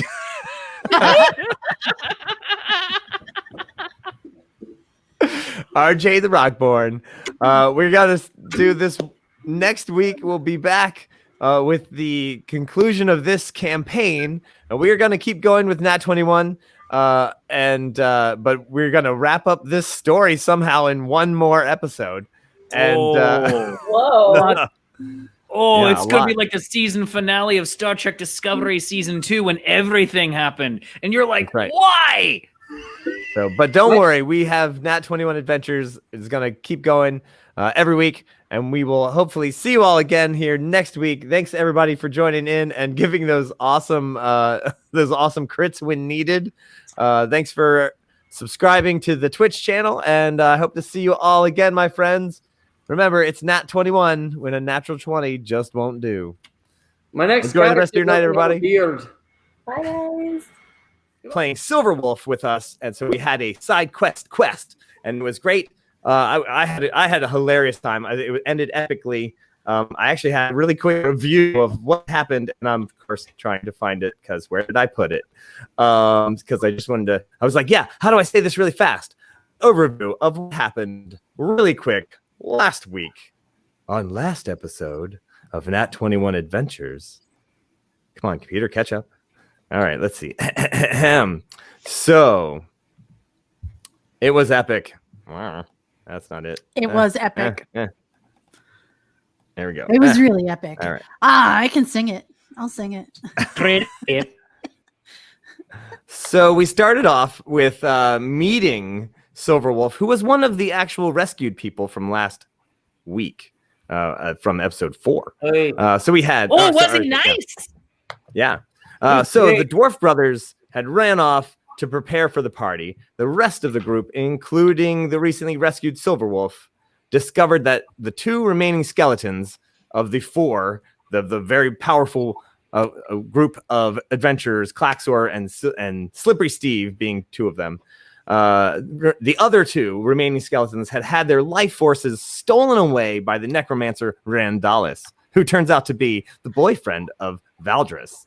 I know, they'll take notes. And each of their life forces were in vials, which the party found, and gave to the 2 skeletons, turning them back into regular people. And then they kept the other vials of Klaxor and Steve's life force for themselves. Silverwolf asked if he could asked the party if he could have them help him find his magic aquarium, which he usually kept his familiar, an octopus, in. And it was taken by orcs that he had followed up to Nieuwe Drakenstein Castle. Well, they managed to get the aquarium after a bit of a standoff with a recalcitrant orc, and who ran off. So he's out there, and then got the aquarium back and the starfish, and then they headed off to heal the fountain. They discovered that some kind of sludge beast was down there in the magic spring. They started to attack it. They tried to purify it, and then they realized that the sludge monster was actually the river spirit itself underneath all of the necromantic sludge. How necromantic. So, let's see. The aquarium was magical, and it actually filtered water. That was its magical ability. And tried to clean the water, but of course there was too much necromantic. It's so necromantic. Sludge. So they tried, but it didn't really work. But then in an epic last attempt, Silverwolf took the aquarium, leapt, slam dunked the head of the sludge monster creating the game of reverse basketball, starting to clean its head, and then the spirit begged for the life force of Klaxor that actually was in Silverwolf's pocket. And Silverwolf threw it into the air. I believe Kah'zoo smashed in midair, and it exploded everywhere. And yeah, we had it cleaned all of that magical life negated all the necromancy, and there we go. We had it was quite epic. The spirit was healed, looked around, and actually at the very end gave Ayala a magic wand. Ooh. So I like it. that was last week, and now we begin this week's adventure. Hey, what? Before we go, seriously, listen. Number one, Frank, you did me wrong at the end. I can't believe you did me like that. That was messed up, Frank. And number two, you Garbanzo, I was supposed to get a title. You never give me a title. I'm watching you, Sparkplug. You watch yourself. It's coming. Violated. Now listen here, you. I was in that seat before. I'm watching you, Garblansky. And don't think I forgot about you, Frank. All right. Anyway, have fun with your games. I had a great time. Excuse me. Question. Anyone? You, the bearded fellow there. Oh, hi. Hello. Mokandare, long time watcher, first time asker. Now, can I adopt you? Apparently it's a thing of mine. Amazing. Oh, that's my brother. It's my brother. He is, yes. Number one, I am not adopted. If anyone's adopting anyone, it's you, buddy. I adopt you. You be my I accept. Thank you very much. Thank you. I know. He's like this his whole life. I know. Anyway, listen, everybody, have a great time. I enjoyed my times with you. I earned lots of experience. I'm never going to kiss a girl again, but that's great. Anyway. Bye, man. Baron Sir You've got some Pistachio. solid fans coming in there. That was weird. I want him to be part of my clan. Hey, yeah. Me too. I did want to say one more thing just before we started. I'm going to cut you off. We don't have our chat window set up. Oh, we don't. Where's the chat window? I don't know. I have a chat window. I have a private chat. I have comments up top. You see that? Comments? Nope. I actually don't have that either. I've just been using the regular screen. Okay. Yeah. Well, I can see everybody's chats. I don't know about you guys. Yeah, I can't. I just have this right here. Oh. Yeah. Is there a setting that I don't know about? We did it last week. We could see people's comments. How many places are you streaming to at the moment? Twitch. We are streaming on Twitch and Facebook. Yeah. All right, then we should be able to see it. Like if you're going to them directly. Oh, there we go. Live Yay! Hooray! Yep. It was Frank's a button. There it is. It was a button. We go. All right. So yes. So my friends, we have a lot of things going on in the world today, and I did want to say something before we started. I know it's kind of weird, but we've had some weird stuff going on in this planet, and I just want to say we had considered actually just canceling the game for tonight in light of the gravity of the current events, but we decided actually to continue for several reasons, and one of them is that some people kind of need this to step away from the news and the world and things happening. Really an exhausting week of crisis, and I feel that there's an actual greater reason to continue. Science fiction, fantasy, those things, while they seemingly are disconnected from today's problems, we can actually address them. And stepping away from the present allows us to set aside preconceived notions and distortions. So we lose that veil. And that vantage point can show us problems of our society and even more clearly, I think.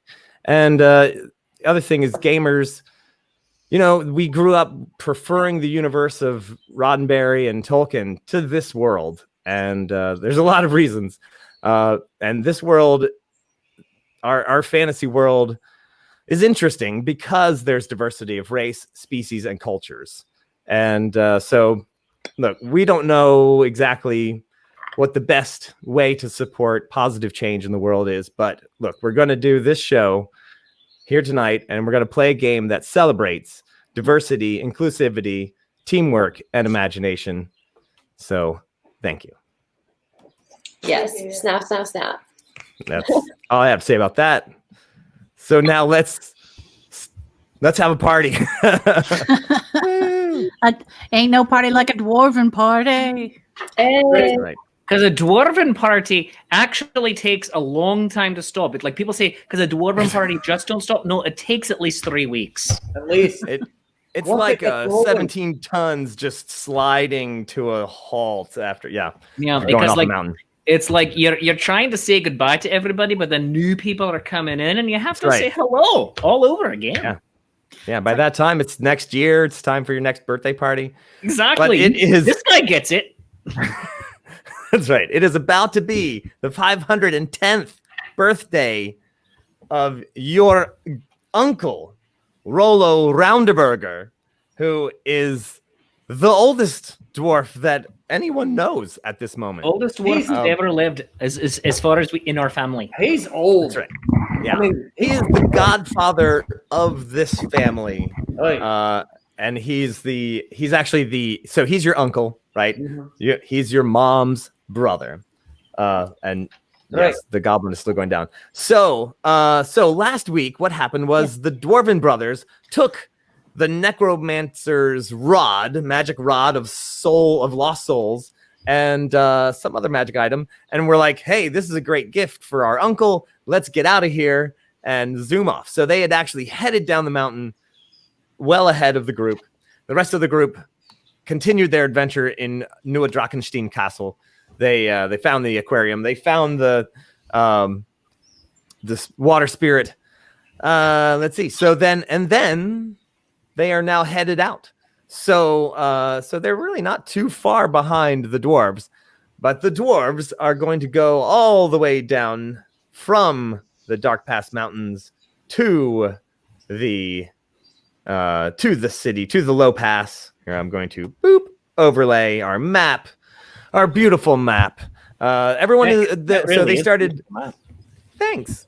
Dark Pass Mountains, right there. That little castle right in the center of the Dark Pass Mountains is Nieuwe Drakenstein Castle. Wandering through the mountains, you get to Low Pass, and it's a dwarven town. And then if you take the dwarven route in Low Pass through the mountain, you can go into the Dwarven Highlands, where the city of Greathold is. It's a great and that hold. is it's possibly the greatest hold, Pretty but much. it is definitely a great hold. It's great. It really is. That's how it's got its name. It's in its name. Great hold. It really is. As we Mediocre say, hold. as we both say, you can't say great hold without saying great. Exactly. Right. It's in the name. So And then it So our- holds all of our supplies and our treasures and our memories. It's where I used to keep all my stuff. Oh, Ma still has a lot of it. Right. That's Well, that's where I got my hat. It was in my room. That's I a got really my nice. hat. I like that hat. I loved it on Frank, but it looks good on you. Different hat. I know it looks very similar, but this is an official Jaws' hat. Oh yeah, yeah. I can see it. Yeah, it's a good hat. Yeah. So our dwarven fellows, they skedaddled off. Yes. I was There just you go. saying. Oh, you're just waving. for- Oh yes. Hello. Skedaddled off to Low Pass. Now they move quickly through mountains because they're dwarves. They get to Low Pass without incident. They get to they go through the tunnels to Greathold to meet up with their uncle Rollo. Their uncle is, as I said, the oldest dwarf that you possibly know, but somehow still manages to get around a little bit. Pretty sure He it's really magic. does. He does. Pretty sure it's magic. He seems to know everyone in the city of Greathold, and now his mines that his nephew and your cousin runs. Nobody knows where they are. They're so productive that he's kept their whereabouts secret for all these years. Now, when he was young, he did work to open that canal through the Dark Pass Mountains as a young lad. But then he found his own mines and started his carven rock days Everyone wonders where is his mine? No one knows. It's kind of a secret. And of course, his son knows, of course. So that's kind of one of those. You're like, oh, maybe he's getting old enough that he's gonna let that secret go, and maybe one of us can find out where all his treasure comes from. That's just one of the things. And you guys rush over there, of course. Now, one of the things that Rollo was going to do, he told Moken that he needed Moken to bring Mako with him in order so that on his birthday, on the party day, he could hand him his axe. And it's a the word that I was looking for, the word I was going to use, it's not a totem, it's his talisman. It's like the talisman of you. It's an axe that the dwarves carve, and it could be a hammer, it could be an axe, could be something else. But they'll usually have some sort of item that they carve and put jewels into, and tells all of the adventures that they've ever had in their lives. And right near the end of their life, they usually give it to someone, or they have it in their will that they're going to bequeath it to someone if something unforeseen happens.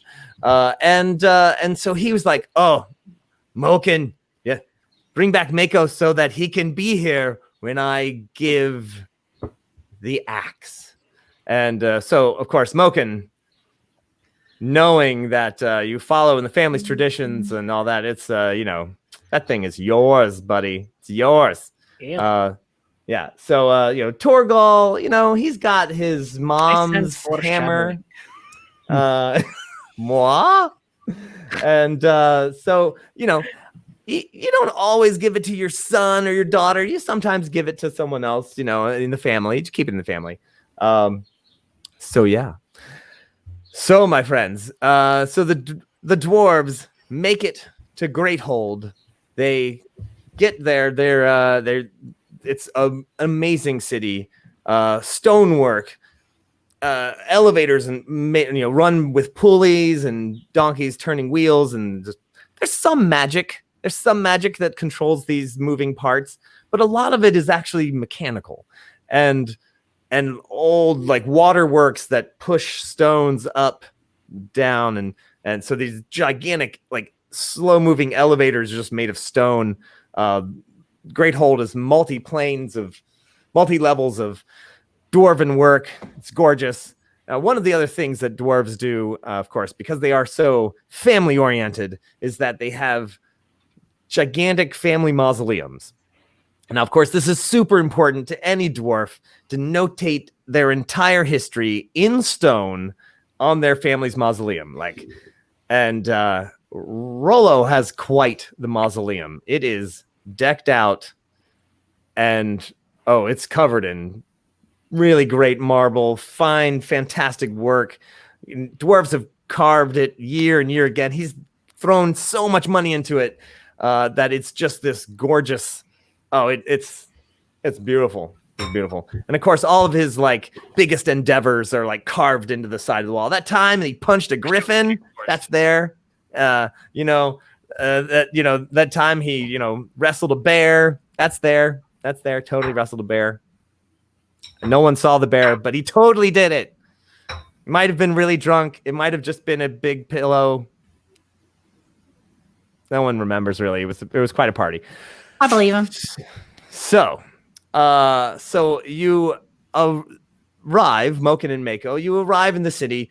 You're in the search for Rollo. You're asking everybody where he is. Oh, he's down in his mausoleum. He's down in his mausoleum down there. He's there working. He's got his son working on it. His nephew, and his other nephew, your brother. I have your whole family lineage right here, by the way. Yes. So, I wasn't sure. Did you want to go straight to Rollo, or did you want to stop by Mom and Dad's? Well, you got to see Mom and Dad first. I mean, I don't know. I believe we should go see Rollo. He's the family patriarch. Yeah, at the same time, he's so old. But Mom said if she doesn't see you first, she's gonna bean me. Then we could definitely go see Rollo first. No, I don't want to get beamed again. I like watching you get beamed. But she hits me in the head. She hits me in the head with Grandpa's hammer. I know she does. It's great. It's one of my favorite times. It's not good. I remember it from when we were boys. It was great. No. All right. We'll go see Mom and Dad. Fine. Why do you think I always wear a hat? It's because of the knots on your head. From where she beans me. From when you whack yourself with a flail you used to have. Well, that happened too, but that's a different lump. I mean, like the ones over here. Like, look, let's go see like, Mom and Dad. That one's from. Why do you think I don't have hair? that iron skillet does a number on your hair. It really does. She scorched so much of it off with hot cooking oil one time. Back when I was 30, it was terrible. All right. Let's go see Mom and Dad. But we've got to go see Rollo soon. I miss him. No, it's his birthday. We have to see him soon. There's going to be a great party. Right. Great. Wow. Do you think all our friends are going to come? Do you think New Mom's going to come? Oh, I believe so, yeah. All right, excellent. Don't call her New Mom in front of Mom, though. Oh, no. I won't do that. That would be bad. No, I only call that to her. That would get you beamed by the iron skillet with the edge, I think. And then Dad would bring in an axe just for a measure. I mean, it's crazy. All right, we shall approach our parents' abode. All right. Let's do this, brother. Let's do it. Deep in the city of Greathold is a place that Mako has feared to tread back up to this point, and which would be Mom and Dad's house. Inside the stone halls of Greathold, there it is. It's modest. It's a modest stone carved building inside of the so it's inside the cavern, and then the building is carved inside. So so it's all underground, and written in stone, of course, is Lanksbeard, which is of course your family. Mako Riptide, not his real name. No. It's my minnow name. That's right. It's your minnow. So Lanksbeard carved in stone above the header. Mako, you haven't been back for several years, right? No, I missed it. It's great. It's like I remember. And there you can smell the dwarven food cooking, and there inside you're like, oh, is she making mushrooms again? She always makes mushrooms, actually. Yeah. Love and they go great underground, actually. Yeah, they do. That's one of the dwarven mainstays, really. It's really what we do. That. Mm-hmm. Oh, you, I suppose you knock on the door? It's our home. We walk in. All right. Ma, look who's home! I'm back. I'm pointing that way, actually. Let me point that way. Ma, look who's home! I'm here with Milken. I brought my brother. My boys, your mom says, she runs to you with that skillet in her hand still. Don't beat me, Ma. I brought him for real. He's here. I was so excited. Sorry, I didn't realize. Puts it on the stone table. And it's Mako as she runs to you. You're like, because you remember her being a bit taller, and she runs to you, and it's like, like she's gotten smaller. I mean, she's 300 years old, which is nearish to 60 something in like human terms. I'd like to embrace her. Oh, she gives you a big hug, and then she gets Moken, grabs you both, big hug. Mom, I just saw you 3 weeks ago. Come on. Oh, I know, but I gotta have my boys with me. Don't make me hug Moken. Oh yeah, she I am Moken. Don't make me hug Mako. Mushes you together in a big giant hug. And there's bring it in like we were boys. He needs to bathe. Well, you made it back just before Rollo's birthday. It's fantastic. What did you do to help? Oh, well, he's working on the mausoleum, I'm sure. But But of course, all the decorations are gonna have to go up. There's an entire cart full that has to go back to Low Pass. Oh yes, we're reading it today. It should be headed out later today. But yeah, what did you get him? He needs something really big. Oh my God, we had an adventure. Moken almost died, but I saved him. Mako almost died too, but I saved him, Ma. Not as much as I saved him. But Ma, I saved him even more. No, Ma, look at the shield I got. Look at the shield. I yell boom, and it sends out a boom, and I saved Mako. Evil necromancer. I saved Mako, Ma. It was amazing. And you had to see it. We left. And Ma, you should have been there. You should have gone with me. I fell in love with another skeleton. I met a skeleton, and his name was Kah'zoo. I told him he's my friend, but he had to die. It was I got his shield. But we've got these great things for Uncle Rollo. Yeah. I think he'll love them. Yeah. Boy, you give your mother a heart attack, you tell her that you almost died. Don't say that. To be fair, I didn't almost die. That was Mako. Mako almost died. What kind of a name is Mako, by the way? Seriously, let him change his name. This has confirmed all my fears about what being new mom would be like. 100% accurate. So,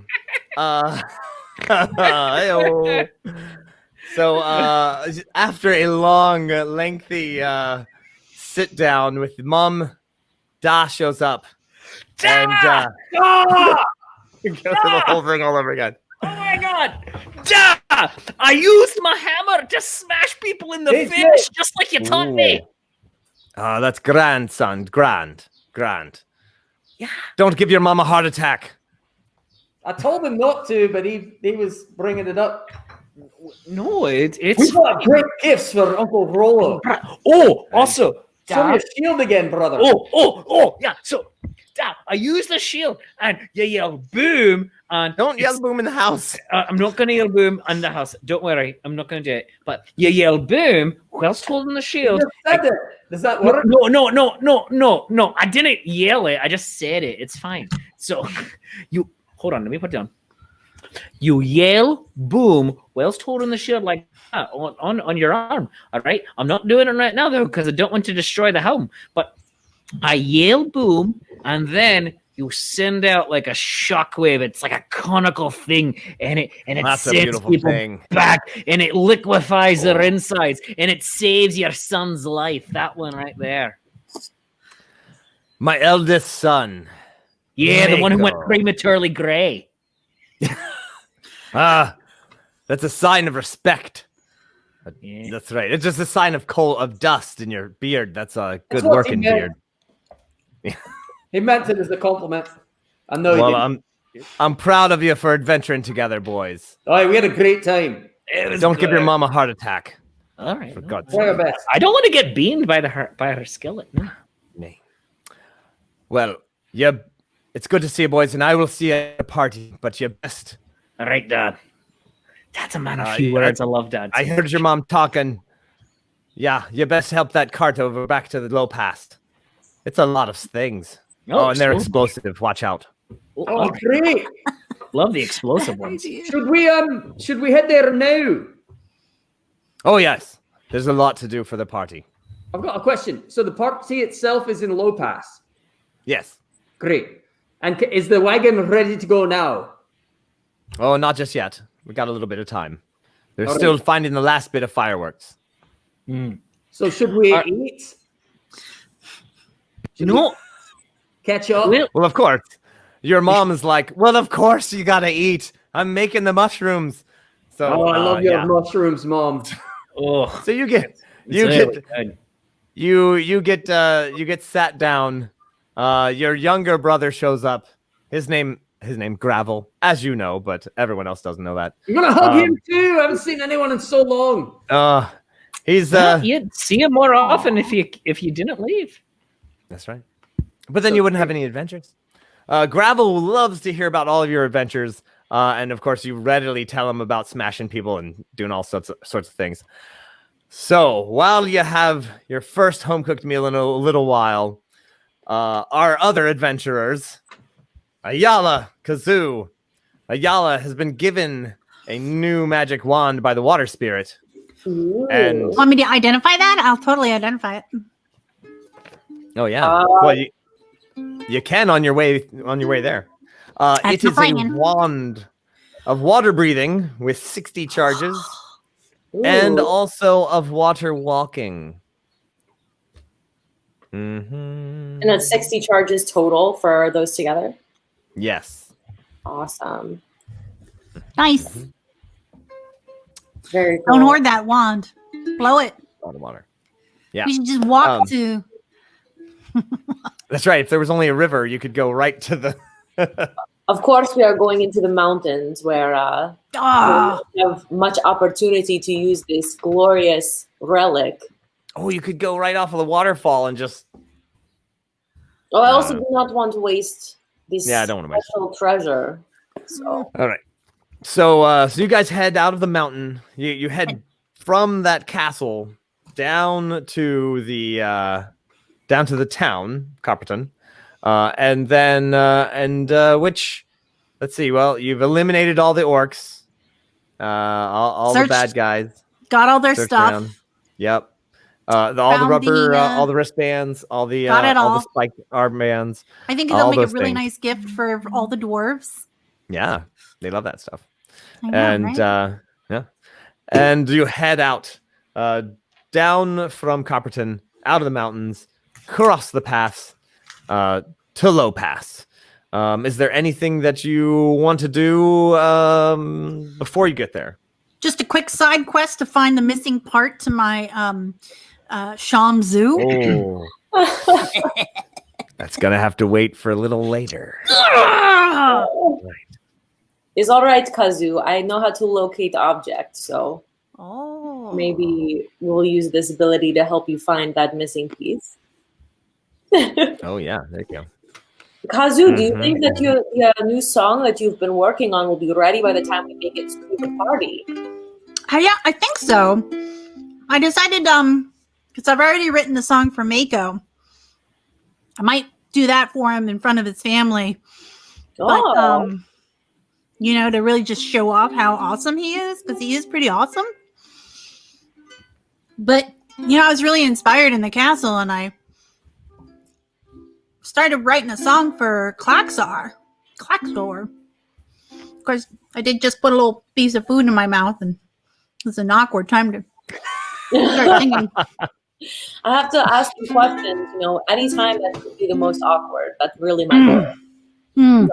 But I'm sure that Moken will appreciate your music immortalizing his new friend. So, oh yeah, seriously, for reals. But this is should I play it now or no? I'm gonna save it for the party because I still have maybe give us a couple verses. Oh, you want me to do it for real? Yeah, just do a couple verses. Yeah. Okay. Then let me open up the Bard song folder. Oh, jeez. Ooh, okay. I simply cannot wait. You selected like 32 verses, Paul. Here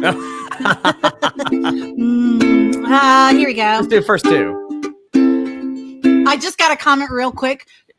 Back in the old days of the Accidental Circus, we released an album that had a song called Worms of the Earth. And it wasn't until today that I recognized a lot of similars. Yes! Don't judge me. Same chord progression. That works. Isn't it? Yeah. Lightning and thunder. You know what? Give me a second here. I'm going to sing a song about Klaxor the Mighty. Talking intro. Here we go.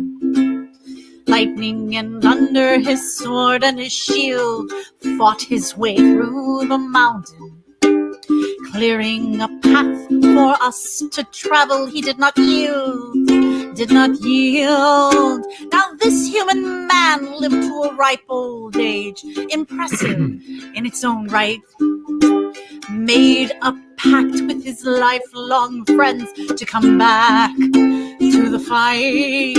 But his second chance was stolen by a necromage, a most foul, cursed and broken, and left behind alone. Alone, a hunger grew in Kah'zoo the mighty that could only be filled with our lives.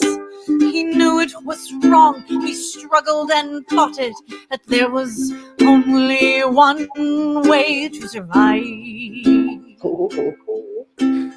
Rather than kill those who took him in, he gave them his sword and shield. Warned them about slippery Steve, and he threw himself off a cliff. That's all you get for now. Oh, Kah'zoo, the dwarves are going to love it. That was glorious. Thank you. It knocked my hat off. That's how good it was. That's a good sign. I know, right? I'm trying not to react too much because I technically haven't heard it yet. Oh my gosh. And I technically haven't finished writing it yet. It's only 18 verses. I feel like this is know. something we can sit 40 around more. the fire and sing more verses for. I have a much Oh, yeah. shorter Kah'zoo song.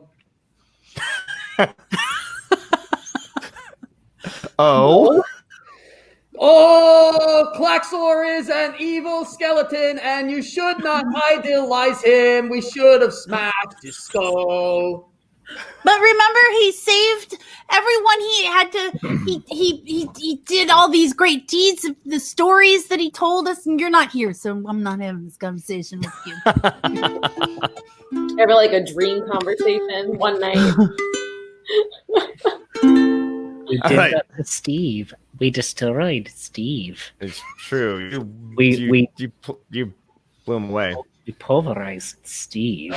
So, Kah'zoo, have you ever been to this dwarven city? Nope. Let's see. I've been to the Shark's Isle, and then Copperton. Yeah, that's it. Wow. I mean, I thought maybe from your music that you were a bit more, that you had traveled a bit more. Well, I do read a lot, and that's why they just recently accepted me into the Bard College of Lore. Oh, look at you. That's right. I wonder how long it will, this journey will take us. About 17 more verses. And All right. So fortunately, Kah'zoo's song is so long that you actually get to low pass before she starts singing "Toss a Coin to Your Witcher," and you're like, I know that's the next song. Oh, there's another verse of Kah'zoo. Great. All right, let's just keep doing that. All right.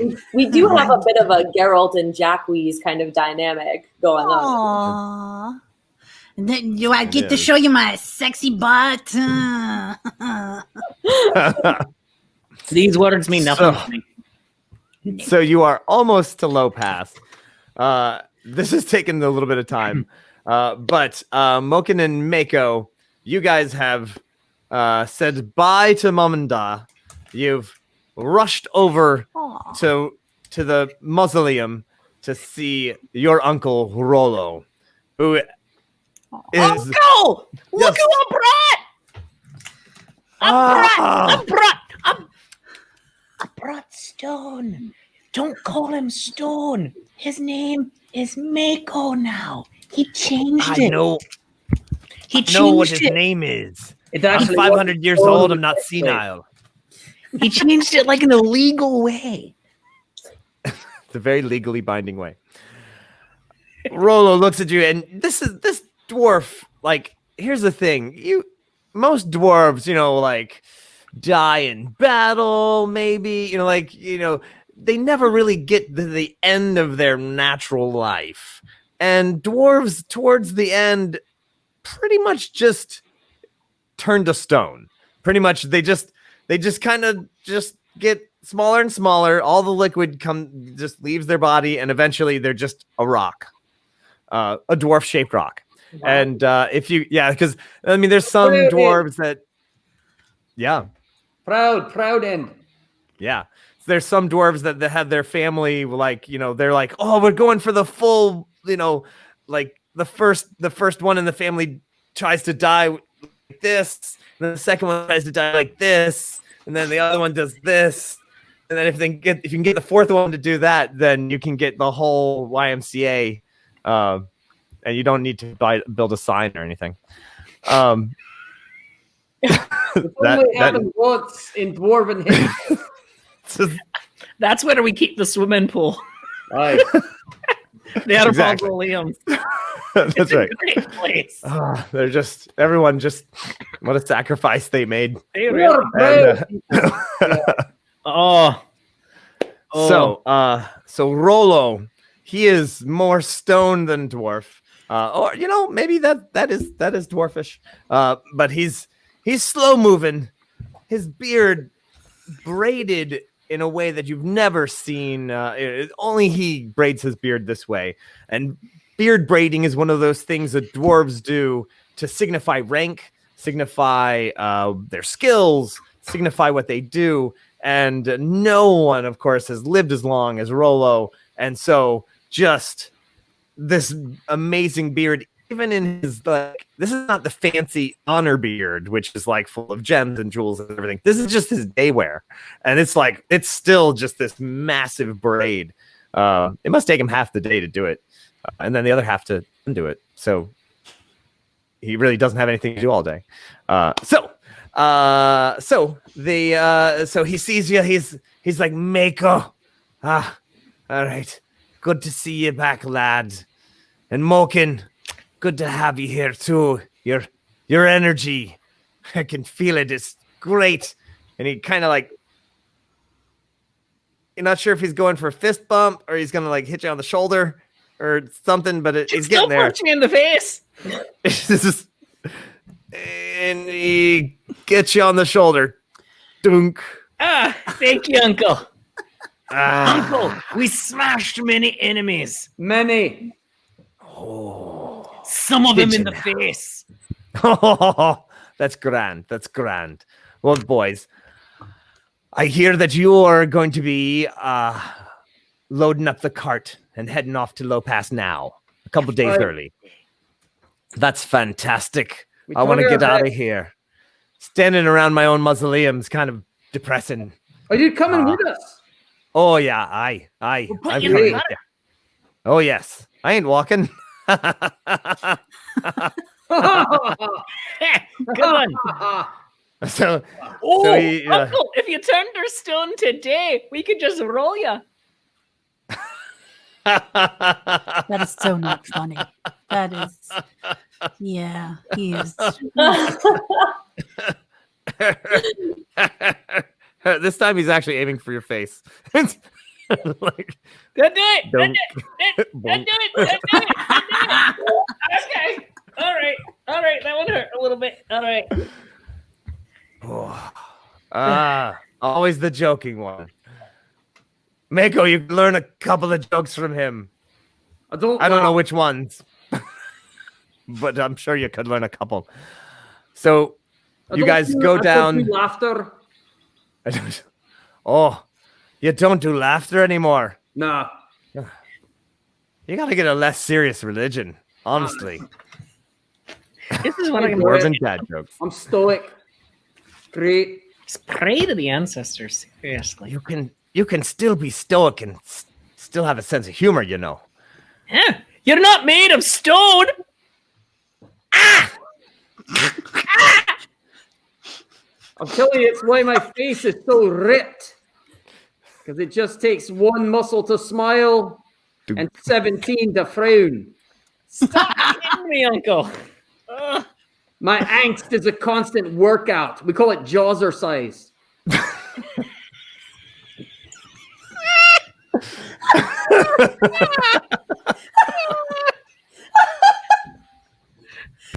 Oh, new mom is starting the drinking now. It's like, nope. Sorry. Okay. So, a few more jokes later, you guys get to the cart. Oh, sweet ancestors. Rollo, That's great. Rollo tries to get in the cart. He's definitely like, Dungeon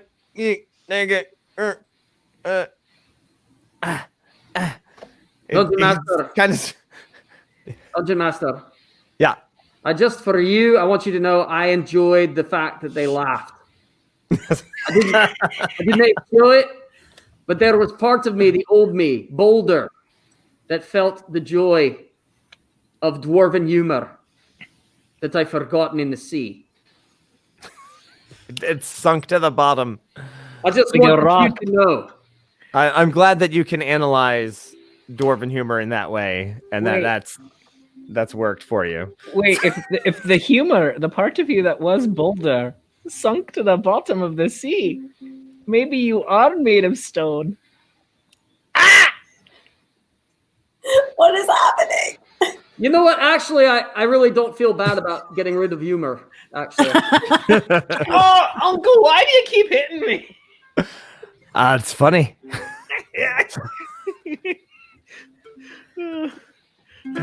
All right, so they crawl into the cart. It is completely loaded with fireworks, and you guys roll on down to Low Pass. And it takes a little while to get there, obviously, but we're in such this part of the terrain. Obviously, there's no not a lot of random encounters. There's a lot of guards, a lot of things like that. So, and once Ayala and Kah'zoo get to the main road, they have a easy way of it as well. And you kind of meet right there. Boop. Serendipitously, you see Ayala and Kah'zoo are walking down, playing the song, and just about to get to toss a coin. And then you see them rolling up in this little 2-donkey cart, and there's just loaded to the brim.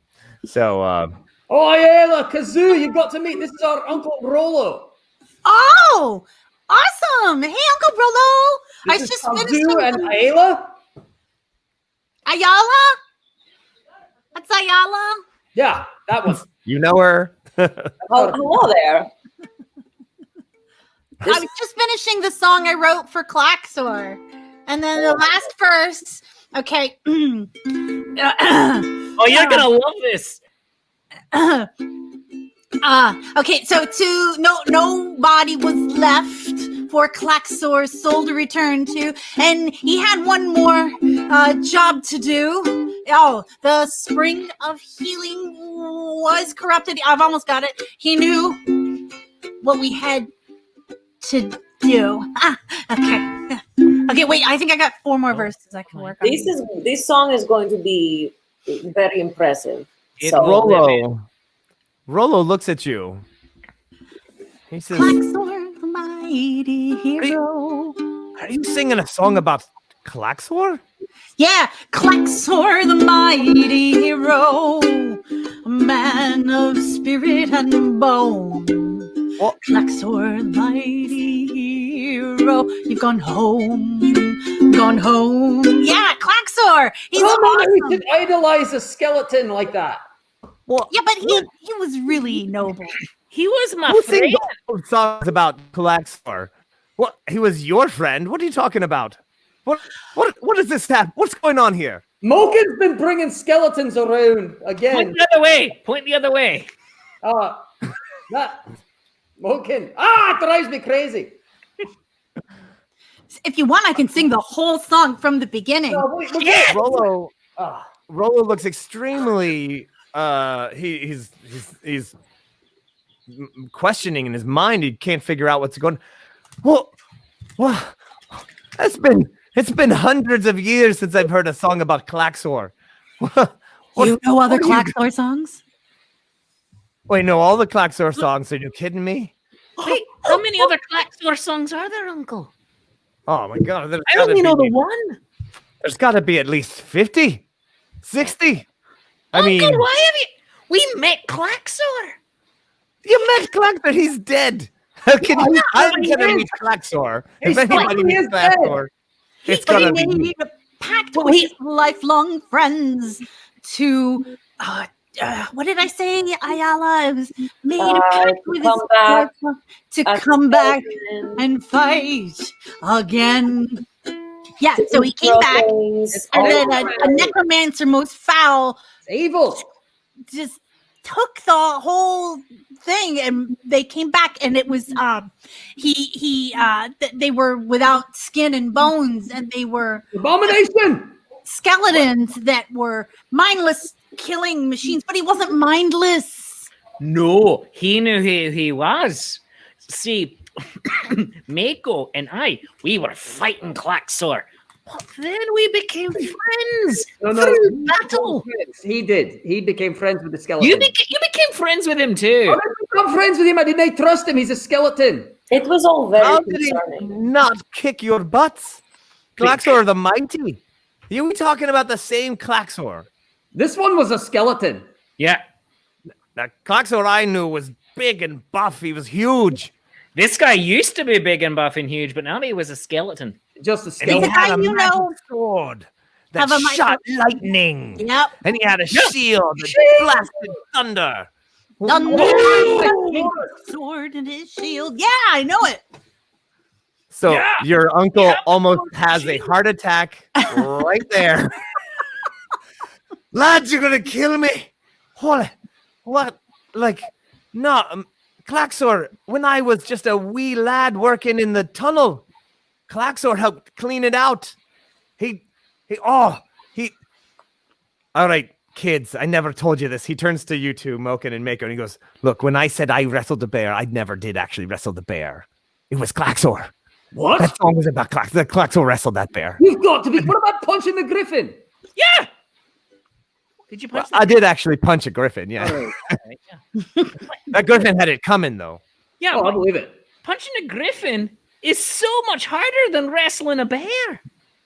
Well, Unless the it- griffin didn't really see it coming. That griffin did, but that griffin was annoying. Oh, wait. What about when you took on the 3-headed hellhound and you bashed all their heads together? That was Klaxor. Yeah, that was Klaxor. Yeah, he told me Yeah, about and that one. Well, Remember when I said that I thumb wrestled a beholder? Yeah. That was Totally Klaxor. Klaxor. Yeah. I don't know how he did it, but he totally thumb wrestled a beholder. Are you going to tell me next that you didn't build the lair that you were born in? Oh no! I did that. That I did. Oh yeah, I that did. makes sense. Yeah. Good. All right. Uncle, I hate to be the bearer of bad news, but Klaxor fell in with a bad crowd. And he's dead again. He's dead. He got some necromancy, tried to defy the gods. He's an abomination, and we put him in the ground where he belongs. No, he actually put himself in the ground where he belongs. Like he But walked off a cliff. There was a little. There is an epilogue that I don't think you guys are aware of. What? Is he back? Are you hiding him under your hat? I would off your give hat, it wee to you beastie. in form of verse, but it might just be faster to just say it plainly. Let's see. How do I say this plainly? He's a river spirit now. Come again. I can get behind a river spirit. That skeleton thing freaked me out. Skeleton thing was awesome. What happened was the evil necromage dude that was Ayala's friend's boyfriend, was kind of a jerk, separated their spirits, their souls, and then brought the skeletons out, and then was trying to put the souls from the skeletons into a soul rod that you guys have, right? You know about that part. Don't blow the surprise. Oh, But wait. Oh, okay. But wait, Kah'zoo. there's more. So after you guys left, there was a thing that happened where the skeletons, we found vials, little little bottles full of souls. I think, Ayala, would you say those were souls? It was like life energy that could be used Life to force. restore the soul to a being. So like maybe we could have used that to bring Klaxor back, but instead we saved a really important river spirit. So his spirit lives on in this very important We also saved way. Klaxor's 2 friends with them. Slippery with Steve. No, he's a jerk. He's gone. Oh, yeah, Steve's a jerk. Yeah. But we have. I met Slippery Steve once. Was he evil then too, or just a jerk? I think it's just a jerk. Yeah. I believe that. Yeah. But at the end, you remember how the water in the castle was all funky and nasty? You do. Yeah, it was bad. It was nasty. It was awful. Well, there was like some kind of sludge or something that was on top of this river spirit. And then we got the sludge to part long enough we threw Klaxor's light force in there and it fused with the river spirit. And now Klaxor is a river spirit. That's beautiful. I got a question actually, just real quick. We were there for the 2 friends to get their souls back, right? Isn't that right? I'm just trying to get the timeline. All right. Was I there? You were there as well. Okay, cool. Yes, of course I remember this. It was right before. We were not there for the river spirit thing. No. Right. But we were there at the end of the fight with the necromancer and all that. Oh yeah, that I remember. Yeah. And then Klaxor's 2 friends. Remember, there was 4 in the beginning. Vaguely. Yeah. 2 of them All friends got their souls back. They became corporeal. Ooh. Right. Well, then that's a horse of a different color, isn't it? Yeah. It was more of a human. So you met Klaxor and Slippery Steve. Now, what is your name again? Oh, I'm hi. Mako, I'm your nephew. Not you, Mako. I'm Mokin. I'm Mokin Dare. Not you, Mokin. I know who you I'm are. the only one in the family not named after a rock. That's Isla, and that's Kah'zoo right there. Ah, Kah'zoo. So a bard, eh? She's a good one too. She does great songs. I mean, if you're looking for entertainment for your party, I am available. That's one of your other presents. I still can't get over the fact that you met Klaxor. That's amazing. He was not the man that you knew. But he He's was been dead definitely for mine. 300 years. He was a heinous abomination when we saw him. He was I don't really think cool, so. Uncle. And who is this dragonborn? The Zayla. It's Ayala. Ayala. Hello. And where are you from? Are you from Magmount? No, I'm not from there, but I have visited there. Their wine is very good, and I have some for you to enjoy for your birthday. But fantastic. I am from Dragon Isle. The old Dragon Isles. Oh, yes. I've actually been there. Yes. Wondrous. Yeah. That is Yes. wonderful to hear. I have some friends with some boats. We were running around. It was good times. That is one of the best activities to enjoy in Dragon Isle. Yes. Gold dragons, they're fairly rare. Like got sick on a boat. Oh, I believe it. Huh. But this Kah'zoo lady. So, Kah'zoo.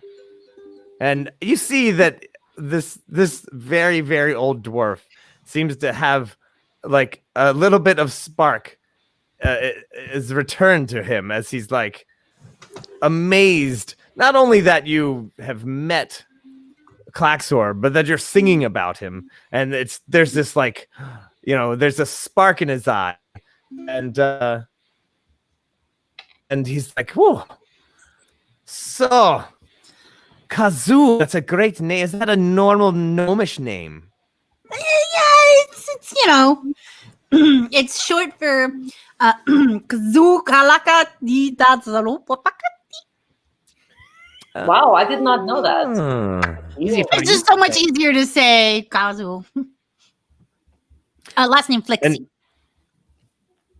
Flixie, you don't say. Yeah, Huh. Flixie. Of the Flixies.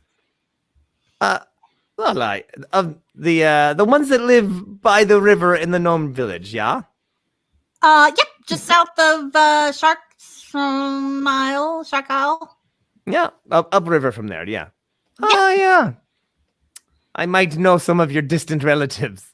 I'm not sure how old A little Swedish. gnomes live, but Longer than humans. I think they only live about 4.5 years, Uncle. ooh, that's not very ni- long. That's science. No, yeah, oh no, you're mixing up numbers again, but that's cool. I'm gonna allow it. Uncle, I feel like you're a little bit Swedish, maybe. You know, accents were different 500 years ago, kid. I believe you. He's like, I mean it as a compliment. I'm just Uncle. There he is. Uncle's like the Quebecois. They speak the OG French. that's right. 400 It's 150 years. No, it's 350 years difference. That's a lot of time for languages to change. All right. Languages normally can seriously evolve, and there's like all the subdialects. I mean, you wouldn't be able to understand common from 400 years ago. They'd say "eth" and "thou" and "thee" and "the." And if you're stuck in a mine just talking to yourself, you come up with your own language. Bark, bark, bark, bark, bark, bark. All right, so true. That's what I was doing, and then Dad sent me on a quest to find you. There you go. Well, Kah'zoo, interesting. And Ayala, nice to meet you. Nice to meet you as well. That was vaguely creepy, Uncle. I feel like you're flirting with the Dragonborn. That's a little weird. If you know anyone who sells that wine, you let me know. I take it off your hands for you. How much do you need? I start how much? through my pack. It's like more than a backpack's full, that's for sure. My friends drink a lot. How about the nip for the road then? And I uncork one of the bottles I have and hold it out to them. I love Magmount wine. Might as well start celebrating early. It is not every day you get to live to be to such a ripe old age. That is true. True. Now I'm Scottish again. Hey, you're back. My See, accent when he said on drinks- shop demo. He really just needed a stiff drink to bring He it really out. did. That's how our Great. rolls. Proud of you, Uncle. What's that? I'm proud of you. Oh, well, for what? Just everything you've ever done. Aw. Coming clean on all that Klaxor business. Yeah, seriously, it's kind of a big deal. It is. This All is a right. big deal for So, did you have? Be honest, Uncle. Did you have your own half dwarf, half dragonborn baby? His Like- eyes get huge. What? That's I heard a very story. personal question. I heard a story. I'm going to smack Moken. No. How dare you ask him that in front of people? What? Oh my God, he could die. Come on. We're gonna. He's coming clean out with us about the Klaxor story. Family. It wasn't Did you him read that my wrestled notes? the bear. It wasn't him that wrestled the bear. Yeah. Yes. It wasn't a bear he wrestled with. Apparently, that was Klaxor. I'm sorry, Uncle. I didn't mean to bring this up. But I wanted sorry, to know. I apologize I for wanted to Moken. know if we were actually related to any dragonborns, because I wanted to know if there are cousins I need to go meet in the world. I don't think so. This is getting awkward. It's really Yeah. good. Oh, Uncle, you did. Oh my God, his new brother. Hey, Brother. yeah, I'm here. What? Just come here this way. I'm It's coming to you. lean that way. It's funnier if you lean this way. Okay, brother. Yeah, I'm listening. Do you think Ayala's related to us? She's not your mom. I know that, but I'm saying, do you think maybe Ayala is like our cousin or something? No, I don't. I don't know. I think she is. Are you sure? No, I'm not sure of anything, and I'm not sure why we're talking about it in front of non-family members right now. Well, we're doing this, so obviously. I know they hear can't. us. I know they can't hear us Okay. because my hand is here like this. So anyone, I'm definitely leaning over you, like. We are not noticing this, though. We are not noticing. anyone on this side over here can't hear. No, no, over here can see or hear anything either. Listen, why are we talking? We got to talk about this when we get home. All right, I'll do that. All right, fine. Casual. This is a very strange conversation. It really is. How do you think? When and where is the party? Because this wine is not going to be enough for me to handle this family gathering. Oh no. Oh yeah, you're gonna need way more than that. It's gonna last for a month. Hey. So Rollo reaches out his hand for the bottle of wine, and like, do you give it to him? Yala? Well, the wine? Yes. He's Yes, like, I did. Yes. okay. He takes it. He just downs the whole bottle. He's like, and okay. That's how you drink it. Proud of him. I'm Your uncle knows very how proud to of him. Party. I was really thirsty. Have you ever been to Copperton during the Dragonborn spring excursions? Well, a few times, yeah. Dropped off some. Yeah. Dropped off some wine and some. I used to trade in, silly trinkets back in the day. Ooh, stuff like you hold up the card. He's like, oh yeah, oh, put that. Where did you find that? Oh man. oh, it was at the Horde Topic shop. Oh yes. I have more than a few things from there. Oh, Oh, those are awesome. I could have gotten those to you wholesale. Ah. But, that's all right. Well, thanks. If you bought one, that means I made money, so that's great. Right. So this has been great and awkward. Let's move on. The party's that way. Right, So let's Kah'zoo go. likes to sit next to Rollo and get him to tell stories while they're on the thing. And she'll try and put like his stories as he's telling them to music. And she'll do what she can to kind of create little flower and rock illusions and, Oh, sweet. the Oh, thing yeah. that she likes to do. So he tells this whole story. Uncle. Yes. Yeah, Uncle. Yes. Tell her. Yes. Tell her the one that you told us about the lions that you tied their tails together, and then you made them. Then you made them fight a bear. That was Klexer. That was Klexer too. Yeah. Okay. Sorry. You're shattering our whole childhood. Well, I There mean, is I no did truth. things. I carved that tunnel. I carved that canal. Not myself, of course. I mean, a lot of people, Yeah, but you probably had to work with like 50 or 60 other dwarves. there were hundreds of us. Hundreds of dwarves carving rocks in the mountain, digging a tunnel. Yeah, keep going. Oh yeah.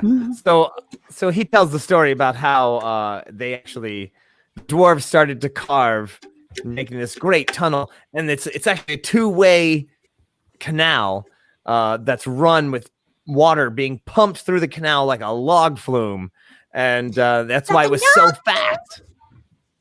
Yeah. Oh yes. Yes. And Rollo did make a Tale of Nine Cats. That he did. He did. Yes. That was they weren't tigers. It was just Gosh, cats tied together. That was brilliant. Yeah. Oh. Yeah. Oh. So just cats, but they were good cats. They wanted it. So they were having a good time. Wow. So the canal, it's a two-way canal. It was it had water pumps that just pushed the canal boats along. That's why it was so fast. It was so fast, but then the monsters took it over. But as they were building it, that's when Klaxor and his buddies showed up to clear the tunnels of all the terrible monsters that live there. And so, yeah, like all those stories about, thumb wrestling, the beholder, and there was a dragon. It was real. Klaxor fought it, but it was real. Wow.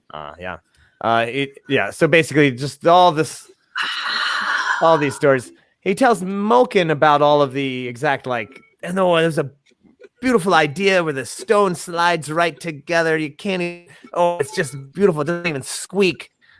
That's really nice, but you didn't fight the dragon yourself there, Uncle. Nay. No.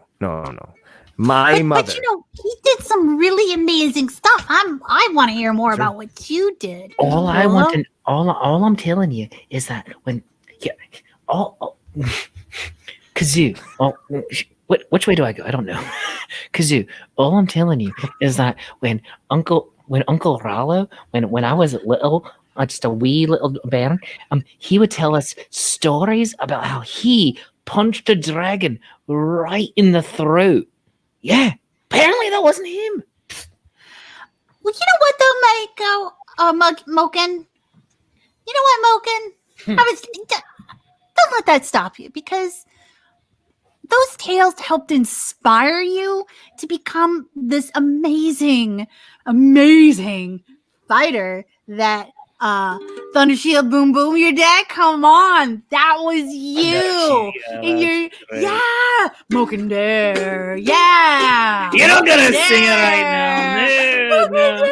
Moken Dare. That was you. Oh, that's true. You were amazing. All right, Uncle, tell me more about the sliding. Yes. I want to learn more about my craft. It's strong, it's 10 undead, making friends and smashing heads, Moken Dare. Moken Dare. Yeah, right? That's you. Considering he did not do all those things is probably why he lived to be so old.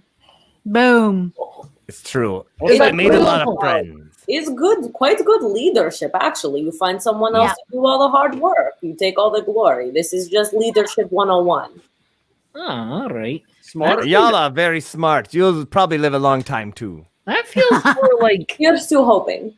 That feels more like manipulating people, but all right. I'll give you that one. What?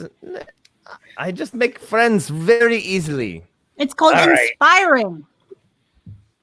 It's called inspiring. So yeah. All right. So you guys make it down into town. And he's rented out a fine dining hall, a huge hall, for this party. He's already rented it out for the week. And, so he's got people already setting up things, beer and wine, and all the food is cooking for days. They're baking bread. They're doing all the meats. Yeah, so it's all it's wild. So you have, of course, you have a very, you only actually have a few relatives, Moken and Mako, who are blood relatives. But you definitely have several other families that are well related to you in some way. The Heartstones and the Stonehold families are pretty close. They've married into your families here and there, and so there's plenty of other half cousins and things like that who are all helping put this party together. Low Pass is a great little town that's basically a trading town between not just the dwarves and the humans, but also the humans. It's a good little pass between two sides of a human empire. So you have the ones from the Northern River and the ones from the Southern River, where Shark Isle is, and then they all trade between there. The dwarves keep the pass safe, and a lot of great things can be bought, sold, traded. Including health potions. Oh, possibly. I might need to pick up one of those. When we get to the party, I'm going to look around at all my relatives. I'm going to take a real close look after the awkward conversation. and see if anybody looks like they might have some sort to like dragonborn blood. I'm gonna look around. I'm gonna look around. Rumor starts. This is I'm gonna not- look I'm not around. saying I'm gonna see if anything. anyone has I'm just gnomish looking. blood. You don't know what I'm doing. I'm just looking. Now, Rollo's wife did pass away several years ago, Desdemona. And Aunt Desi was great. yeah. And actually, so you have a lot of other cousins too, and there is a Desdemona that is your niece, so that's related. Anyway, so you're looking around. No, they're just mostly dwarves. But there are some other people there that are helping. There's a bunch of humans, and people making deliveries. Oh, and so Kah'zoo, you were looking for health potions? Yep, All right. I want to restock from everything from the last adventure, and I noticed that we didn't have. I didn't have any health potions for if our bard was, or if our cleric was hurt and couldn't heal. We didn't have any backup healing because you got whacked pretty good. Kah'zoo, I practical. actually can do a little bit of healing. I never told you this, but Still, what have you got hurt and Mako got hurt? oh, all right. Well, yes. If you're the only one, then yes, you should have something. It's a great idea. If you got separated, you never know. Rollo says, I know a guy who could get you a potion, a few potions. Oh yeah. Yes. Come with me. They're down in Lopass. They've got a market right there in the town square. And anybody else need a healing potion? I mean, it never hurts to have them, so We could all have one. Healing. You need one? Healing. Orange whip. Orange whip. 4 orange whips. All right. So Rollo takes you down to the town square where a fine magic shop is of potions. There is a lady there, and her name. I wrote all these names down. I did. Where do you two? Where did I write it? gotta watch out for those named NPCs. I know, right? Have gold teeth. No, she doesn't have any gold teeth. Oh my gosh, I wrote all these names down. Serix is her name. Ooh, that sounds evil. That is a good name. I like it. Definitely not evil. It's a good name. She's still evil. And she's got an amazing potion shop. She's got all sorts of like things dried in the shop, eyes and things, and it's like just all of the makings for potions. She's got a couple of potions working right now, and so she's like, and she's got some on the pot brewing. She's got a little alchemical setup that all these. And she's actually half elf, and What? yeah, and she lives in this town. She's actually finely dressed. She does not seem to be hurting for cash. And you enter. All of you are together, I presume.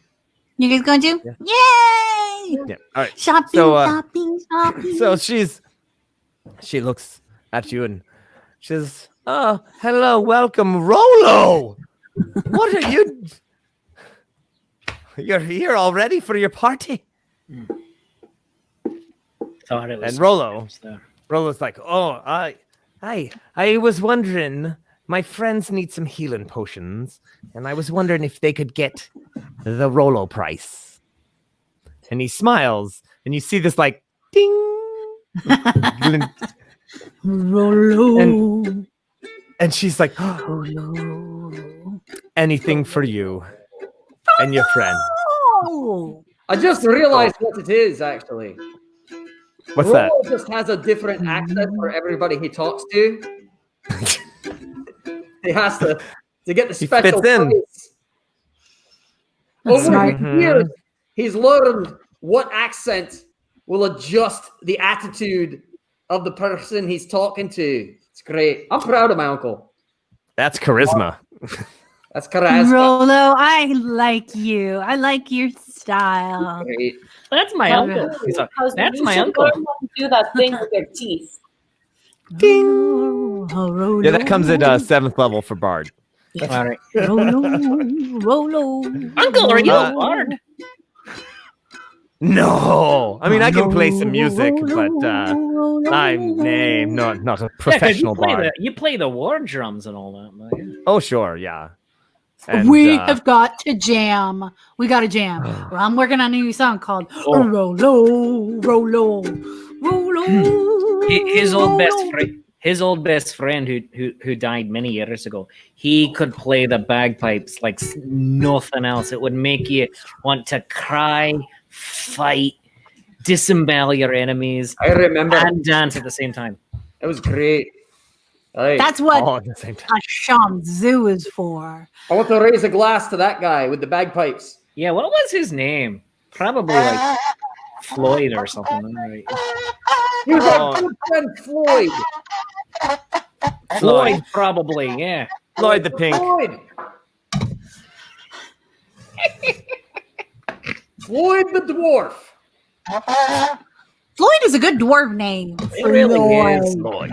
There are many Floyds. Hi, Floyd. It's a So, very common name down here. Very So health potions for you all is 50 gold each. And I mean she probably has 12. So you could each get 3 if you wanted them for 50 gold each. That's a lot. 3 for 50 gold each, huh? Did we ever get any money? I don't have How much, enough for what. do you have? Do you have any money? I've got 40 gold pieces, but I don't want to spend it on money. You know, the normal see. price for a healing potion is usually like 300. Oh, yeah. So Yeah. Rollo looks Okay. at you all and goes, wait. You don't have any money. I'm a priest. Well, I was trying to sing to my supper, but I was trying to, get supper for the song. Instead of just, I mean, I've got some money. I think we can collectively scrape enough to get one. No. He's stay here. And he kind of takes her to the back of it, and he just, I mean, maybe he hands her something. You can't really tell. Maybe it slits her a gem or something. And there's a little bit of back and forth, not heated, and it's not threatening at all or anything. But just a little bit of, of course, and then they speak in half Elvish or Elvish rather, for just a minute, and then I does anybody speak speak Elvish? Do I overhear Elvish? anything? And so they just change to Elvish. Rollo does, and he's like, oh come on, look here, I'll give you this now, and then of course, look, we'll just get the rest later. I've got the wine. You come to the party, it'll be great. And she's like, fine, of course. And so he is, Rev Tommy. He really is like the Zohan. He really is. I'm picking that up right now. Yeah. So they come back to all of you, and she's like, here you go. Here, take. And she just basically unloads all of the health potions onto you guys, all 12. So you each get 3 if you split them evenly. Whoa. Wow. And and Rollo looks at you all and says, well, Happy birthday. Well, thank you. It's my pleasure, of course. If you need to, if you need anything, you just let me know. And if I need anything from you, I will let you know. Wink. Huh? Wink. Wait. Why is that weird? Yeah. That's nice. This is very kind of you. Thank you very much. Thank you, Uncle. Oh, Algoritmo on Twitch would like to join the conversation, which part of the conversation would you like to join? I just saw this. Like, I don't know. Are they in the? Oh yeah, yeah. They're right here too. Yeah. Oh, Yeah. Hello, Algoritmo 667. I want to talk with you guys. This You is a guys. spamming one. Oh, hello, Oh. spamming person. Oh, it's in all caps. Oh, all right. Bye. No. Let's see. Ban them. Ban them. And no, not at Fred. No, don't add them. No, that's worse. There we Let's- go. Jam. He All right. is a Super Saiyan. Whoa! I haven't seen one of those in years. Never. I'm only. What heard is a legend. Super Saiyan? It's from Dragon Ball Z. Bye. Anyway, so here we are. So you've seen this interesting encounter. You all now have 3 healing potions. For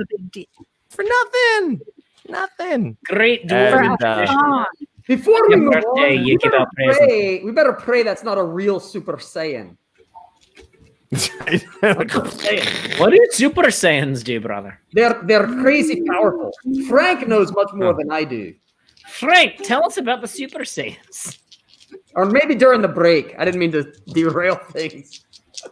All right. I'm gonna pin him up. Well, is there anything else that you guys need to do before the party happens? I've got to freshen up. All right. Well, I mean, there's a day. It's not till tomorrow. Right. I need to braid my beard. I got to make sure my course. braids are right. do we have a place to stay in town? You're staying. Rollo says, "Oh yes. I've rented the entire inn. It's for everybody coming into town. It's huge. Everybody gets a room." I need to donate my adventuring cloak to the local charity, and then buy myself a new cloak for my uncle's birthday party. Ooh, You want to get nice. matching ones, brother? Yes. Yeah, we could look great. Oh, I picked out a great one. It's green, like my old one, but better. I like green. It's good.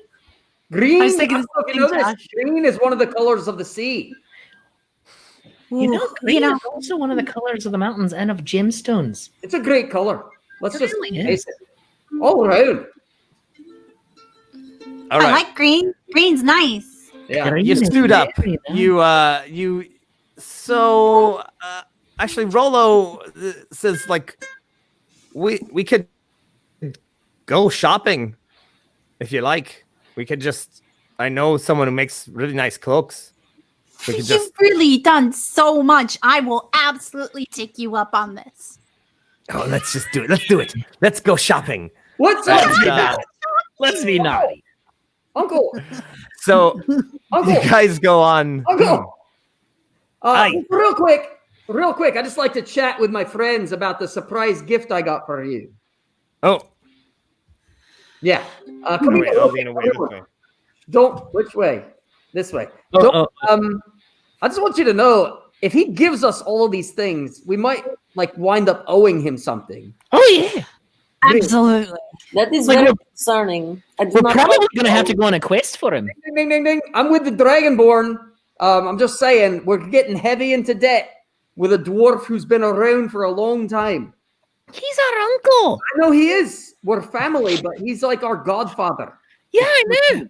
But can you even? Is there even a way to politely decline a gift from such an important, influential figure? I think we'd have to subtly Feign death something else. or something else. Well, we could smash his head in, but You it's his birthday, and that'll be frowned on. That sounds like a very bad idea. Bad idea for the godfather of the clan. Well, it's done sometimes, but you know, like Not by us. not by you because you had to go off and join your fancy religion. I It can't. better not be by you either. I'm sorry. No, I think we probably should make like we've got to go back and prep for the party. All right. I'm just saying, if we do this with him and he gets us all these things, we're going to be heavy into debt with our uncle. Maybe that's what he wants. Maybe mom and dad are fine with it. No, I have no doubt that's what he wants. My question is what is he going to want in return? Maybe he wants a baby dragon. From who? Wait, was that it? That's yeah. From where? I will not stand by and watch that abomination happen. Wait, what is happening over there? I have no idea. What is happening in general? What is life? Okay, so You know what, Nico? You bring up some really salient and valid points, and I respect where you're coming from.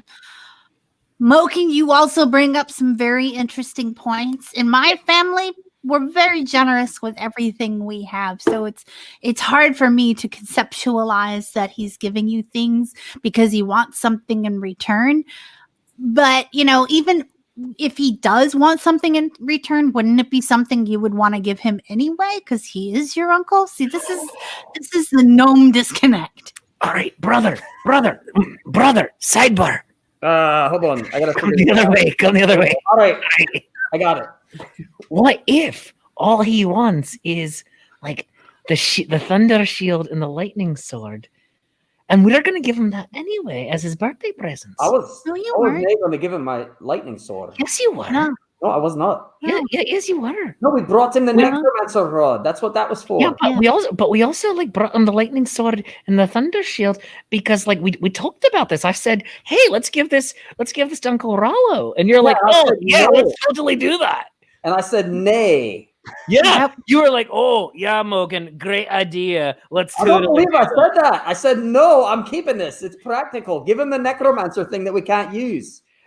Oh, so you only want to give him presents that you can't use. You are a terrible nephew. You are No, he'll love it. you're a terrible nephew. I Don't hate worry. to interrupt here, but did you not just talk about potentially beating up your uncle That was Moment. broken. moments ago? I would never Yeah, do that's that. a family thing. That's not. I'm not on this side. I wouldn't do that. Where is Rollo right now? He's probably standing there talking to some people about where to place all the beer, and he's just but he is only like 10 feet away from you. Look, I'm just saying, this is our chance. He's distracted. If you want to have him get you things, you're going to be in his debt. So he turns around. Listen, he comes over I to like you not guys, spending money. I am cheap. and he puts his arms around Moke and Mako. He's like, "All right, we go in or what? Come on. I know okay, there's with you, a Uncle. sweet hat shop right down the street." Oh, I love good hats. Oh, So like, come on, free hats into this. Look, is there anything better? you don't live forever, and I mean, let's face it, you might as well spend the money when you got it, right? Come on. And he starts walking down towards the hat shop. There's You can't take it the with you. there's also it's like the fine cloak orarium, and so they're this. He literally goes down the street that is you're like, oh, that's the expensive street. Oh God, whoa, oh. Ayala, I'll go with you, but I think it's not a bad idea. I am too big for all of these dwarven fashions, so I will. No, they make all sorts of things for everybody. This town has everything. It's cosmopolitan. Well, my druidic ways do require me to wear very specific things, so I'm sure they've got felt. They have. Do you need felt? They have felt. I mean, That pelt. that is great. I mean, pelts and felts and all of the other rhyming materials are quite wonderful. Melts. Belts. Belts. Some belts. Belt. It's a vest made of belts. Well, Kah'zoo seems to be very excited about the hat, so I will simply come as a fashion Consultant. consultant for Kah'zoo. Okay. Are we gonna do the dressing room montage where I come out and I'm wearing all these absolutely. different hats? So we have a big montage of shopping. the hats come out, and I mean this you're like, you are really truly impressed with the level of hattery that is going on around here. And then they have one of those. They like, they got one of these. I love it. And what do you think? So total montage, all the things. Could this be my and, new war hat there? Doesn't fit on the ears very well. Oh, that is very, very sparkly. That is. Oh, and they have this all, like one of you, they have a whole montage of one of you coming out with the hat, and everyone goes, no, and they're gonna come out, no, they come out, yes, and like, no, like,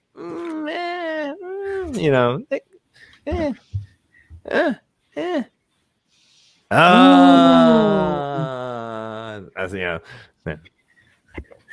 and then yeah. So, that's what I was wearing. Oh, sorry. Don't tell him. Silly. I mean, yeah, great. That was wonderful. All right, so you get hats. If you would like, write on your character sheet, fancy hat. And pretty much it could be made of leather. It could be made of felt. Am I able to avoid getting a fancy hat? You're gonna have to roll a charisma check. All right. Oh, really? Actually, he gets a charisma check. Yeah, no, I'm sorry. You get a wisdom check. He rolls his charisma. You roll your wisdom. I got a 17 plus 3. I got to 20. That's nice. He got a 28. So I got a great hat. This is a fancy hat. Whoa. He's been talking people for centuries. He's a pro. Oh, yeah. Oh, he's great at it. I had no doubt. And I mean, I rolled a 4. So I mean, I'm kidding. Actually, I rolled 15. But yeah. So you're kind of like, no. Oh, it does fit. It really does feel nice. Kind of does make your head like, it's so comfy. Like you can almost practically read minds with it. It's fantastic. Yeah. Look at your brother. Look at your fancy brother. Hat. All right, brother. I know you went with this one, brother, but I might wear this one. I like it. Or nice. this one. I mean, like, I'm gonna start a gang and terrorize the streets of Birmingham. I'm gonna go to Shark Isle and be like, hey. There you go. And become a detective. So then you end up at the oh gosh, I wish there was a really good name for it. I did not make a really good name for this, but it would be something about Lando Calrissian and capes. Lando capes. Lando Cape. Yes. Write it down. That is it. Lando capes. And yeah, there are these like great half capes. And the proprietor's like, for the more upper class, we do have some magical capes. Whoa. All right, I got my sweet ride. And that's right. Lando capes. You're welcome. Thanks. I was like, gotta be anyway. But your uncle says, no, just the fancy capes will do. That's fine for today. We don't need that right now. And he gives him a wink, and he's like, oh, very well. But there are some fantastic capes. And your Uncle Rollo is like, Mako, I know that you're one for the sea. There is a cape here that is waterproof. Oh, the sea would just bounce right off it. It's beautiful, it's stylish, made of some sort of leather-ish. And and so he's like, and he takes you down the side aisle there, and it's like, oh, it is definitely this, like, it is the raincoat cloak that's meant for the sea. And you're just like, oh man. Oh, your uncle's like, oh, I bet it fits you like a glove. I've got a question. Yeah. Do they have one? Because, Jaws, we try to be with the sea. Is there one that actually attracts more water? More water. That, lets the sea flow through? Extra absorbent. Right. Like a wetsuit. Well, we have a wool cape. All right, I'll go with the first one. It is a fancy cape. And your uncle kind of doesn't let you see the price tag, which you're pretty sure was in the upwards of 700-800 gold pieces. It is fantastic, though. It is embroidered all the way down. It is fancy. It is definitely, this is the kind of coat that would, easily you'd have to be 8th level to wear it, but you're wearing it today. So what's it going to take to get you a cloak today? Anyway, so once again, whole montage, capes. If you'd like, you end up with a cape. Fit Ayala. Oh yeah. Because there's there's totally fit Ayala. Yeah. This one there's definitely your eyes. It does. Mm-hmm. Wow. This one, look at it.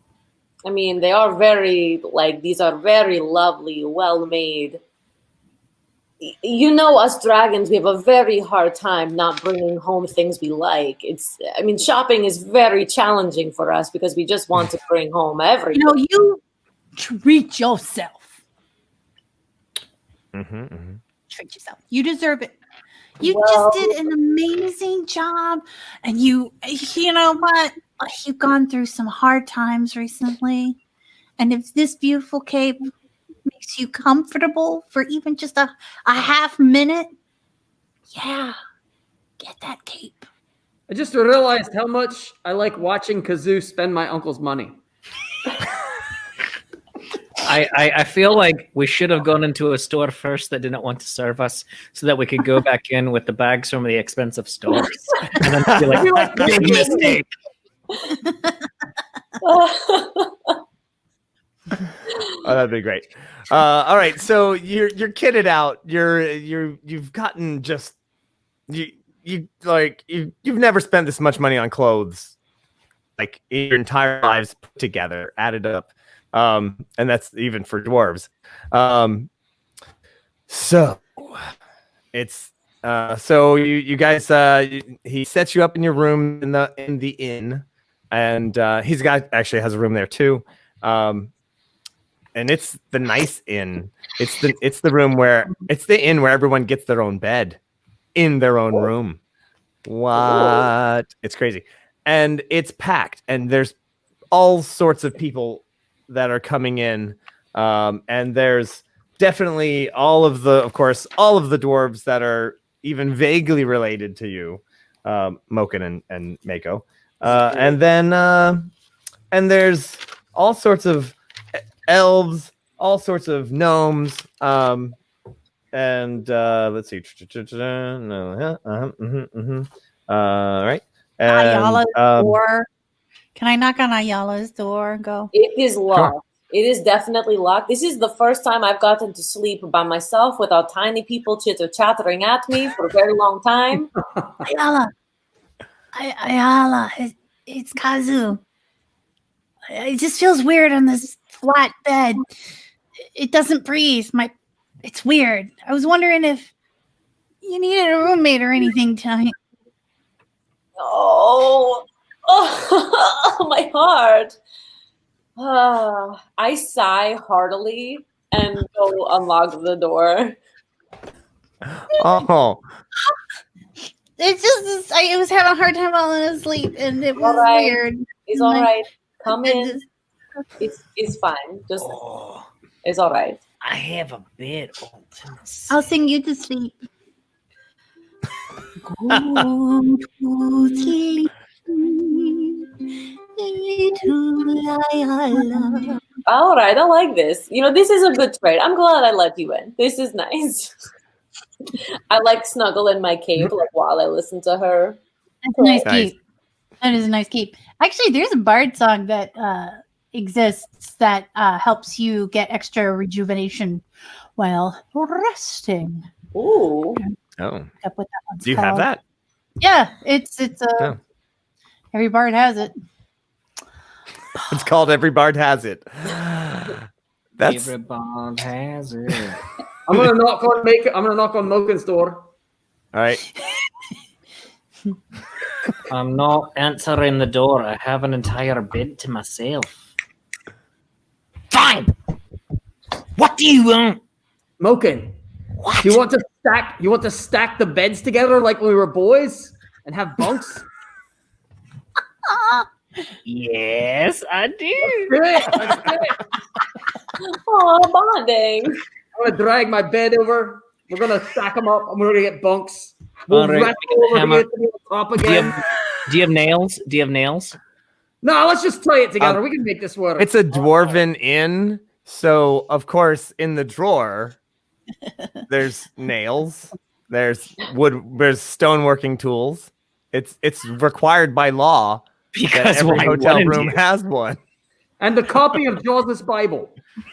That would be in Shark Isle. That's Oh, this is Brother, more look! more than- It's the Bob Vila home repair guide. What? I want were to you see a saying, Logan? roll for the sturdiness of the beds, like for your craft. Oh, yeah. We'll have so much more room for activities. Oh, great. Do I have to roll something? Yeah, it would. So one of you can assist the other one. All right. Does You're always either of you better. have any crafting? No, I'll help. I actually do. Yeah. He's always been better at this than I have. All right, so then All Mako, right. you assist him. All All right. right. Where is it? Where's Does my that mean, stuff? do I roll or do I just give him a bonus? Yeah, you roll it, and if you get a good roll, it gives him a bonus. All right. I rolled a 10. Hold on. Right in the middle. All right. I just want to know if I hear like a craft. Crafting. Night. So crafting would be the plus what? That would go under what here? Would that go under wisdom or knowledge? I think it's a knowledge. Knowledge roll? All right. Excellent. So Song of wisdom Rest. and Thanks, Will. Song of Rest. That's right. all right. That's it. I was looking for that, and I don't know why it doesn't show up on my All right. Hold on. character sheet. So let's Just give me the roll, Moken, and All right. So it's just a 16, but then I'm trying to see. So knowledge, would that be intelligence? Sure. but a 16 is fine. You all right. Yeah, two we totally dwarves did. can get the bed up. You nail it together. Unless you're going to do some sort of Olympic activities, it should be fine for your needs. So much more room for activities. I get top bunk. No, I get So told. there is Fighting for it. And there it is. and there is slamming into the door. There is a gigantic party going on downstairs in the main hall of the of this inn. All sorts of people are showing up throughout the night, presumably for the party. And yeah, they're having a great time. But there you are, Yala, curled up. You guys are wrestling just like when you were kids. Oh, it's Sweet. adorable. And you guys eventually wake up. Were we supposed to be at that party last night, or is that just people arriving? No, it's just people arriving. Yeah. Gotcha. Great. But yeah, you're pretty sure that your uncle was there having a good time. So Oh yeah, of course. It is. yes. And actually Kah'zoo, as you drifted off to sleep, you heard some old songs about Klaxor. That you were like, you thought you imagined it, but then you were like, no, wait, they definitely were singing that. So in the morning, you wake up, there's people passed out, since none of you really partied, and actually Yala and Kah'zoo got really good rest. And of course, Mako and Moken passed out after wrestling with each other and punching each other. Who ended up eventually. getting the top bunk? You want to roll for it? Yeah. Sure. Whoever gets the higher roll gets the I higher guess bed. it's grappling. What did I you guess. get? I didn't roll anything yet. What are we rolling? It's a strength or athletics or Oh, all grappling. right. Hold on. Oh, okay. I thought we were just I'll going go for for it. high wins. Strength. Like, let's go with that. Yeah, let's do that. Hold on. Mako, you rolled a 1? You can see my natural 21 I just rolled. Oh. Oh. That's the best time ever for it. I got a 19. That was really good. Ooh. It's There it is. here we go. Actually, I'll move the box.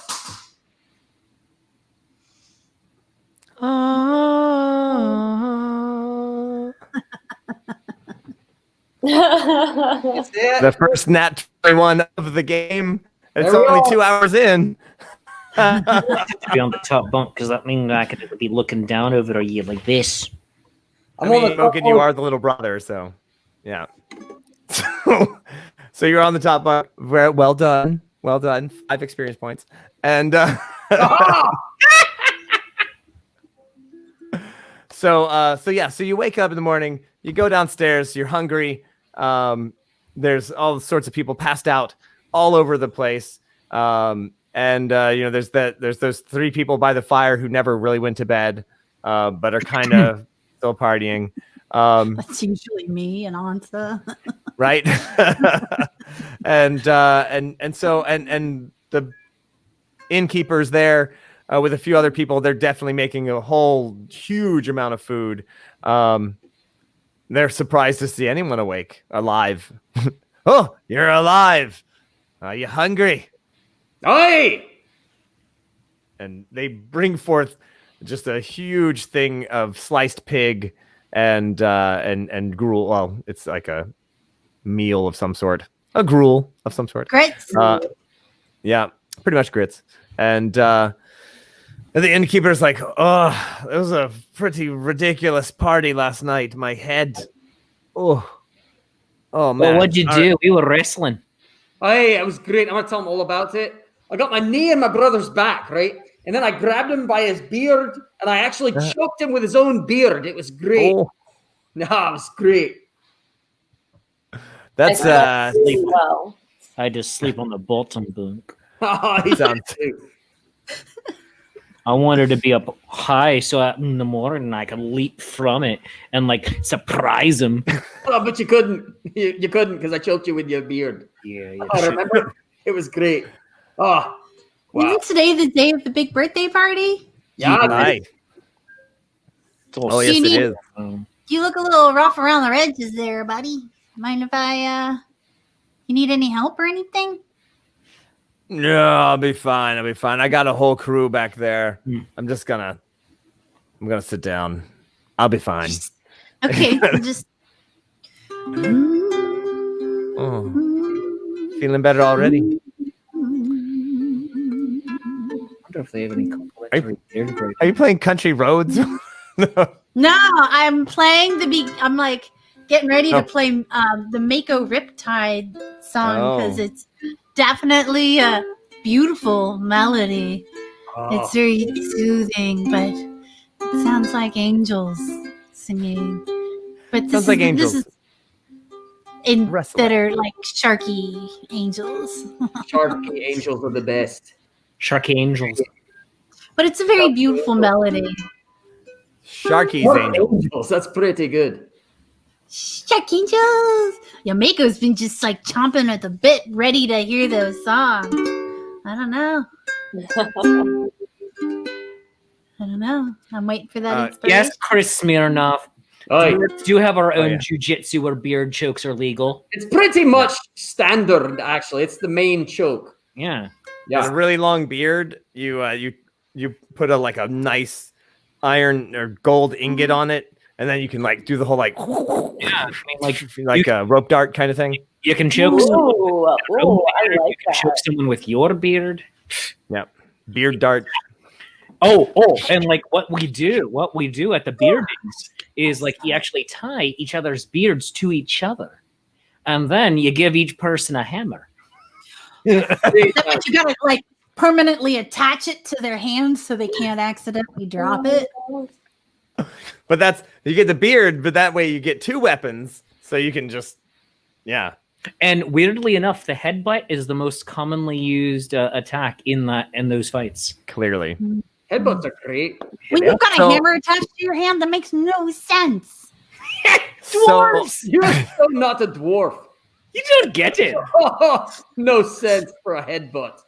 Headbutt always makes sense. You're in more danger yourself from the hammer strapped to your hand than from the other guy's hammer. That's true. So you're sitting there, you're eating breakfast, you're the only ones really alive, and your Uncle Rollo comes down the stairs and Happy birthday! oh, It's your birthday. It's your birthday. It's your birthday. It's your birthday. It's your birthday. Kah'zoo, Yeah. Kah'zoo, It's your birthday. It's your birthday.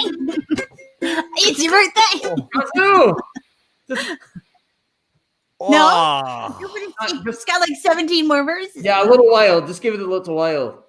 Ooh, It's a good song though. I think it's my birthday. Yes. Oh, I almost fell down the stairs. You almost killed me, lass. But Kah'zoo, your singing is beautiful as ever. Oh. I just, it was like a spear through my head, though. That's right. If we could Yeah. Well, me that's get- like the subtext of the birthday song. Aye. Let me just get some food in me, maybe. And it was a rough night, but it was fine. It was fine. Oh, we maybe partied. I only have so many party nights left in me, Oh, that's So- true. I'm gonna say they're all party nights when you're that old. Yes, yes, of course. I'm sure that rhymed in Gnomish. So he he comes down, he sits down, and the innkeeper, of course, recognizes him as the guy who's bought out this entire place. Immediately serves him food, coffee, all the things. Mimosa for the table. He's like, yes, of course, mimosas all around. 4 orange whips. Oh, this And, orange yeah. juice is bad. Where did this orange juice come from? Dragon Isle. That's a long way away. Anyway, so magic.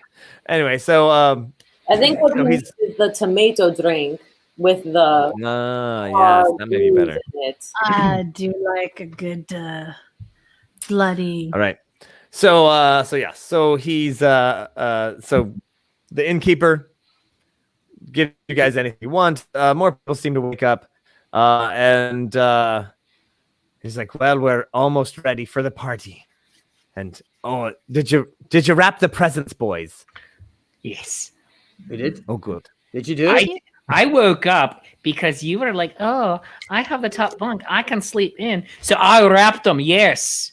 Isn't that great? That's amazing. That's such another benefit to the top bunk. I know. It's Brother part of- wraps the presents. That's great. it's something you always made me do when we were kids. Best night So- 21 I ever got.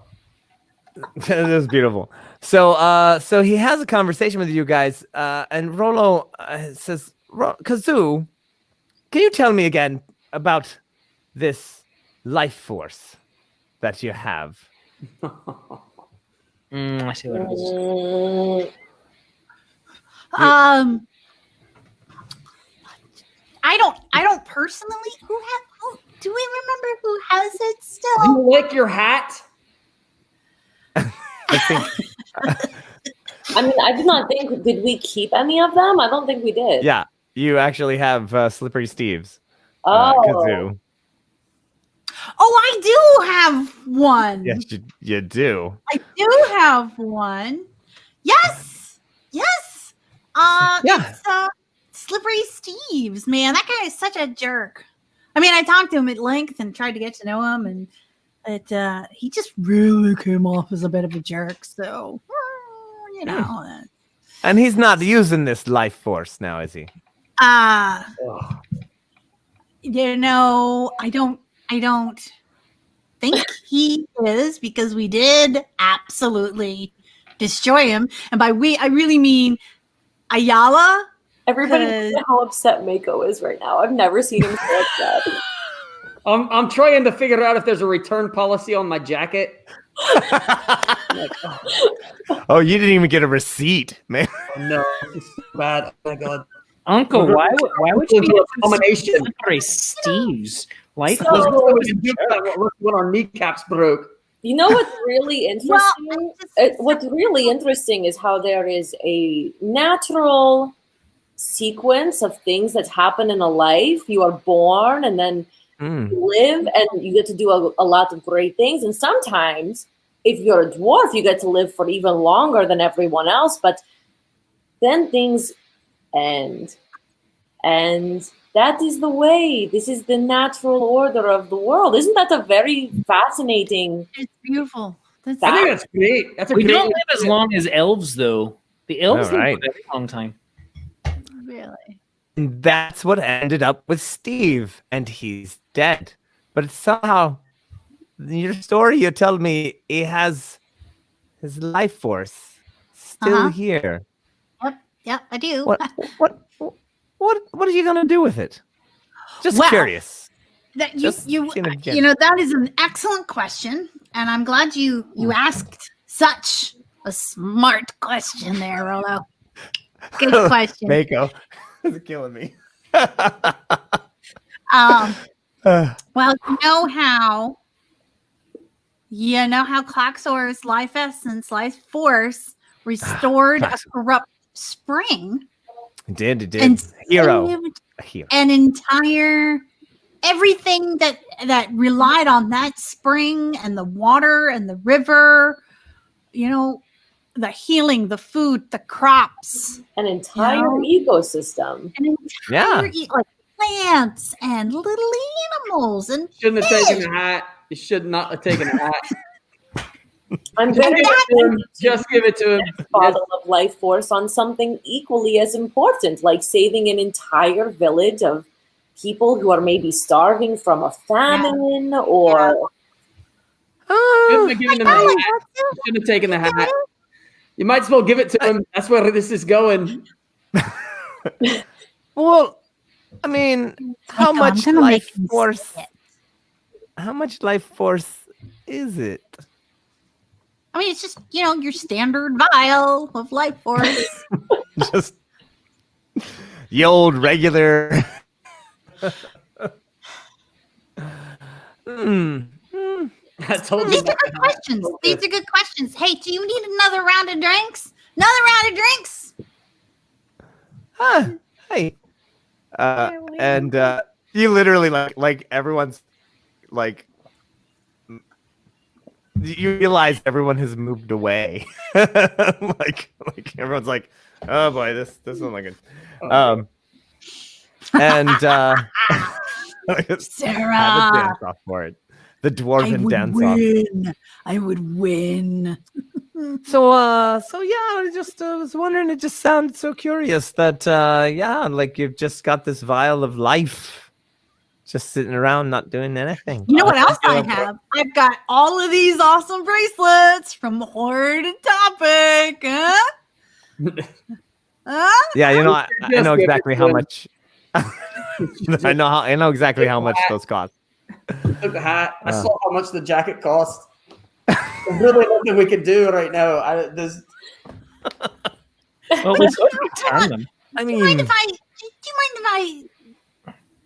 I actually want to talk to your nephews for a hot second here, if I may. oh, of course. Let me just go see if anyone else has showed up for the party. That would be And that he- would be wonderful. Thank you. Thank you. he takes his drink. I love your directions. You're asking some good questions there. Love you, Uncle. See you in a bit. Love you. Love you, Uncle. You're the best. Oh, okay. I Okay, guys, seriously though. Do you not want your uncle to live maybe a little bit longer? There's I no thought you much liked- waste in it. We took the gifts. You might as well just give it to him. Yeah, I know. This is not the natural order of things, and I do not like this idea. I warned you about the hat. This It isn't was- about the hat right now. This is about whether or not you want your uncle, who is currently the oldest living dwarf, to live maybe just a little bit longer, or do you want him to die? All Wait, right. I think So, what you fail to realize, I love your spontaneity and your optimism, but this is totally about the hat. It's totally about the hat and the jacket. We took the gifts. We're in his debt now. That's true. We are in his debt. You might as well just give it to him. Give it to him. You got to give it to That's him. all we can do. I don't mind giving it to him. All right. Then let's give I it to him. mind. I mind very much. I do not New like mom. the idea of unnaturally prolonged life. Who are you? Who are you to decide who gets to live and who dies? Yeah, your best No. friend is a necromancer. If Whoa, you- step off. All of us have taken life in some way or another. Oh, We that's are who different. we are. That's different. She's deciding that our uncle, she's serving as our uncle has to die now. no, he was already going to die. That is the Well, thing. yeah, everyone's gonna die eventually, even the elves. But maybe if we give him a So- little bit extra life Hey, force, Kah'zoo, could he I can last a little bit longer. could I see the vial real quick? Oh, sure, here it is. I smash it on the ground. Okay, so Well, that was unexpected. as so you're about to smash it. Is anybody gonna try to? Because you guys are a little bit shorter, you're possibly a little closer to the Yeah, ground. I'll try. So I'll make an athletics check. Broken. I'm gonna try to grab it. I'll make Okay. an athletics check. Yeah, sure. Kah'zoo, Uh, are you just I don't stunned? actually. I'm really stunned. I just hold it out to show her. I didn't actually hand it to her. I'm assuming she knocked it out of Kah'zoo's hand. Yeah, I'm also screaming Opa while I do it. What's it? Also, Patreon saints, I need your help. Is there any bonus to this? I got the 17. Oh, Whatever your athletics is. Whatever your Yeah, athletics. athletics. Athletics. All right. That's what I was. Moken, are you going for it too, or I got a 13. I got to 19. So I'm willing to bet I don't make it. Moken, you 17 total? No, 13. No, sorry, Mako. 19 altogether. Okay. All right. You're like, "No," and you dive amazingly. A 19 is good enough to catch it right before it hits the ground. Oh man. Otherwise, would have been a whole different story arc. Oh, yeah. I'm going to. Josh is giving Mako a success. I'm going to cover it. I'm going to cover it and turn away from the Dragonborn as quickly as possible. Okay. I didn't think the fight tonight was going to be this, but all I'm right. in So, hot pursuit. I'm chasing him. all right. And I'm going to say, That's, Elko, help me! She's taking your life force! And I'm going to start running. all Oh right. my gosh, I really did not mean to start a fight amongst my friends. No, it's and it's cool. 9 o'clock, This is what happens means- at birthdays. which means it's time for our break. All right, my friends. Dunna! That's our commercial cliffhanger go-to, I guess. So Yeah. So it's 9:07. We're gonna take a quick break. Things just got tense. Ayala is going to take our first watch here. We're all gonna take a quick break. I'm gonna get some water. We're all gonna, and then we got a minute with everybody, a couple of minutes with everybody, and then we'll be back to the game because I want to find out what happens. What's our order So- of watch tonight? I'm so sorry. Ayala takes first watch, and then it'll be me, and then it's Moken, Oh, all right. I'm third. All right, cool. and then Kah'zoo and Mako. There we go. That's our watch order. All right. Moken. Yep. All right, my friends. Ayala is going to discuss. This is gonna be the saltiest Ayala break that has ever existed. I can't wait to hear it. And I'll be back in a little bit, and we're gonna go to it. And Ayala, you have the floor. Oh yeah, I do. Yeah, Josh, you can't leave now after what you just did, buddy. So upset.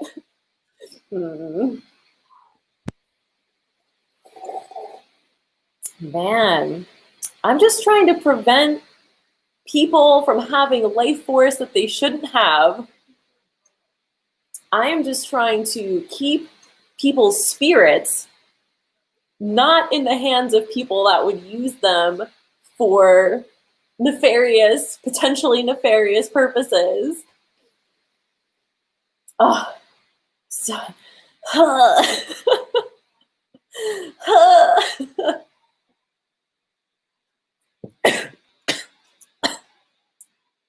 see, I'm so upset. Now I'm choking on my drink. This Man. is Mab. I know Ooh. I'm not on screen right now. Can you hear me? Oh, I can hear you. Hello. Okay, so it's like you're coming from the universe. If the song of Kah'zoo the Mighty teaches us anything, it's that these life essences should be used for good. That's all I have to say about that.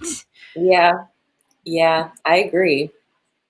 All right, I need to distract my mind for a minute. I need to do some Zen breathing. This is why I love Dungeons and Dragons, though. Like these intense moments, especially when like your ideals as a player kind of align with your ideals as a character, and then you're just that much more invested. And oh my gosh, I just live for these like juicy moments, especially when you have like different people in the party disagreeing and like coming up against each other, and you get to figure it all out. It's good. But yeah, watching Paulo's face during that exchange was super spicy, especially when I started to smack it to the ground, because you could just see his face as a DM, like, my plot, but my planning. And it's funny how players have a way of just like completely annihilating what you have planned.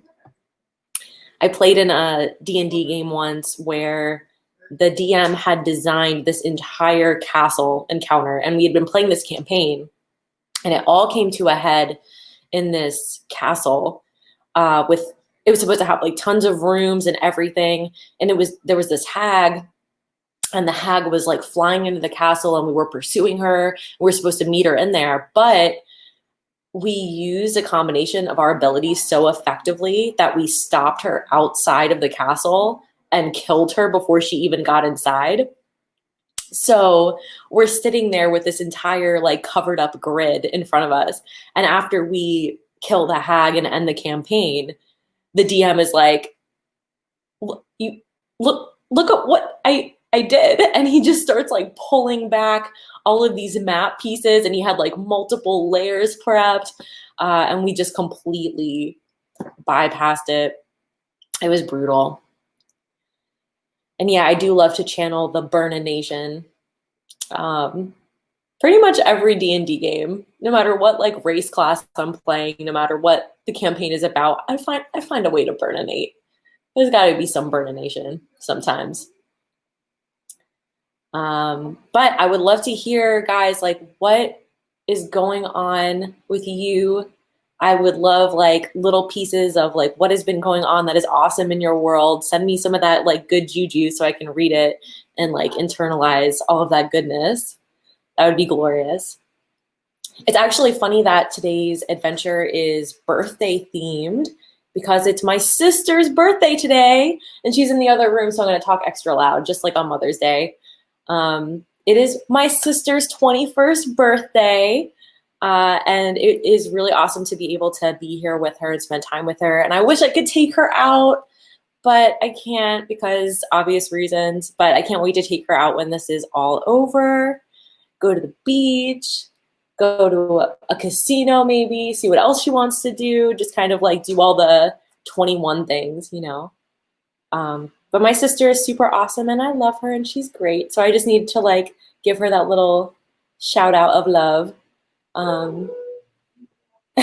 She says thank you and they're over there like, woo. People are saying happy birthday to you. Let's see. Rev Tommy, camping right now down the street from Parf with a nice hot fire. I love that. Oh, that sounds amazing.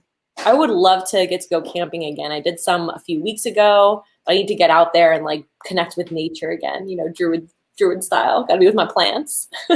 Druid style. Hey, happy birthday to your sister. That's awesome. Yay. Yeah. Buon compleanno. Yay. Right. Well, how was your talk? It started off a little salty, not gonna lie.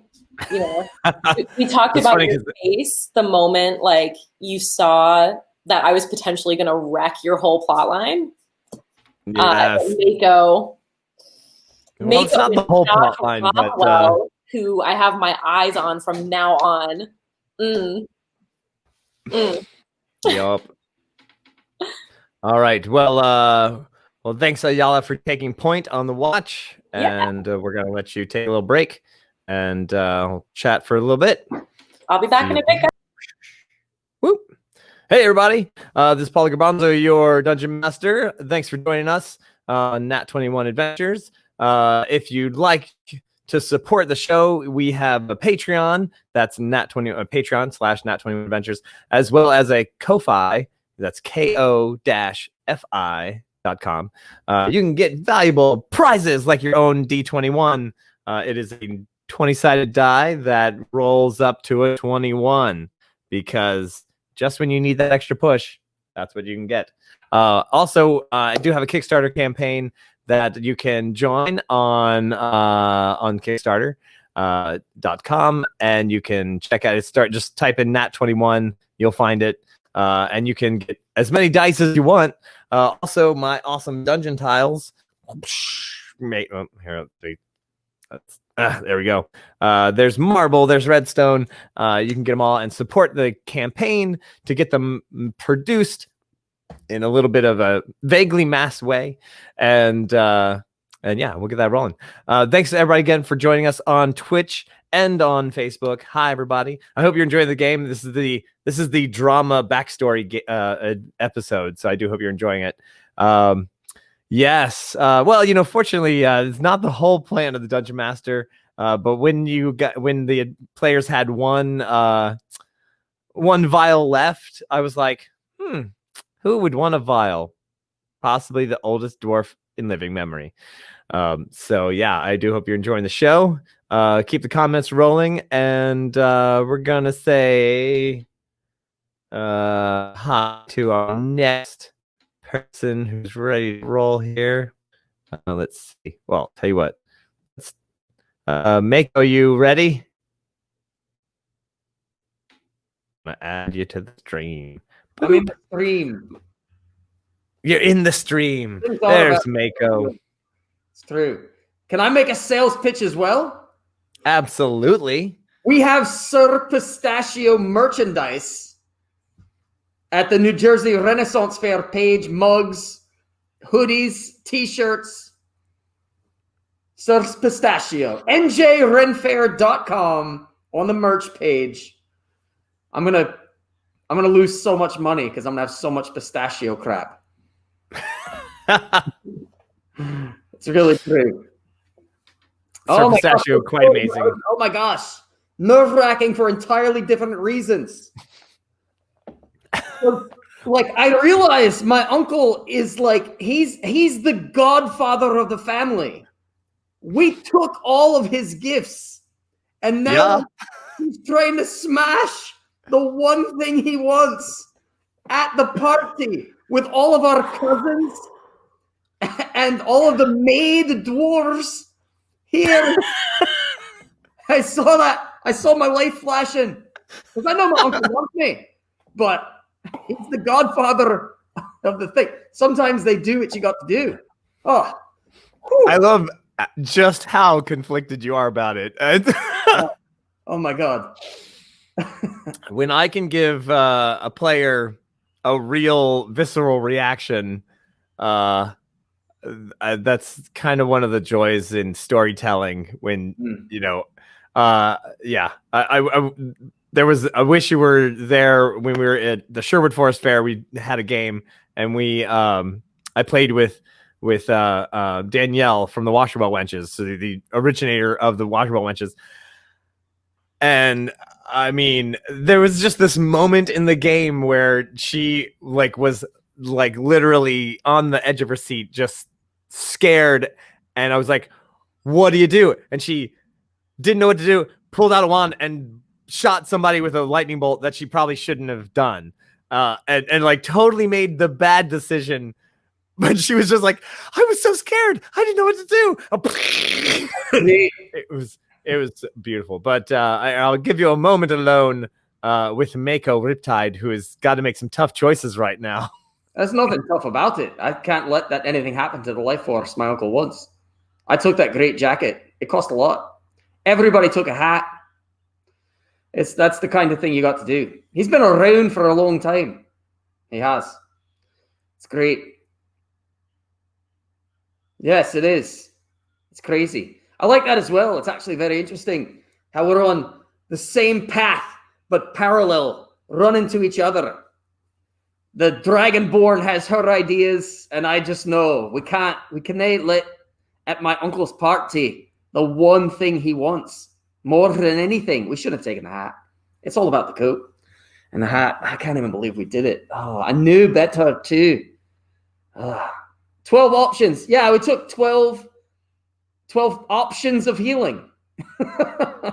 They're kind of like options, though, if you think about it, Frank. You know, it was great. I want to say also, I thought that Frank did a great job as the mount last week. He really did. I was proud of him. I watched from a distance as I was getting ready for my uncle's party. How many other people out there enjoyed Frank? I certainly did. I thought Pistachio did until the end, till the very end. Frank bailed on him like a cur, ran for the hills. Aye. So true. So true. Stay safe out there, everyone, by the way. More people need to play D&D together. So true. That's a lot of potions. There's no way we're getting out. He wants it'd be bad. If we break it, it's going to be real bad. I'm just trying to suggest. Certainly, Don Rollo Corleone, yes. Oh, thank you for these nice hats and these nice things. Thank you for all your gifts. And our uncle looked at us and said, one day, I'm going to ask you for a favor. And that's what happened. It was crazy. He was a great mount. I'm very excited. I'm very excited to actually make the stats up for Pistachio.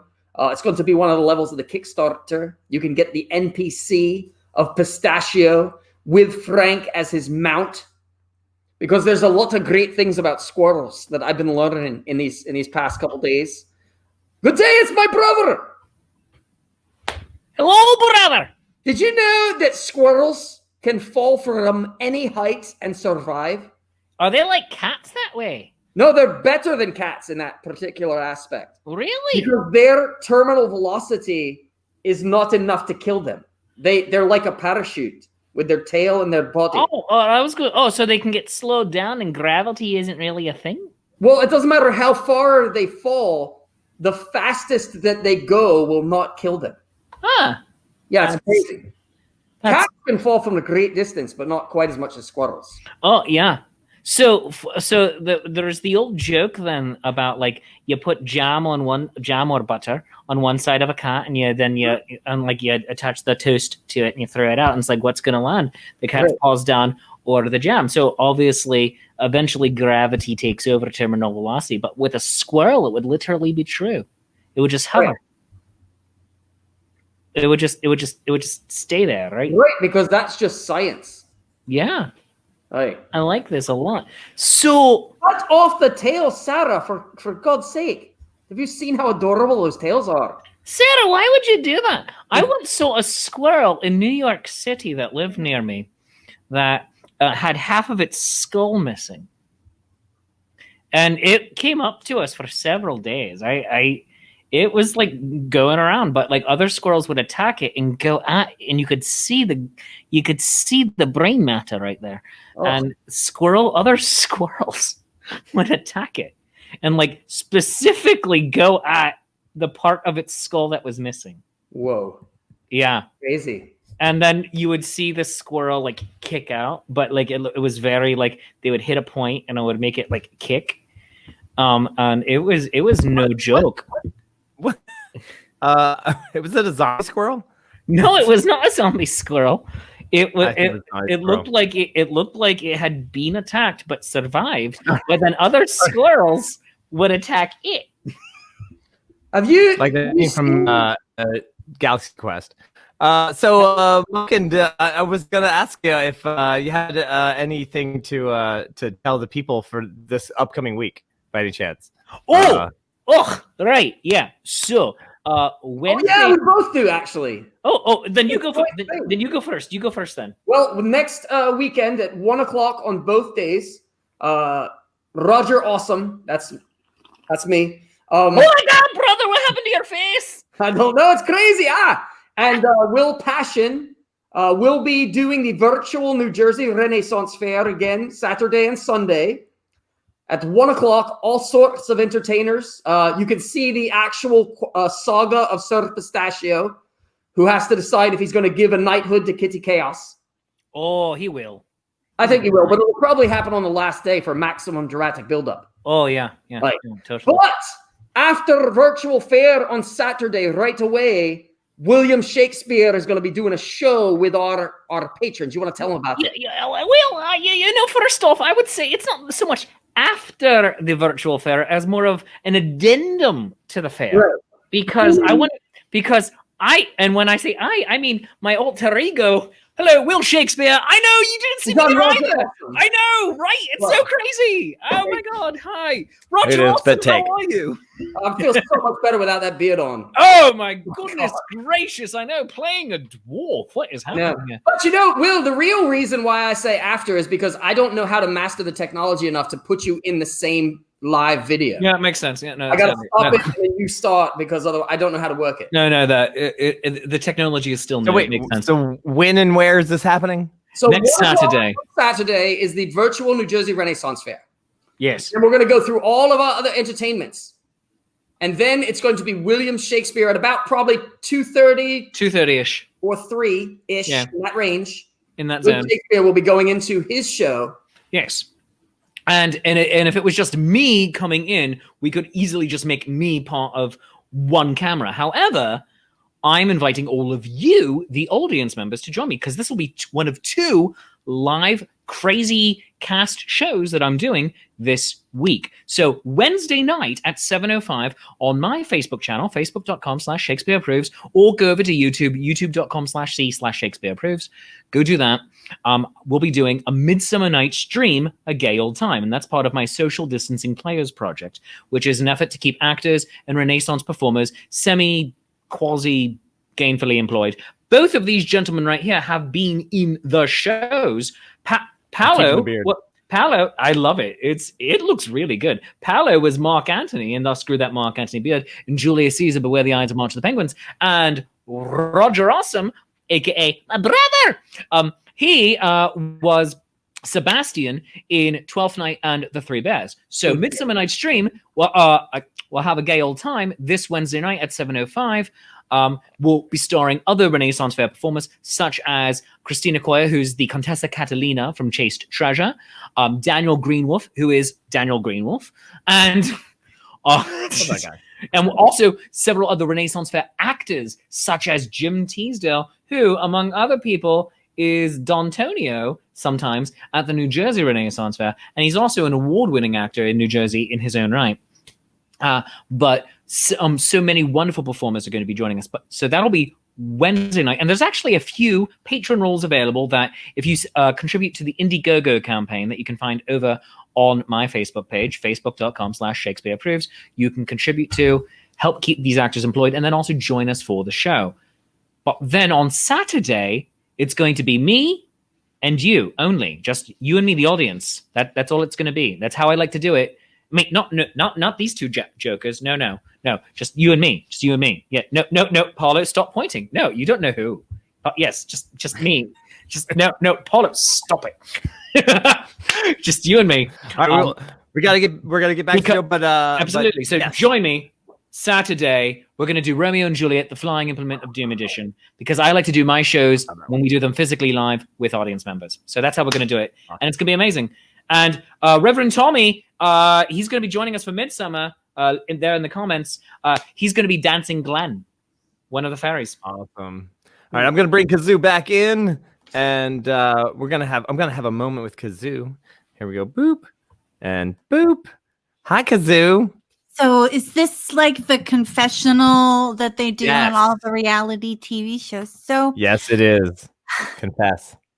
when I grabbed the life force essence of Slippery Steve, I didn't realize it would cause so much conflict, and I was hoping to get a lot of money for it.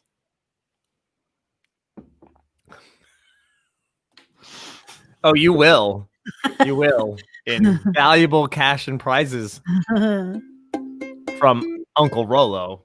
You know what I'm saying? All right. Poor Andamio. Poor Ayala. I love her. You can't see my face, but I'm upset. All right. Well, it is 9:30. We're gonna jump back to the game here. Yeah, let's wrap it.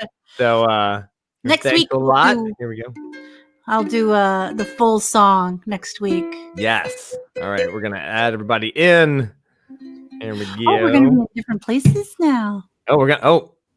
We switched I'm up. in the middle. Yeah, there we go. I'm in the Oh, middle. brother, you're over there now. Oh my gosh. That's when I was getting used to pointing this way. Brother, Wait, I think I there. could. Should I try to take you guys out and then put you back in?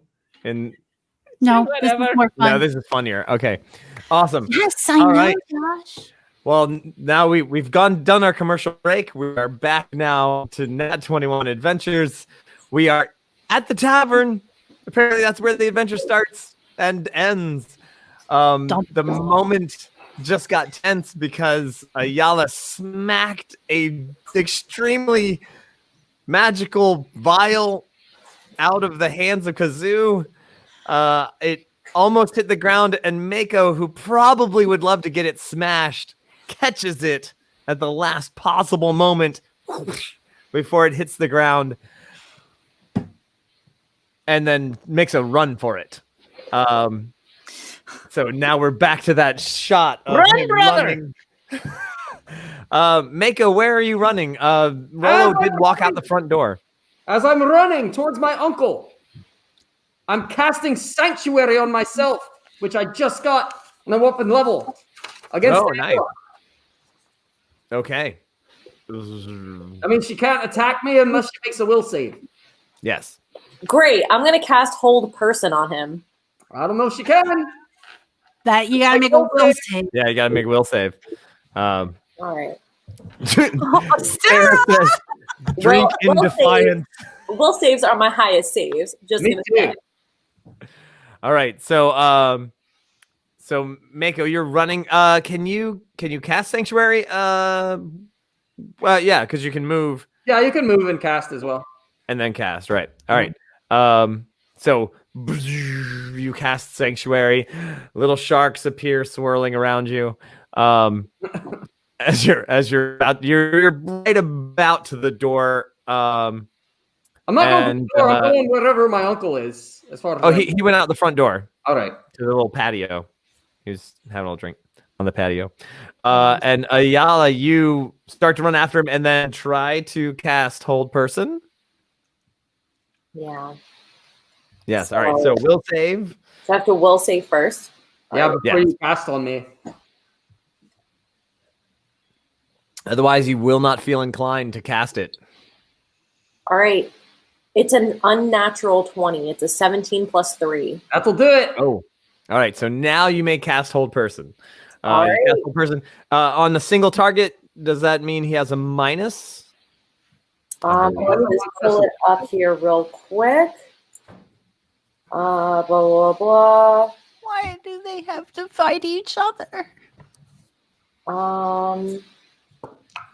He must make a wisdom saving throw. What do I need to get? Against your magic DC. 13. I did not make it. Oh. Oh, You're at the doorway Help! and you're frozen. Oil can. Smoking! What? Gabbit, get it to the. Don't let her smash it. We'll get our knees broken. She's new mom. He's old uncle. Yeah, I'm running up and I'm like grabbing it out of his paralytic fingers. No, please don't break it. Please don't break it. Please don't New break it. mom. Please don't break it. Please don't break it. Please New don't mom. break it. So, New so mom. you've cast the spell, or you chased him a bit, cast the spell. That's go. Okay. He Rollo comes back in because he hears the ruckus, Beastie. and so he's. I think you're all gonna get there right about the same time. Moken, what are you doing?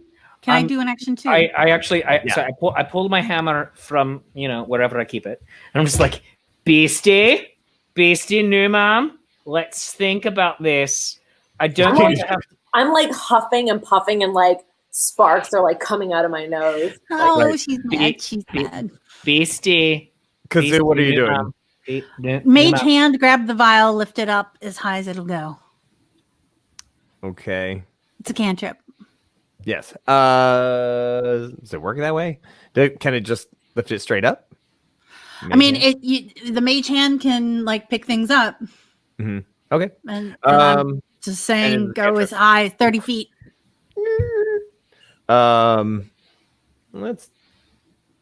Should be able to get it out of his grasp. A mage hand only has like a 5-pound pull on it. So it just kind of depends on how he kind of froze, whether or not the vial is easy to pull out or not. I give it a 50-50.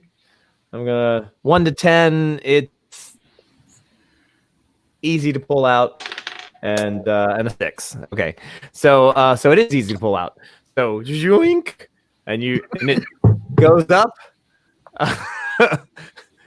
It goes up well above any dwarf, that's for sure. Rollo walks up with his drink. Actually, he doesn't know exactly what that is anyway. So Kah'zoo's sitting there pointing up, going, "Stop fighting, all of you." Bring it in. Let him go. Please. Please. Please, Beastie. Beastie. I hear what you're saying. I'm deliberately not looking at any of you. You know when like you like fight with a kid and they just like don't look at you? Ayala, come on. Beastie, come on. Bring her in. Come on. So you're telling me that we're just going to to hand this over? Yes. That's not what I'm saying. That's what I'm saying. We have to, if we're going to be a team, we have to talk about stuff. You don't get to systematically make decisions for everyone else. Well, it seems like everyone else wants to do some really shady handing over of somebody else's life force. It's not shady for their own personal gain. He bought us hats and cloaks. There's not really much we can do about it. It seems to me like there is something we can do about it, which is throw it on the ground and destroy it so this random person can't have someone else's life. Rollo, who is standing right there. Rollo, who is standing right there. Goes, okay. I'm sorry. I didn't mean to cause a disturbance with the group of friends. I put it back in my bag. It floats down to you. We can talk this over, and I'm sure we can make something work. See, how about just a little one?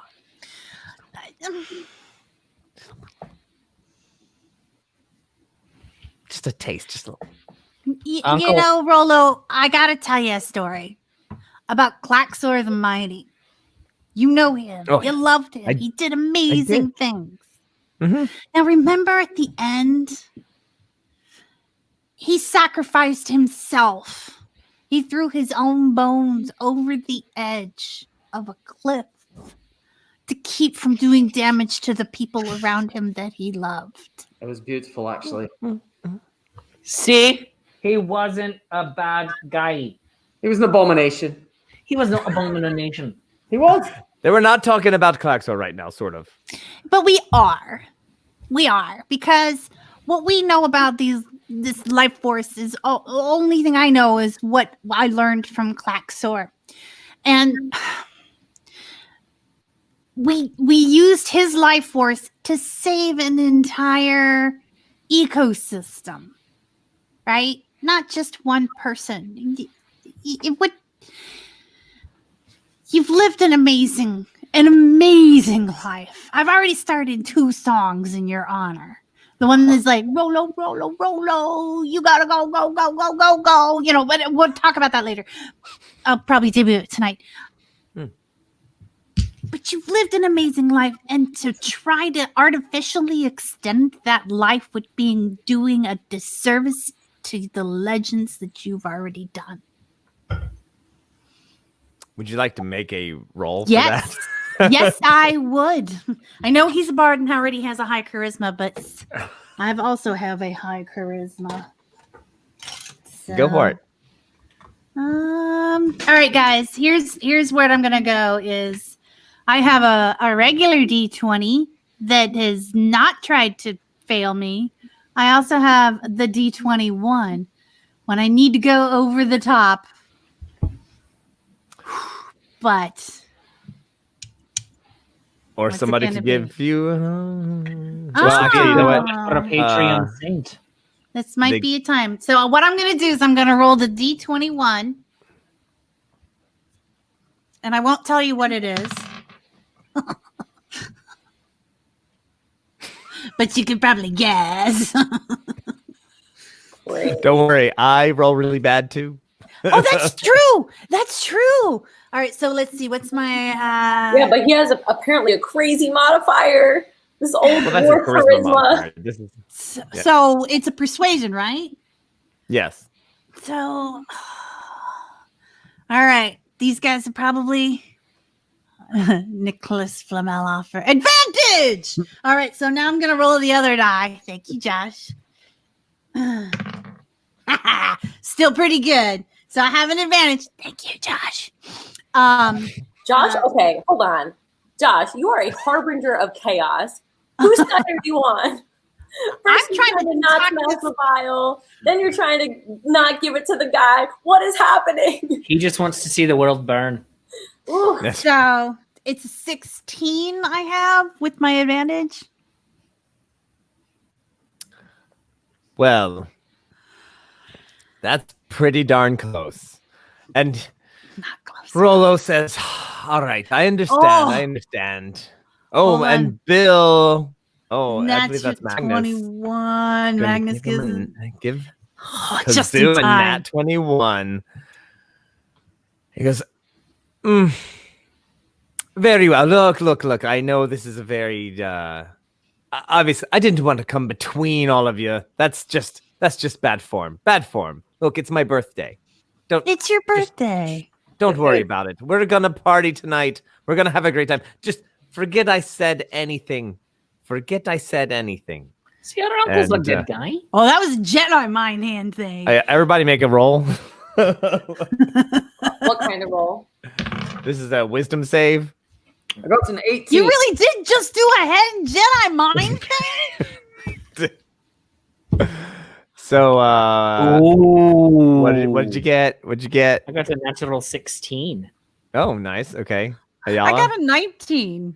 Oh, sorry, I'm Nice. not Ayala. 18. 18, really? And you got a 19? Mako, oh my gosh. 18. So he just does that. Apparently he's seen Star Wars a few times. You don't forget anything. I mean, he wasn't trying to cast a spell or something. No, it's just your uncle. Come on, he's just a guy. Just some guy. Yeah, I'm thinking the same thing, Reverend Tommy. I'm pretty sure this guy's gonna come and steal it a little bit. But Oh, yeah, absolutely. He's our uncle. Oh, So- Reverend Tommy, come on. so Rollo is Kah'zoo not already going had that to. thought. Rollo's I going to will- hire people. I will get a bottle of beer or a bottle of whiskey Mhm. and It's five early whiskey. cups. 5 cups. Uncork the bottle, pour the whiskey and all of the things, rinse it out a little bit, and then go up to the room and swap bottles. Very well. Ooh. All right. It is obviously a different liquid. I mean, it is a like brilliantly glowing pink, like swirling, effervescent. And Is it a dark bottle or a light bottle? I mean, it's a green. It's good. It's greenish. Yeah. So it mostly hides it. It does glow a little bit faintly. So I'm gonna take some cord, some leather wrappings, and wrap it around it. Okay. And then tie it on top and seal it up best I can. All right. Yeah. Very well. So we get a little bit later in the day. Rollo's like, you're fine. Just forget I said anything. Don't worry about it. We've got things to prepare. Mako and Moken, talk to your I believe it's your cousin. Talk to your cousin Torgal. Oh, I hate him. Yeah, well, he's actually almost. He's actually almost 100 years older than Mako. He is like the oldest of the nieces and nephews, and he kind of is really super bossy.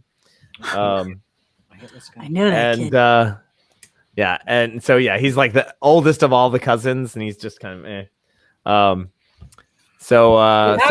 kind of is if we had some kind of liquid in a jar that he wanted, he would just smash it out of our hands without asking, and that's why we have a bad taste in our mouth. He actually did that one time. It was terrible. He did. That's why you were so triggered earlier. I was so triggered. So triggered. So triggered. Ayala, I want to give you this, but you have to swear to me that you will not smash it or destroy it. I trust you to hold this. I will not smash it or destroy it unless the circumstances in an extreme situation call for me to do such a thing.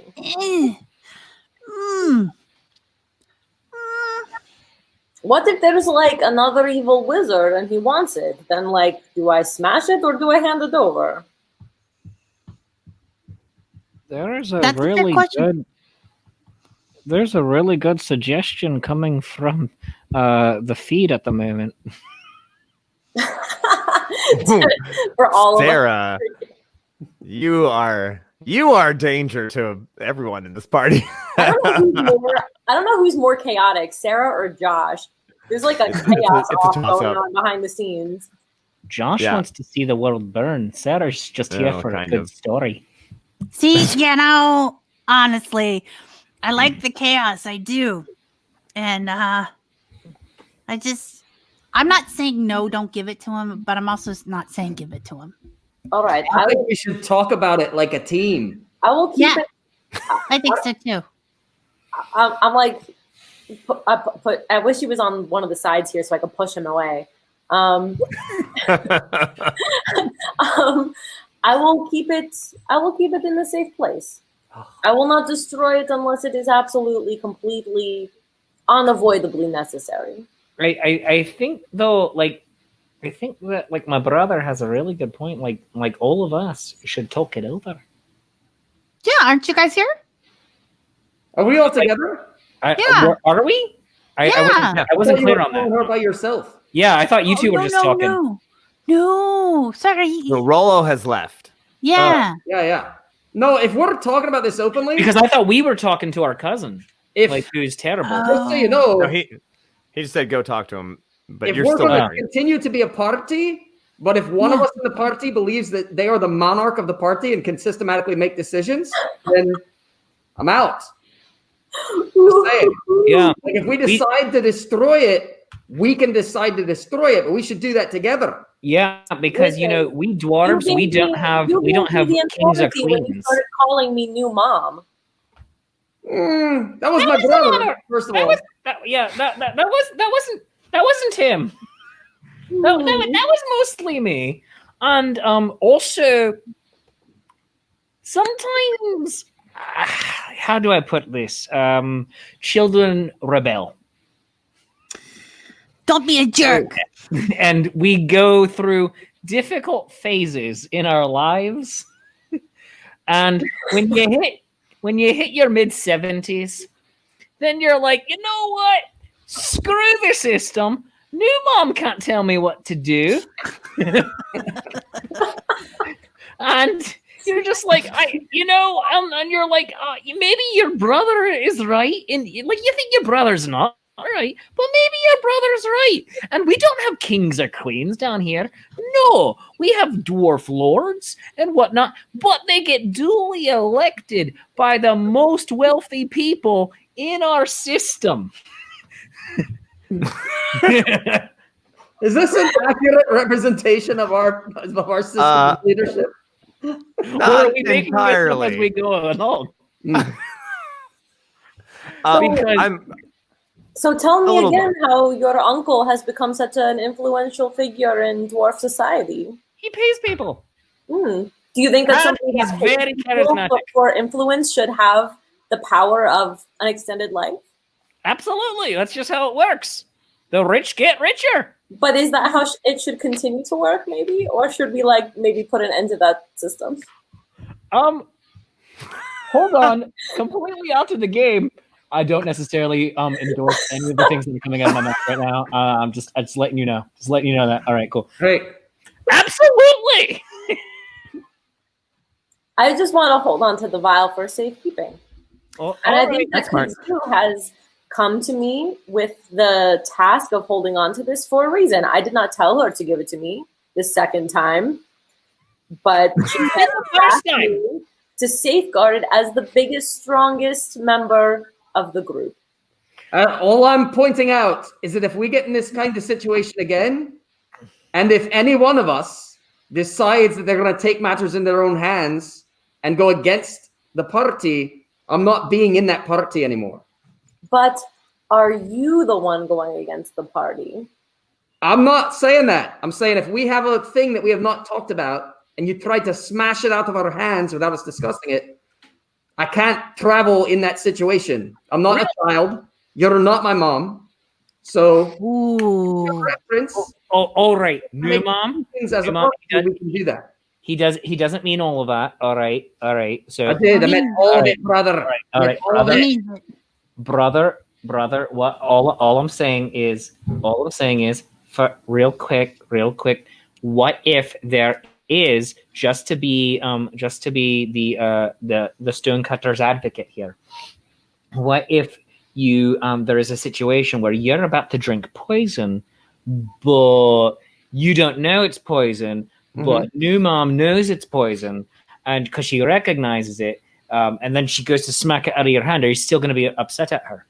No, not if she explains to me that it's poison after. But no. What I'm saying is she doesn't have time beforehand to do it. Yeah. And I'll be upset in the moment, but then she'll say, "Oh gosh, Mako, that was poison." I'll be like, "Thank you very much." All right. I just wanted to clarify, because sometimes you need to make a split-second decision. Like maybe this wasn't that split-second decision right there, but split-second decisions still need to happen. All right. Still voting. Here's what I will say, and I'm going to say this as I'm pulling out another bottle of Magmount wine and I'm pouring some out for my friends. Thank you. Here is what I will say. I will never make a decision that I feel is against the larger good, because it is in my blood as a gold dragon to pursue justice and pursue what is best, or what I perceive to be best. And that might be not always I'll be the first one to admit it might be a little misguided sometimes, and it might step on some toes. And I am sorry. But I also want to say that it is not my intention to ever do any harm to any of you. You are my comrades. I am proud of getting to travel with you and getting to know you. So yes, let's discuss this and figure out what we should do with this file. Right. What do you say? Together. All right. That's all I'm saying. And you are my new mom. Equally in my nature is I'm not here traveling, adventuring to be led. We're a team. So if we make any decisions like that, we do it together. I'm with you guys. Like that. Yeah, that was great. Great example of what I'm talking about. Real quick, brother. You always make me do what you tell me to do, though. That's because you're my little brother. Don't Okay. talk back to me. That's different. Yeah. It's totally a different thing. All right. Jeez. So, I'm gonna get all Numom- I'm right. gonna get Well, I Numom think to we've all ground you. learned something here today. Learned a valuable lesson. Are you two okay here? Yeah, we're great. I feel good. You feel good? You feel good? Oh, you're not good. Okay, here we go. Wait, what? Mako. No, I'm good actually. I think that we had a moment. It was great. We talked about it. We worked it out. Are we gonna get a song? It's hard to tell emotion with my beard, and I do not smile, as I've pointed out in the past. Oh, that's true. That's true. I didn't make it into the song. Oh, I gotta rewrite it. So, my question, then I don't mind holding the vial as an agent of chaos, middle person that can easily be swayed either way. But I'm probably the first person they're gonna check. You are tiny and you are easy to lose, and you're maybe a little easy to beat up physically. Yeah, but I'm nimble and I can get away really good. But new mom, she can breathe fire. Oh yeah, well see, I was saying Ayala would hold it because it was an indication of trust because I trust her. See, Beastie, you're good, wee Beastie. And I wanted to just make sure that she was Ayala. You're not gonna make any lateral decisions or anything. As long as the vial is not under immediate distress from a malignant force, I will not break the vial. Mako, are you okay with this? That's not a question. I'm totally fine with her holding it. But wouldn't you smashing the vial be an immediate malignant threat to said vial? But I'm not using the vial for my own. All right, just checking. You just said a malignant threat to the vial. That is a really good point. How do we defend it from smashing? Okay, we're getting into semantics. You can hold it. You can hold it as far as I'm concerned. You cool? I don't know which way to point. Are you saying Ayala can hold it or Kah'zoo? Yeah, Ayala, if she wants. Ayala, she's taller. She's taller. She's taller. Okay, her pockets, like if she has a tall pocket, like now this is a lot of pressure though, she can put it right there and no one can reach it. Accidentally happens to it, I'm afraid that like this is going to get blamed on me somehow.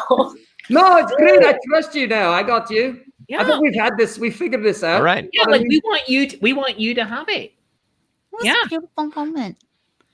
You did We good. decided it with teamwork. It was good. This has been a great 180 that's just happened. This is great. Here you go, Ayala. Ayala, I think we've all smash it. We've all learned something today. All Oh, right, Sarah, so Dragonborn live for at least 9.5 years. there you go. Yeah, I'm really According to only 5 dwarves. years old.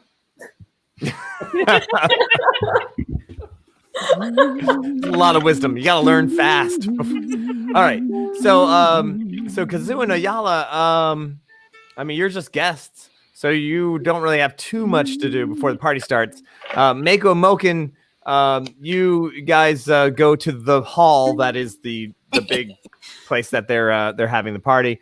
And there's Torgal, who, by the way, so his son, Grunder, who is actually between Mako and Moken's age.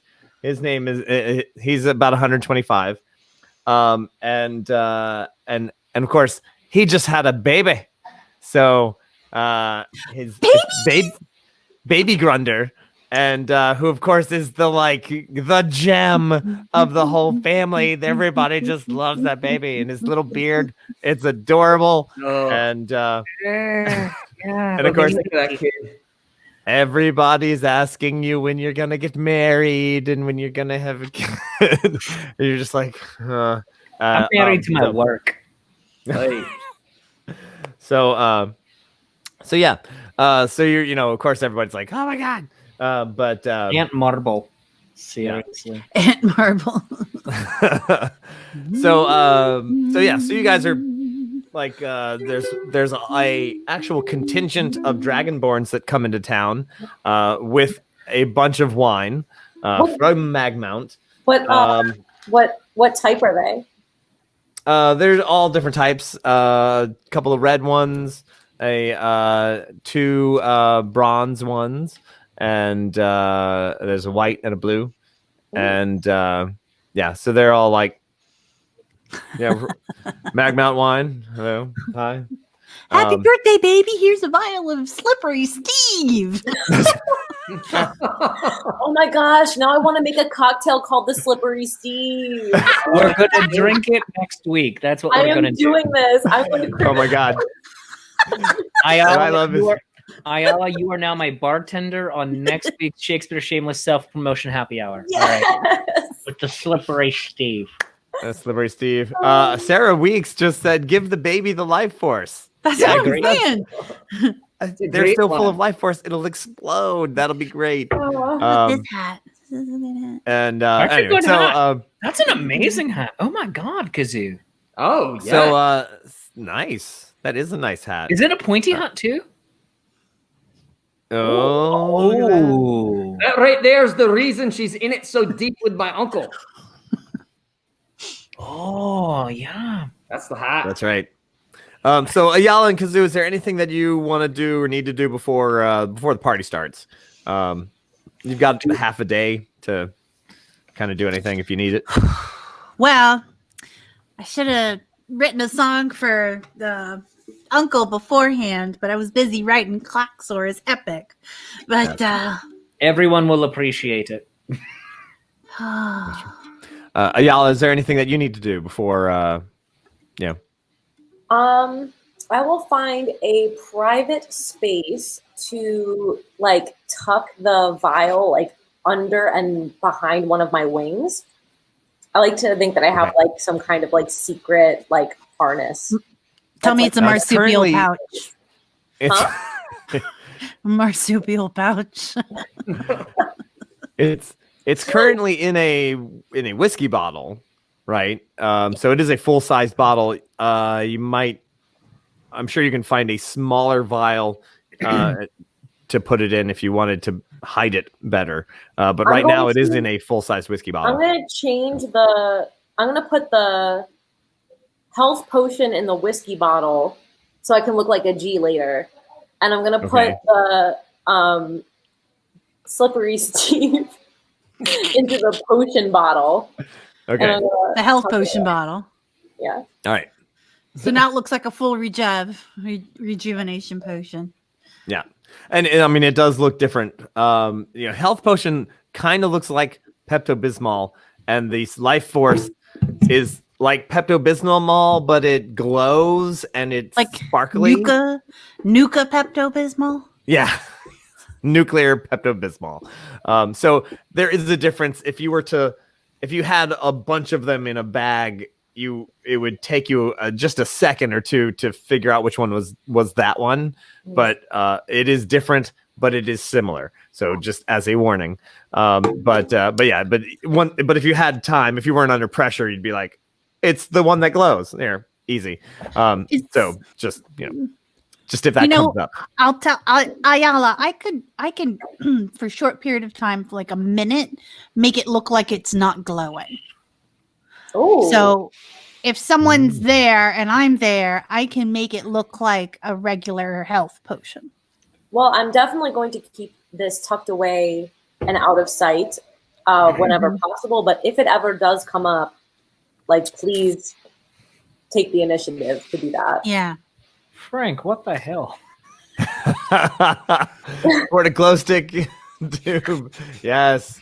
I have done that. Actually, I put a glow stick in a gallon jug of water. Looks great. Yeah. All right. So great. Mako and Moken, you're helping with all the arrangements. There's a whole big setup with all of the fireworks. And so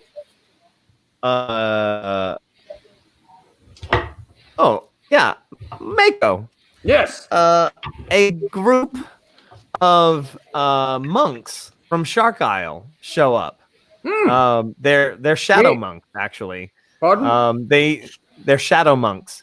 They are the monks from Shark Isle, from your Church of Jossus. Right. And they are like full on badass monks. You're like, what are they doing here? Torgal's like, oh, they're helping run security and for the party. Them in this group of wizards. The Phoenixes, the Phoenix Eye. I'm not sure how you say it. Phoenix R, Phoenix, Phoenixes. What's the plural of Phoenix? I think it's Phoenix. Crap. All right, Phoenix, the Phoenix group of wizards. They're here to. The wizards and the monks are running security. We don't let anyone. Are we concerned about something here? Well, there's a lot of people and a lot of drinking. Of course. Hey, we're all kin. Well, there's a lot of other people invited to the party. There's a lot of other people. All right. There's some dragonborns. There's a bunch of elves, a bunch of gnomes, and we got somebody who's watching all the weapons. Nothing, you got to leave any weapon that's over a D4 at the gate. Whoa there. I never agreed to this. Well, you're not there yet. It's a party. It's not a stab fest. Come on, people. So Yet. Do I don't understand how Dragonborn parties work? It's fine. Well, Do I recognize anyone amongst the monks? Oh, yeah. Sure. I'm going to go say hello to the fellas. Oh, all right. They recognize you. Moken? Are you talking to me? No, I'm talking to the DM. Oh, great. I'm going to go say DM. hello to the monks. All right, so my brother went over to look at them. Oh, I pointed the right way the first time. Right away. Nice. So my brother went over to go talk to the monks. I see all the Dragonborns coming in. And based off of my earlier conversation with my uncle, I know. It's the same do thing. any of them look like they might be related to me? You'd have to just give me a roll and add your. Is that a wisdom? I don't know. Wisdom or intelligence. All right. I have no modifiers for either of those, so there we go. 13.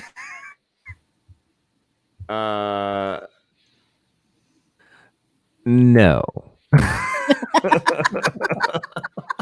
All right. Gold dragons have gold teeth. Yeah, I've actually had a grill this whole time. Guys. Yes. I believe Magnus asked if anyone in the party had gold teeth, which is from, anyone who's got gold teeth has got to be a very important NPC. And but of course, gold dragons. As we learned on Painting with Paulo. So that's right. Go watch On Painting Thursdays. with Paulo because you will learn really top secret DM information.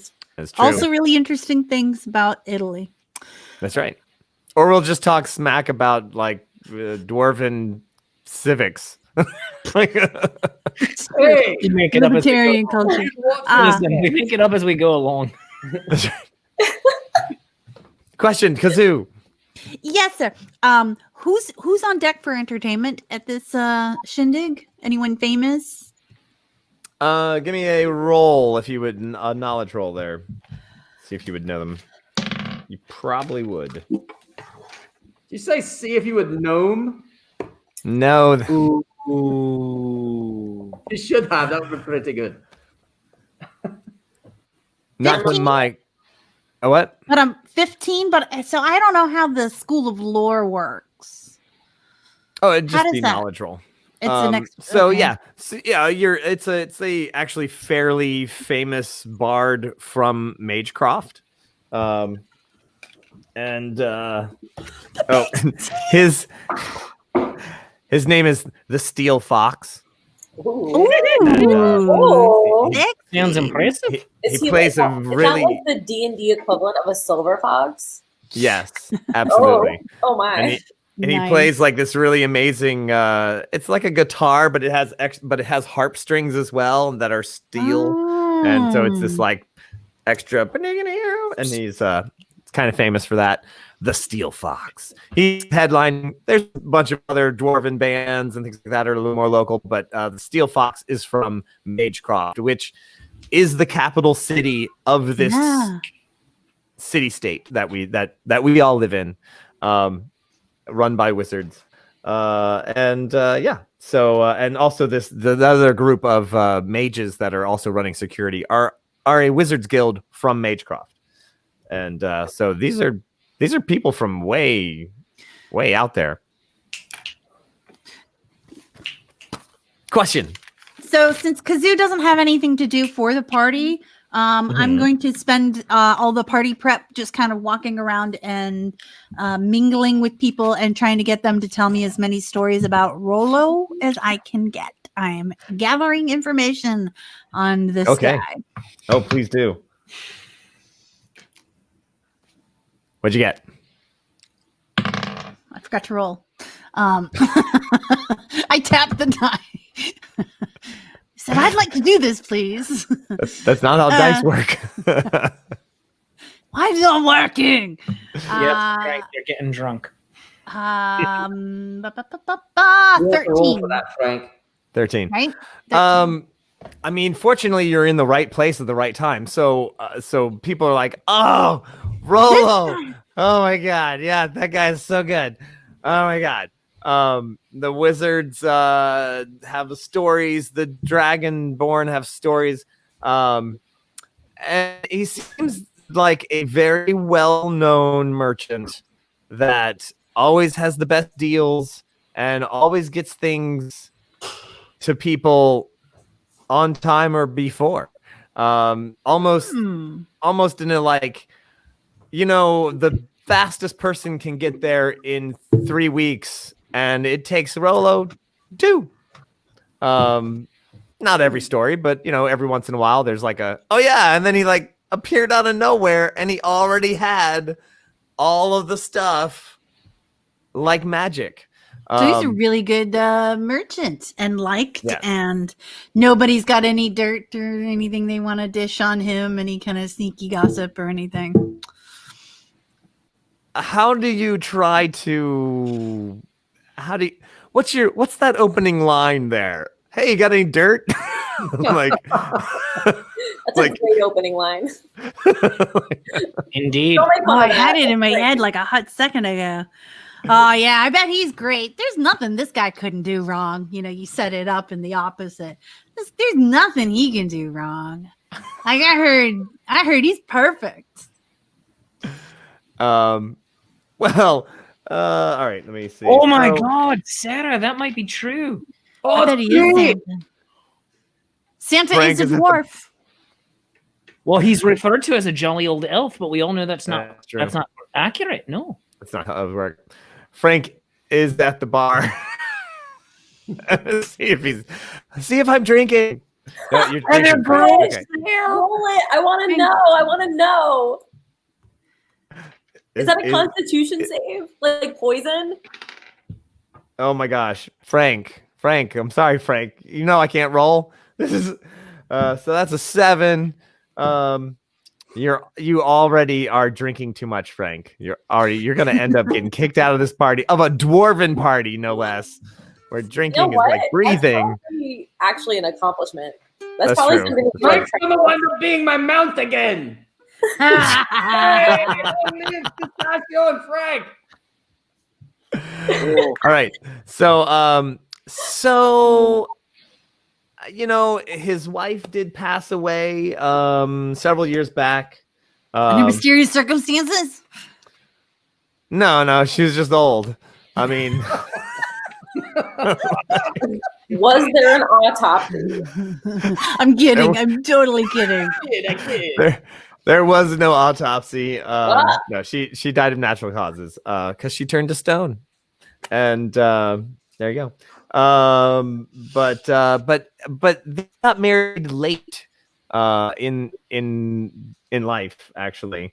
That's why even though Rollo is 500 years old, Torgal is only 260, so that's like halfway through his life. And And so like, yeah, he started late. I mean, he was married to his work. You know, he was doing all his, zooming around and merchanting back and forth, just being a wheeler dealer guy. You know, it's that guy. That's what And you know what? I am gonna roll to see if Baron Sir Pistachio actually got an invite because He did though, because didn't we invite him to the party? Oh, that's true. That's true. Yo, that's different yeah, from the official invite. Yeah, that's right, because he was there. Yeah, of course. So yeah, so he's totes there. I'm going to try to rekindle my relationship with Frank. Oh, Frank is already really drunk, so that's. I love you, man. I love That should you. Big pickings. It was the best time of my life, man. It's great. I'm going to be with Frank at the bar. All right, I'll see you soon. Talking to squirrels. So that's what quarantine has done to all of us. Who was that? Who was that weird talking squirrel That over was there? crazy, right? He climbed up my leg earlier. It was crazy. Go. Pistachio. all right. I wrote a whole song. So Mako and Mako, you go over to the other monks of Jawsus. Right. And there's a couple of them. Robin is one that you know. Robin, yes. All right. He's like, oh, Mako, what are you doing here? What are you doing here? I mean, security. This is my uncle's party. Yeah. Oh, that's your uncle is Rollo? Rollo, you didn't know that. Why didn't you say that before? Because man, I didn't know it'd be a thing. What do you mean you didn't know it's a thing? It's only like the most famous dwarf. Yeah. How did we not know this? How did we not know? He's so humble. That's how great he is. I guess so. Even growing up, I had no idea. I mean, I knew the stories he told, but I wouldn't have thought to tell anyone at the Jaws back in Shark Isle, Yeah. Well. Yeah, he's my uncle. It's crazy, right? Wow. That's well. That is impressive. Wow. All right. Well, when I threw off the shackles of my minnow name, I thought we were supposed to not talk a lot about our past, when I became Mako Riptide. Yeah, sure. Yeah, I guess we just didn't know. Huh? Yeah, crazy, right? Well, yeah. What a weird, what a strange, crazy. I'll have to talk to the Reverend there. See about getting you like a better room or something. Huh. I got a great room. My uncle is Rollo. Yeah. Oh man. He bought me his jacket. That is sweet. Yeah, it's really good. That is is that real eel? Yeah, what you want to touch it? Touch it. Holy smokes. Yeah. Wow. Great, right? Yeah. Oh man, I mean, you could just stand on top of the deck and just the waves crash over you and just, oh my gosh, that must have cost a fortune. It was, Rollo's my uncle, Yeah, I guess so. You don't get to have a 510th birthday party every day. No. Let's say, I probably wouldn't ever actually. Yeah. I don't know why that's fun. Oof. Anyway, so security, you're doing security. Are you expecting any trouble? No, I mean, we're gonna, if there's any trouble. I mean, what we were told was that there's a couple different groups that may not see eye to eye, mostly dwarves. And that's understandable. Yeah. And he does mention that there. He's like, what we were told was that there's a couple of groups that may or may not get along, but they kind of had to be invited to the party because that's how dwarves roll, I guess. But it's he's crazy. like, even my group, who tends to get along really well, we almost had to throw hands. Oh, did you now? I felt the need to sanctuary myself from one of my own party members. It was crazy, the whole thing. What? I know, it was nuts. It's great. Mako, you just let us know. I mean, we're all the so and just so you know, I wish I had a picture of it, but yeah, like the monks, the smoke monks of Jawzus, they kind of like they have like goggles, like swimming goggles, and they like pretty much just swimwear. It's kind of what they have, like a towel that's as they're like, kind of like as their outfit. So that, they're pretty much like lifeguards, really. Great. So that's pretty much what they're dressed like. Do they do a lot of running, slow motion? Oh yeah, and slow motion, absolutely. But then suddenly they're on the other side, and they're like, "How did they get over there?" It's great. Smoke monk. Anyway, so he does mention that the treasure cloaks, which is a family of dwarves, which most people don't seem to get along with, are invited. But and then of course there's the coal spines and the marble grogs, two other families of dwarves that they might bump with the treasure cloaks. Yeah. Do I know? I've heard of all these people, I'm sure. Oh yeah. So so the treasure cloaks are kind of like a family that's definitely fallen in respect, and they're but apparently respectable enough to get an invite to the party. So, intrigue. Yeah. All right. Well, thank you, gentlemen. It's great to see you. Yeah, good to see you. Show them in the Holy Coast. Praise Jawzus. Praise Jawzus. I'm gonna keep my eye out for any of those treasure cloaks. Right? They're the ones. Yeah. Any of them I know. If I know of any of them from my childhood or anything, a general like. You would know them from looks, but you've never really hung out with them. Right. So you'd be like, you'd recognize their family crest and whatever. So, or their beard. You'd recognize their beard anywhere. Right. Just to look out for trouble, It's my uncle's party. Oh, yeah. Yes. All right. So, Kah'zoo, Ayala, doing anything else?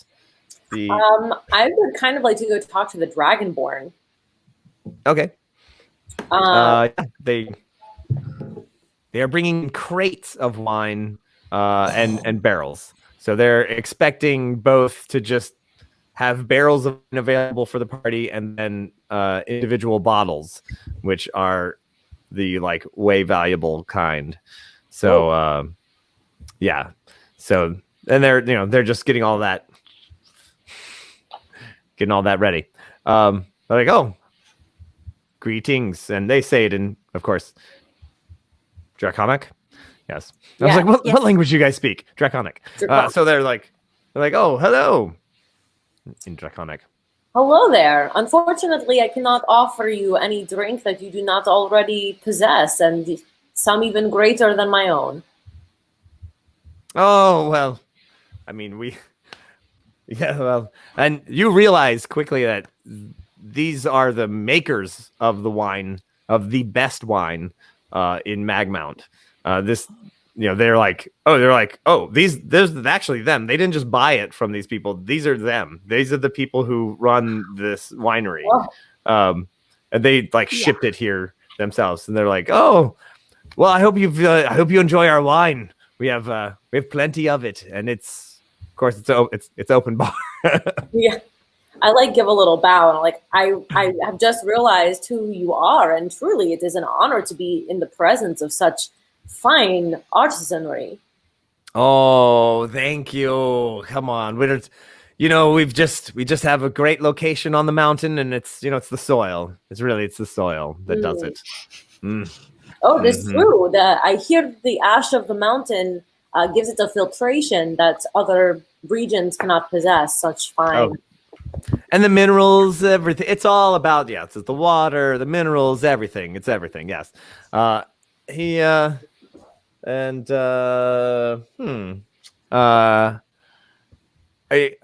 trying to get anything specific out of the conversation, or? Well, next up, I was going to say, I must confess, I have not been to Magmount in quite some years. What news is there from that area?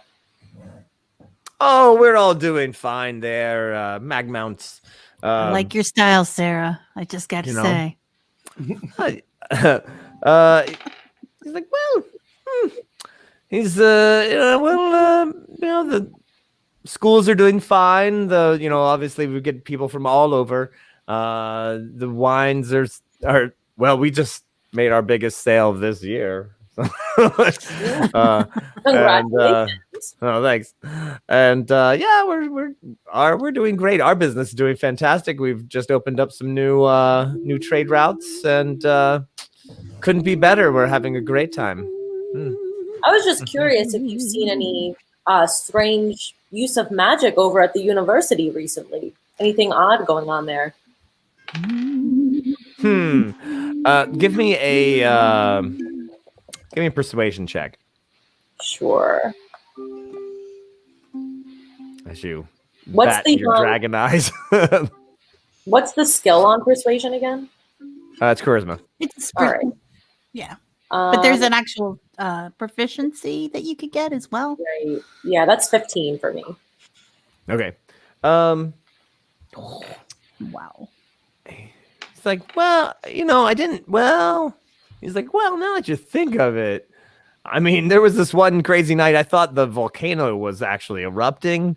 And there's the ley line that goes right over top of the mountain, right over top of the of the actual crater in the center of Magmount.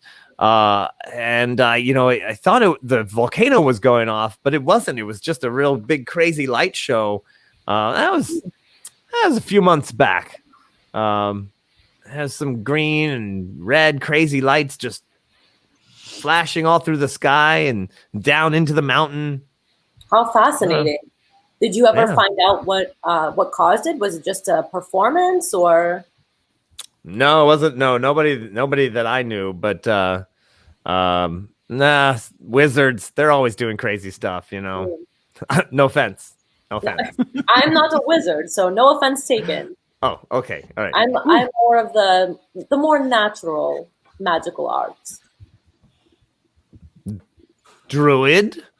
Yes. Oh. If you ever have any issues with your wine or the grapes, please let me know. I'll be happy to come by, and honestly, it would be an honor. Give me another persuasion check. Sure. Let's see. 14. All right. Oh, all right. Well, he's like, if you need some wine, you just come on by. We'll have everything set up shortly. So. All right. Well, I'll leave you to it, and I'll go back to drinking with Kah'zoo. All right. All right. So, Kah'zoo, anything else? You're. Oh yeah. So you're in the bar. Yeah. Everybody's got some crazy stories. Steel Fox is actually about to just do it. He's like, oh, like he's got his little guitar harp thing, and he's like, oh, it's like not really a big surprise that he's like, sure, I'll do a song. Like, yeah, he was gonna do a song whether anybody wanted him to or not. Yeah. But people really want him to do a song anyway. So he kind of like sits back and he just pulls out this song about Rollo, and it's a bit of a like what a sly trickster he is, and it's partly magical. You're kind of like, and then he turned into a fox, and then he turned into a snake, and then he ran through the caves, and he did all this other stuff. And you're kind of like, all right, that's maybe a little bit too much, but I'm hearing magic trickster, and I know how songs are put together. I know how there's definitely a thing of truth. You're like, yeah, there's that layer of truth. There's that layer of thumb wrestle to beholder. Clearly not happening, but the other stuff probably. So you're like you're taking these little kernels of truth out of the song, and so you're getting definitely that he's some kind of trickster, and is definitely magic involved, and on the sly, pretty much. Something about secret tunnel, but Not not a the Avatar. euphemism. That's right, not a euphemism. It does not lead to the Dragonborn lands, people. What is all right? So we're getting closer to the party time, and so yeah. So now they've set up security, and they're like, yeah, you have to leave large weapons. We have magicians, we have wizards here who will keep your weapon on hold and lockdown, and magically, so it won't go anywhere. Please just don't bring them. Anything that's D4 or less is fine. That's not. It's not Do they do that? Do they use those words? D4 or less, you can have anything D6 or more. You have to put in the box. So, need to take a ticket. And, I'm sorry. This is This is my D10 sword. Yeah, sorry. No. Yeah. Here you go. So what are you bringing to the party, weapon wise, or what are you not? I mean, right. I have 2 knives I'm keeping on me. Okay. The Kah'zoo. I guess I very grudgingly hand over my halberd, and as I do it, I'm like threatening the dude. I'm like, this is very important to me. This has been handed down throughout my family, so It's funny because there's a whole line of people saying exactly the same thing. yeah, I mean, but I'm saying it too, so. Of course, we have magic spells for this. Don't worry. And he puts it up against the wall, and he casts some kind of cantrip on it, and it literally stands up, like it's just totally balanced. Dunk. It says it will not move until you return. It is under orders, and that's why we get hired to do security for parties. Come on, and so all that's happening. Other people are showing up. Like I said, the Dragonborns, the dwarves, of course, all the dwarf families start rolling in. And Mako, your cousin Zelda's daughter Lengthsbeard. She's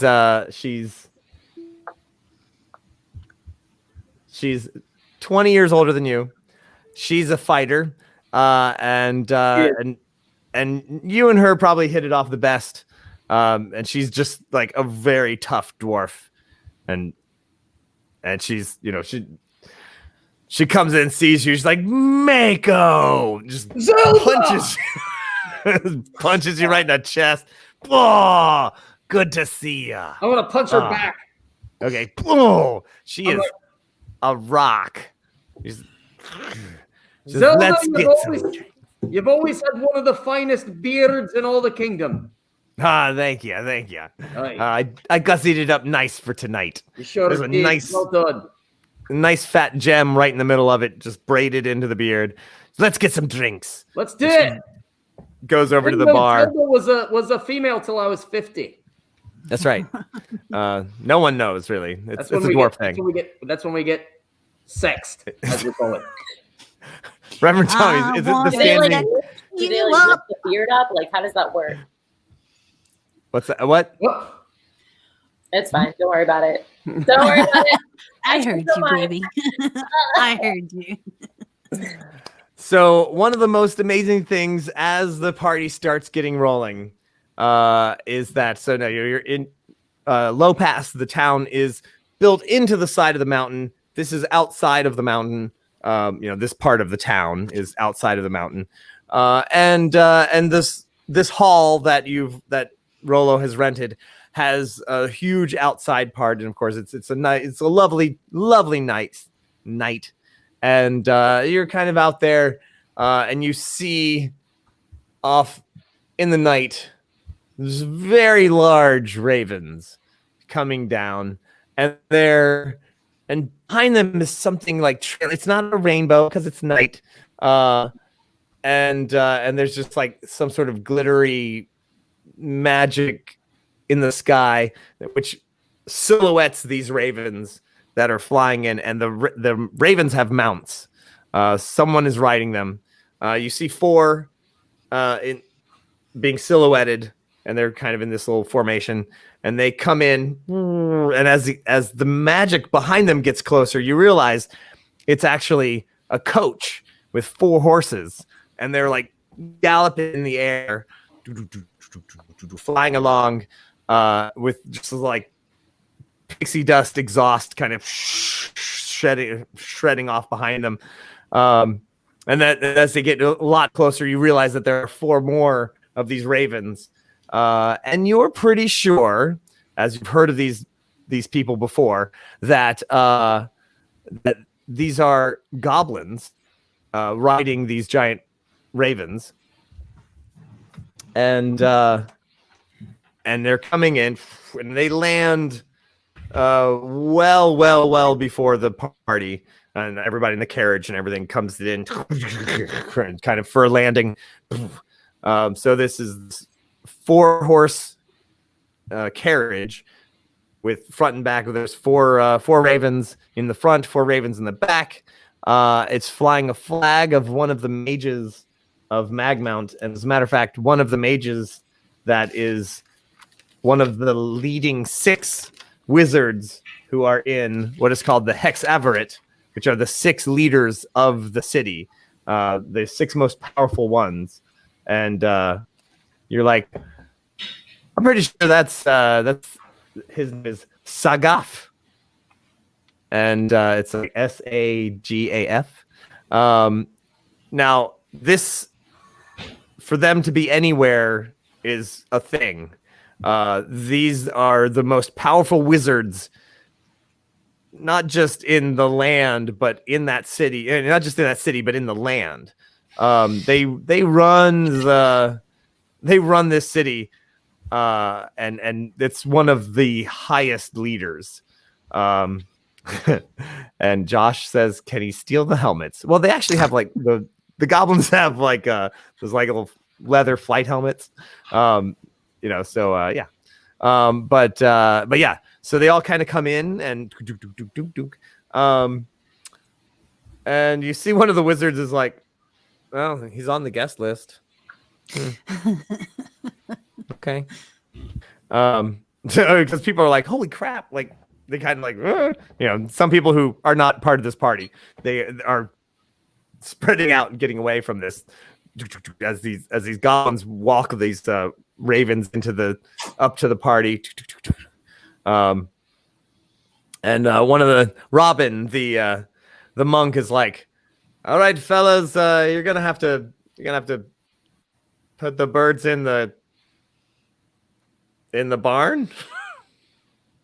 And somebody comes up to grab the carriage and the reins, and you just see this magic dust like poofing off of their off their hooves and around the wheels of the carriage, and I mean it makes a very loud presence, and by that I mean magic sounds are coming out of the carriage as if there were horns, and just it's playing a fanfare, and the 2 doors pop open, and you realize an entire band is inside, as a couple of drummers come out, and a couple of horn players come out, and then a couple more come out, and then a couple more come out, and then the guy with the bells, and then another set of drums, the glockenspiel,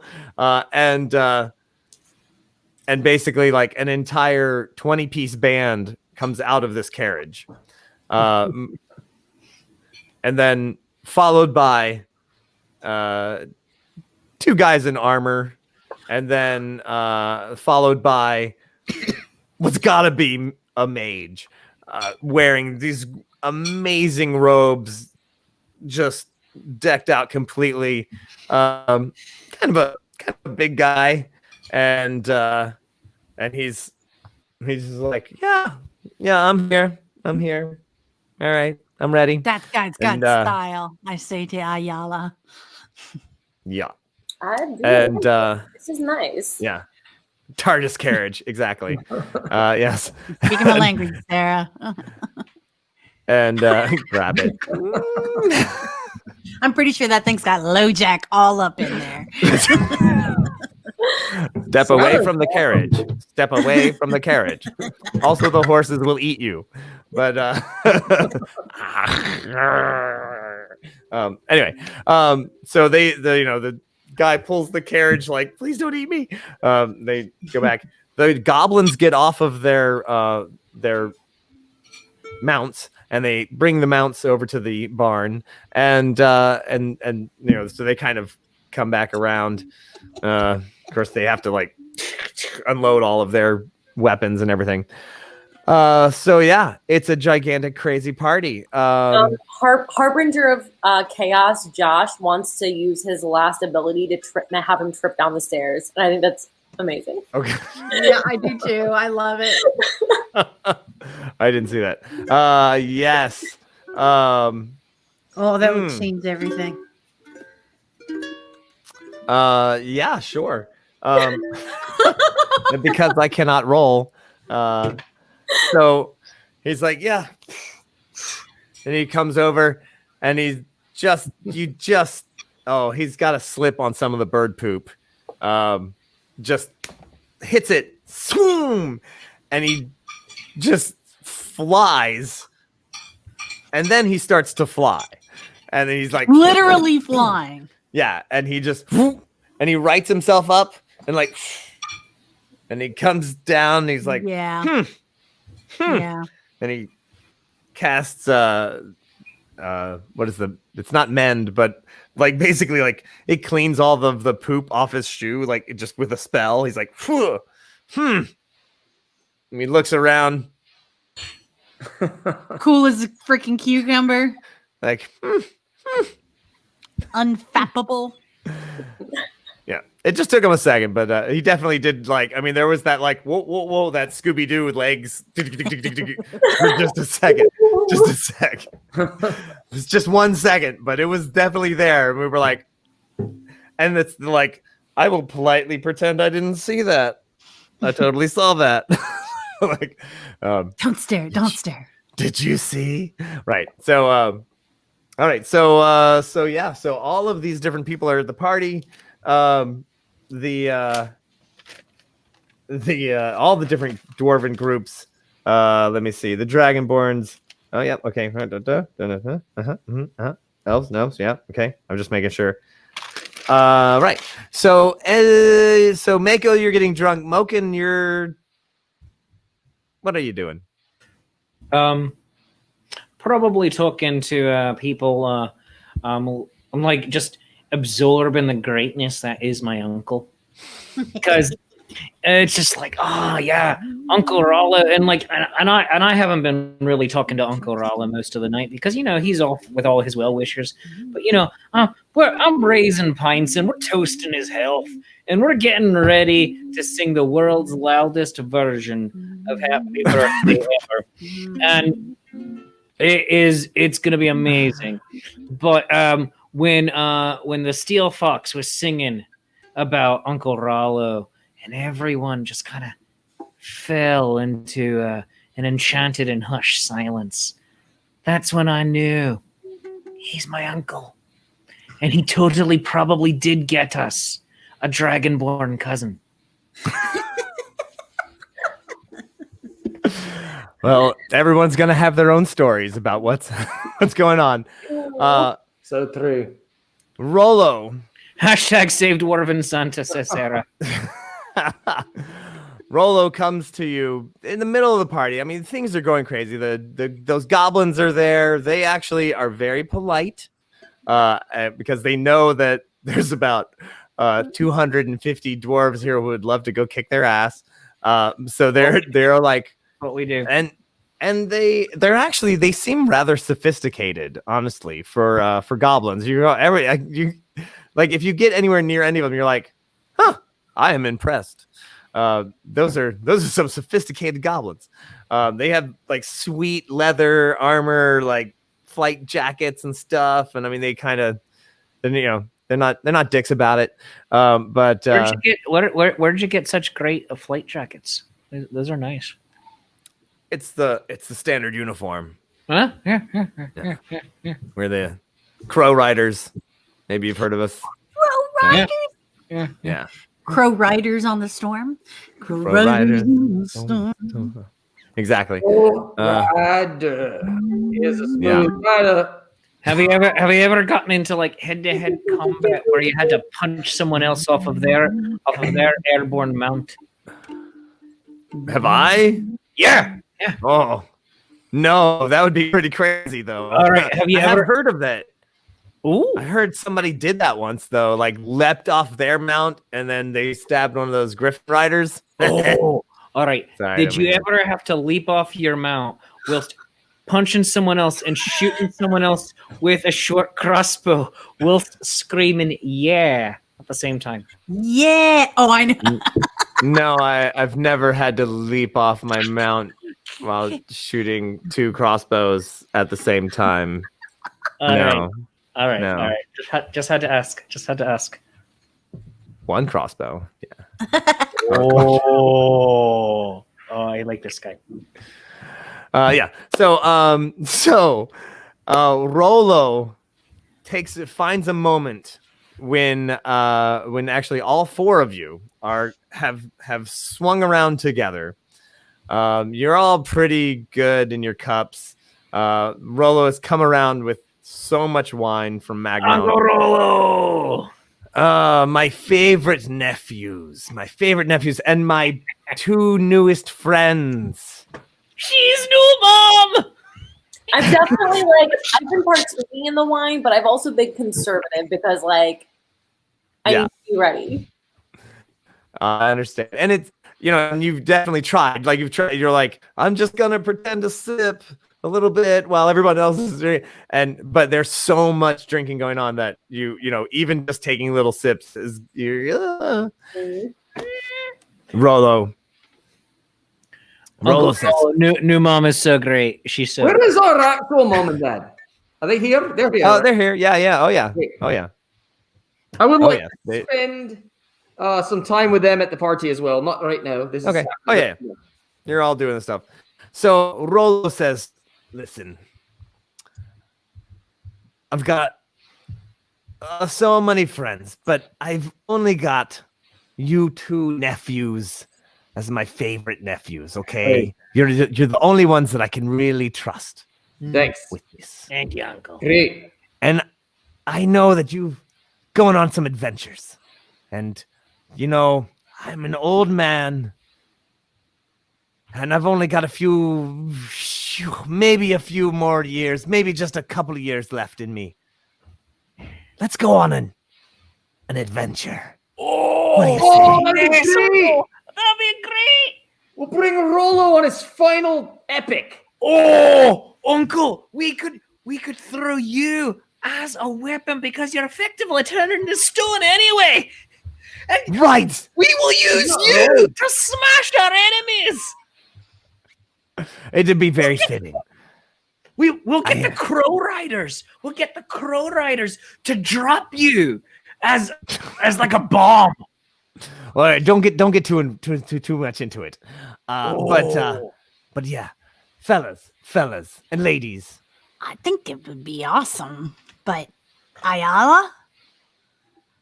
Oh yeah, we have to discuss this as a group. That's right. We're going to discuss it as a group. I was going to say that sounds like a unilateral decision to me, but we have to discuss it as a group. Uncle Rollo, what kind of adventure do you have in mind? Well, Kah'zoo sang that song about Kah'zoo, and she sang it well. Here's the thing. Oh, good. Thanks. Here's the thing. See, I helped build that canal, and the monsters have taken that canal from us, and they don't allow us to use it. But you built it. I did. And I think See, long ago, before they had total control over it, once it was built, and we were shipping things across that canal just fantastically well. It was beautiful. And then they started showing up from the Underdark. At first, they tried to just stop a boat or two and take some ransom. And then they started blocking the canal. But we would run that canal. We would run that barricade. And, well, eventually it became impossible to run. Just too many people. And Kah'zoo, he was the one who cleared that canal. He cleared those monsters out of there. And I think that in Kah'zoo's name, we do one last run. Oh, yes. Right through the canal. I think I like great. it. I What like do you it say? a lot. It's a good story. It's a way to go. And you know what? Just fading away. Ayala, you'll agree with me. You don't want to just sit there and turn to stone. You want to earn your end dimes. Yeah. Yeah. If you're going to go, you might as well go out serving. Yeah. Oh, yes. And after we liberate the canal, Uncle, if that is your time, if you do not get struck down bloodily, your heart ripped out by a monster or your head pulled away from your spinal column, if you survive it, but that's your time, we will make sure you stand there. Mako and I will hold up your arms so you can be the guardian of the gate. And you are there holding it up. And then when our time comes, we'll hold it up with you. Oh, That's what we'll It's a do. great plan. I love this so much. I'm so proud think of my it's brother right now. beautiful. That was This beautiful. is writing itself. This I is just want to hug everybody right now. Kah'zoo's like writing all this stuff down. It writes itself. well, I don't know if we can free the canal completely, but we're gonna run it. We're gonna make that run. It's gonna be great. Oh, we're gonna kill them all. This There's- is gonna be so awesome. And those we can't kill. Ayala, are you in? for We the will turn- glory. We will The adopt clarity. the skeletons. We'll adopt them, and we'll make We're them. not adopting skeletons. No, No, you no. had to kill We're skeletons. going to adopt the skeletons and make Oh them my God. friends. Oh my All right. God. If my adopted children adopt skeletons, does that make me like a weird adopted I'm not- dragon grandmother? Because Yeah. I'm not ready for that. Yes, I'm not. yes. I think of us as equal. He's the weird mom one. No, Mark, that is totally correct. That is totally completely. You got it. You got it. Please. What is it? No, wait. It's called please fur don't babies adopt any more and skeletons. fur mamas, right? Right. Fur babies, fur mamas, right? So, all right. All right. So, Skeletons. well, Rollo looks at you, says, Ayala, we can't do it without you. Your healing powers, your ways of the druid lore. What do you say? Come on, beastie. I mean, Water wants to flow.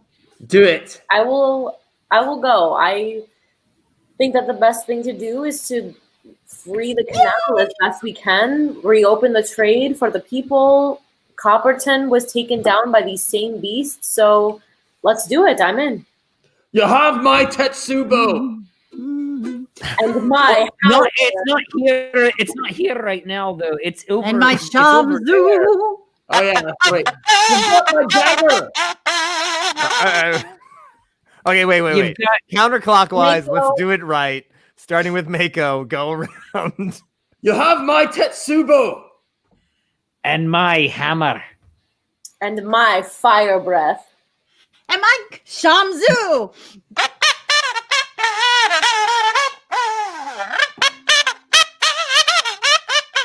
We're gonna bring the walls down. And We'll listen, take it. Mako, if you ever can't make the distance, I will toss you. Oh, please, dude. Wait, Don't grab him by the beard. not though. a euphemism. We That's hate that. naughty. Yeah, not a Not fan. a We hate It's that. very sensitive. You don't want to grab it. Yeah. All I right. mean, look Rollo how says- fine Uncle's beard is. Fantastic. Well, then it's on. We're gonna dress up in our finest and we're gonna make this run. Look, there's people in Magecroft that are thirsty, and there's wine in Magmount. They need to get it. Also a few other things, but don't worry about that. So Wait, don't what? tell my don't tell my son Torgal. He doesn't want me to go anywhere. Oh, Torgo's a git. He's a prat. He's a wee baby. I'm gonna punch him in his face. On the All way right, out. just don't tell him. You don't have to punch him in the face. Just don't tell him. Just don't tell him. All right. Uncle, this is a dwarven birthday party. Someone's getting punched in the face. Someone's I getting punched him in the punched face. Little Kah'zoo punches him in the face. See, Kah'zoo's gonna go punch him in the face. Well, then I guess it's on, and your uncle punches you. That's a 16. Oh, I mean, Torgal's getting your axe anyway. He can take some punching in the face. I hate him. I see you Well. fishing there. I like that. Let's see where this lands. That remains to be seen. If you can take another punch. And he punches you again. Oh, come here, you wee bastards. All right, so so the Klaxor Cannonball Run, yes, Louis. This will become an annual tradition. This will become an annual tradition. Oh my god, the Klaxor Cannonball Run. That is so beautiful. Oh my god, so good. All right, well, we only have a couple minutes left, my friends. So it's a fight. Now we're gonna fight, right? Well, So I think that we're- our fans are aching for a food fight.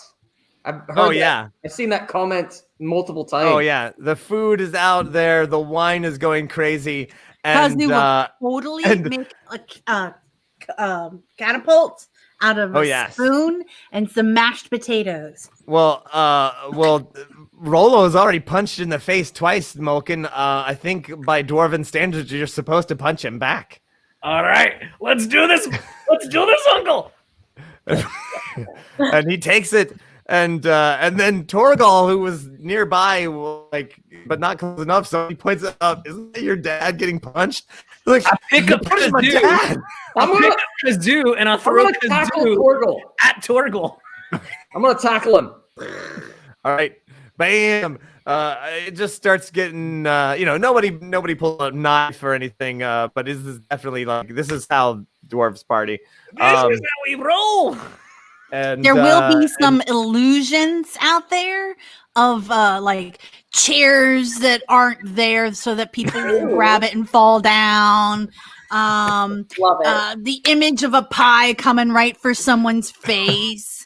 Little tiny illusions. It's a cantrip. It costs me nothing. awesome. All night. I got to make some mischief and mayhem too. Oh, I gotta tell you, because Pistachio has decided that the greatest mount for him would be the Sarah person. He's going to attempt to woo her to be his mount by starting the food fight. Nice. Mm-hmm. And then I would going like to end up riding Frank, and I would like to woo a lovely dragonborn lady I saw across the hall, following in my uncle's footsteps by picking up my friend Kah'zoo, whispering to Kah'zoo, "All right, punch the baby when I throw you," and I throw, and I just chuck Kah'zoo, like shot put style, and throw Kah'zoo at the baby that everyone's always like, "Oh, look at the baby with his wee little beard," and I want Kah'zoo to punch the baby, but coming that's not. with the speed of a shot put. As I see Moken heading for this Dragonborn lady, though, I grab him by the collar and I'm like, "You are not ready," and I just hand him a drink. I will accept this drink. Oh, and then somebody knocks it out of your hand, of course, and then you gotta punch him. Oh. This is a great party. I kiss the baby as I fly by. All right, so Oh, one more thing too. He might not notice, but Pistachio is going to actually kick Frank in the ankle. for what he did to him last week, and then scamper off before he gets to notice. So then the fireworks go off, by the way. Oh, great! Nice. It's inside the hall, and it's made of stone. Who cares? And so it just erupts in a giant one of those, like, the scene pulls back, the camera pulls back as you see just everyone just smashing tables. Some of the elves are some of them have kind of pulled back and just made some like corners. Some of them have joined in fully to revel in the fight. The goblins have totally joined in, and just everybody they're like, oh, I get to punch a goblin without getting killed, and they're like, I get to punch a dwarf without getting killed. Fantastic. Yeah, something's on fire. It's a good time. The Dragonborns from Mag Mountain have pulled back to their wine, they're just drinking. A few of them are casting a couple of spells. It's on. So there we go. And and someone blames Ayala. Well, my friends, we pull back from this scene of revelry, actually. And thank you all for joining us for our game. Next week, the Klaxor Ball Run. The Klaxor Cannonball Run. Oh my God, I love it. So we'll see what happens. Do I get to drive the ambulance? Maybe, yes. I want to drive. I get to drive the ice cream truck. That's yes. So thank you everybody for joining us on Twitch, joining us on Facebook, joining us on Twitch. Our players tonight, we have our returning Moke and Dare, Shakespeare approved. We have Kah'zoo, Mab Just Mab, Ayala, Adamo Ignis, and of course Mako Riptide, also known as Roger Awesome, and I'm Paul Garbanzo, also known as Roger Awesome. Also, there's Sir Pistachio, Baron Sir Pistachio Sweet Baron Chaotic. Baron Sir, you think I'm not coming for you? Worst ankle biter ever. All right, my friends, join us next week when we get the adventure rolling. As I said, the camera pulls back from this scene of dwarves and their revelry. Look here.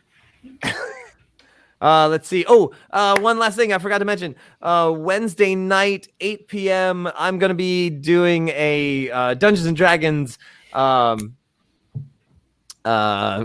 It's like dating game meets choose your own adventure. You've been warned, and it's going to be on Life's a Fair podcast on Facebook. That's Life's a Fair, Faire, with our good friends Andrew McKee, and it's going to be a whole lot of fun. 8 p.m. and unless it's 9 p.m. on Eastern time, because he's in Texas, so I'll find out. It'll be up on posted, and we'll see you all again next week. Remember, it's Nat21 Adventures. Oh, sorry. This is you being lucky I don't have fingers right now, because your game would suddenly have a higher rating. Goodbye, everyone. That's right. Nat21 Adventures. When a natural 20 just won't do, you have to have a Nat21. Thanks a lot, everybody. Good night. Bye, everybody. Bye.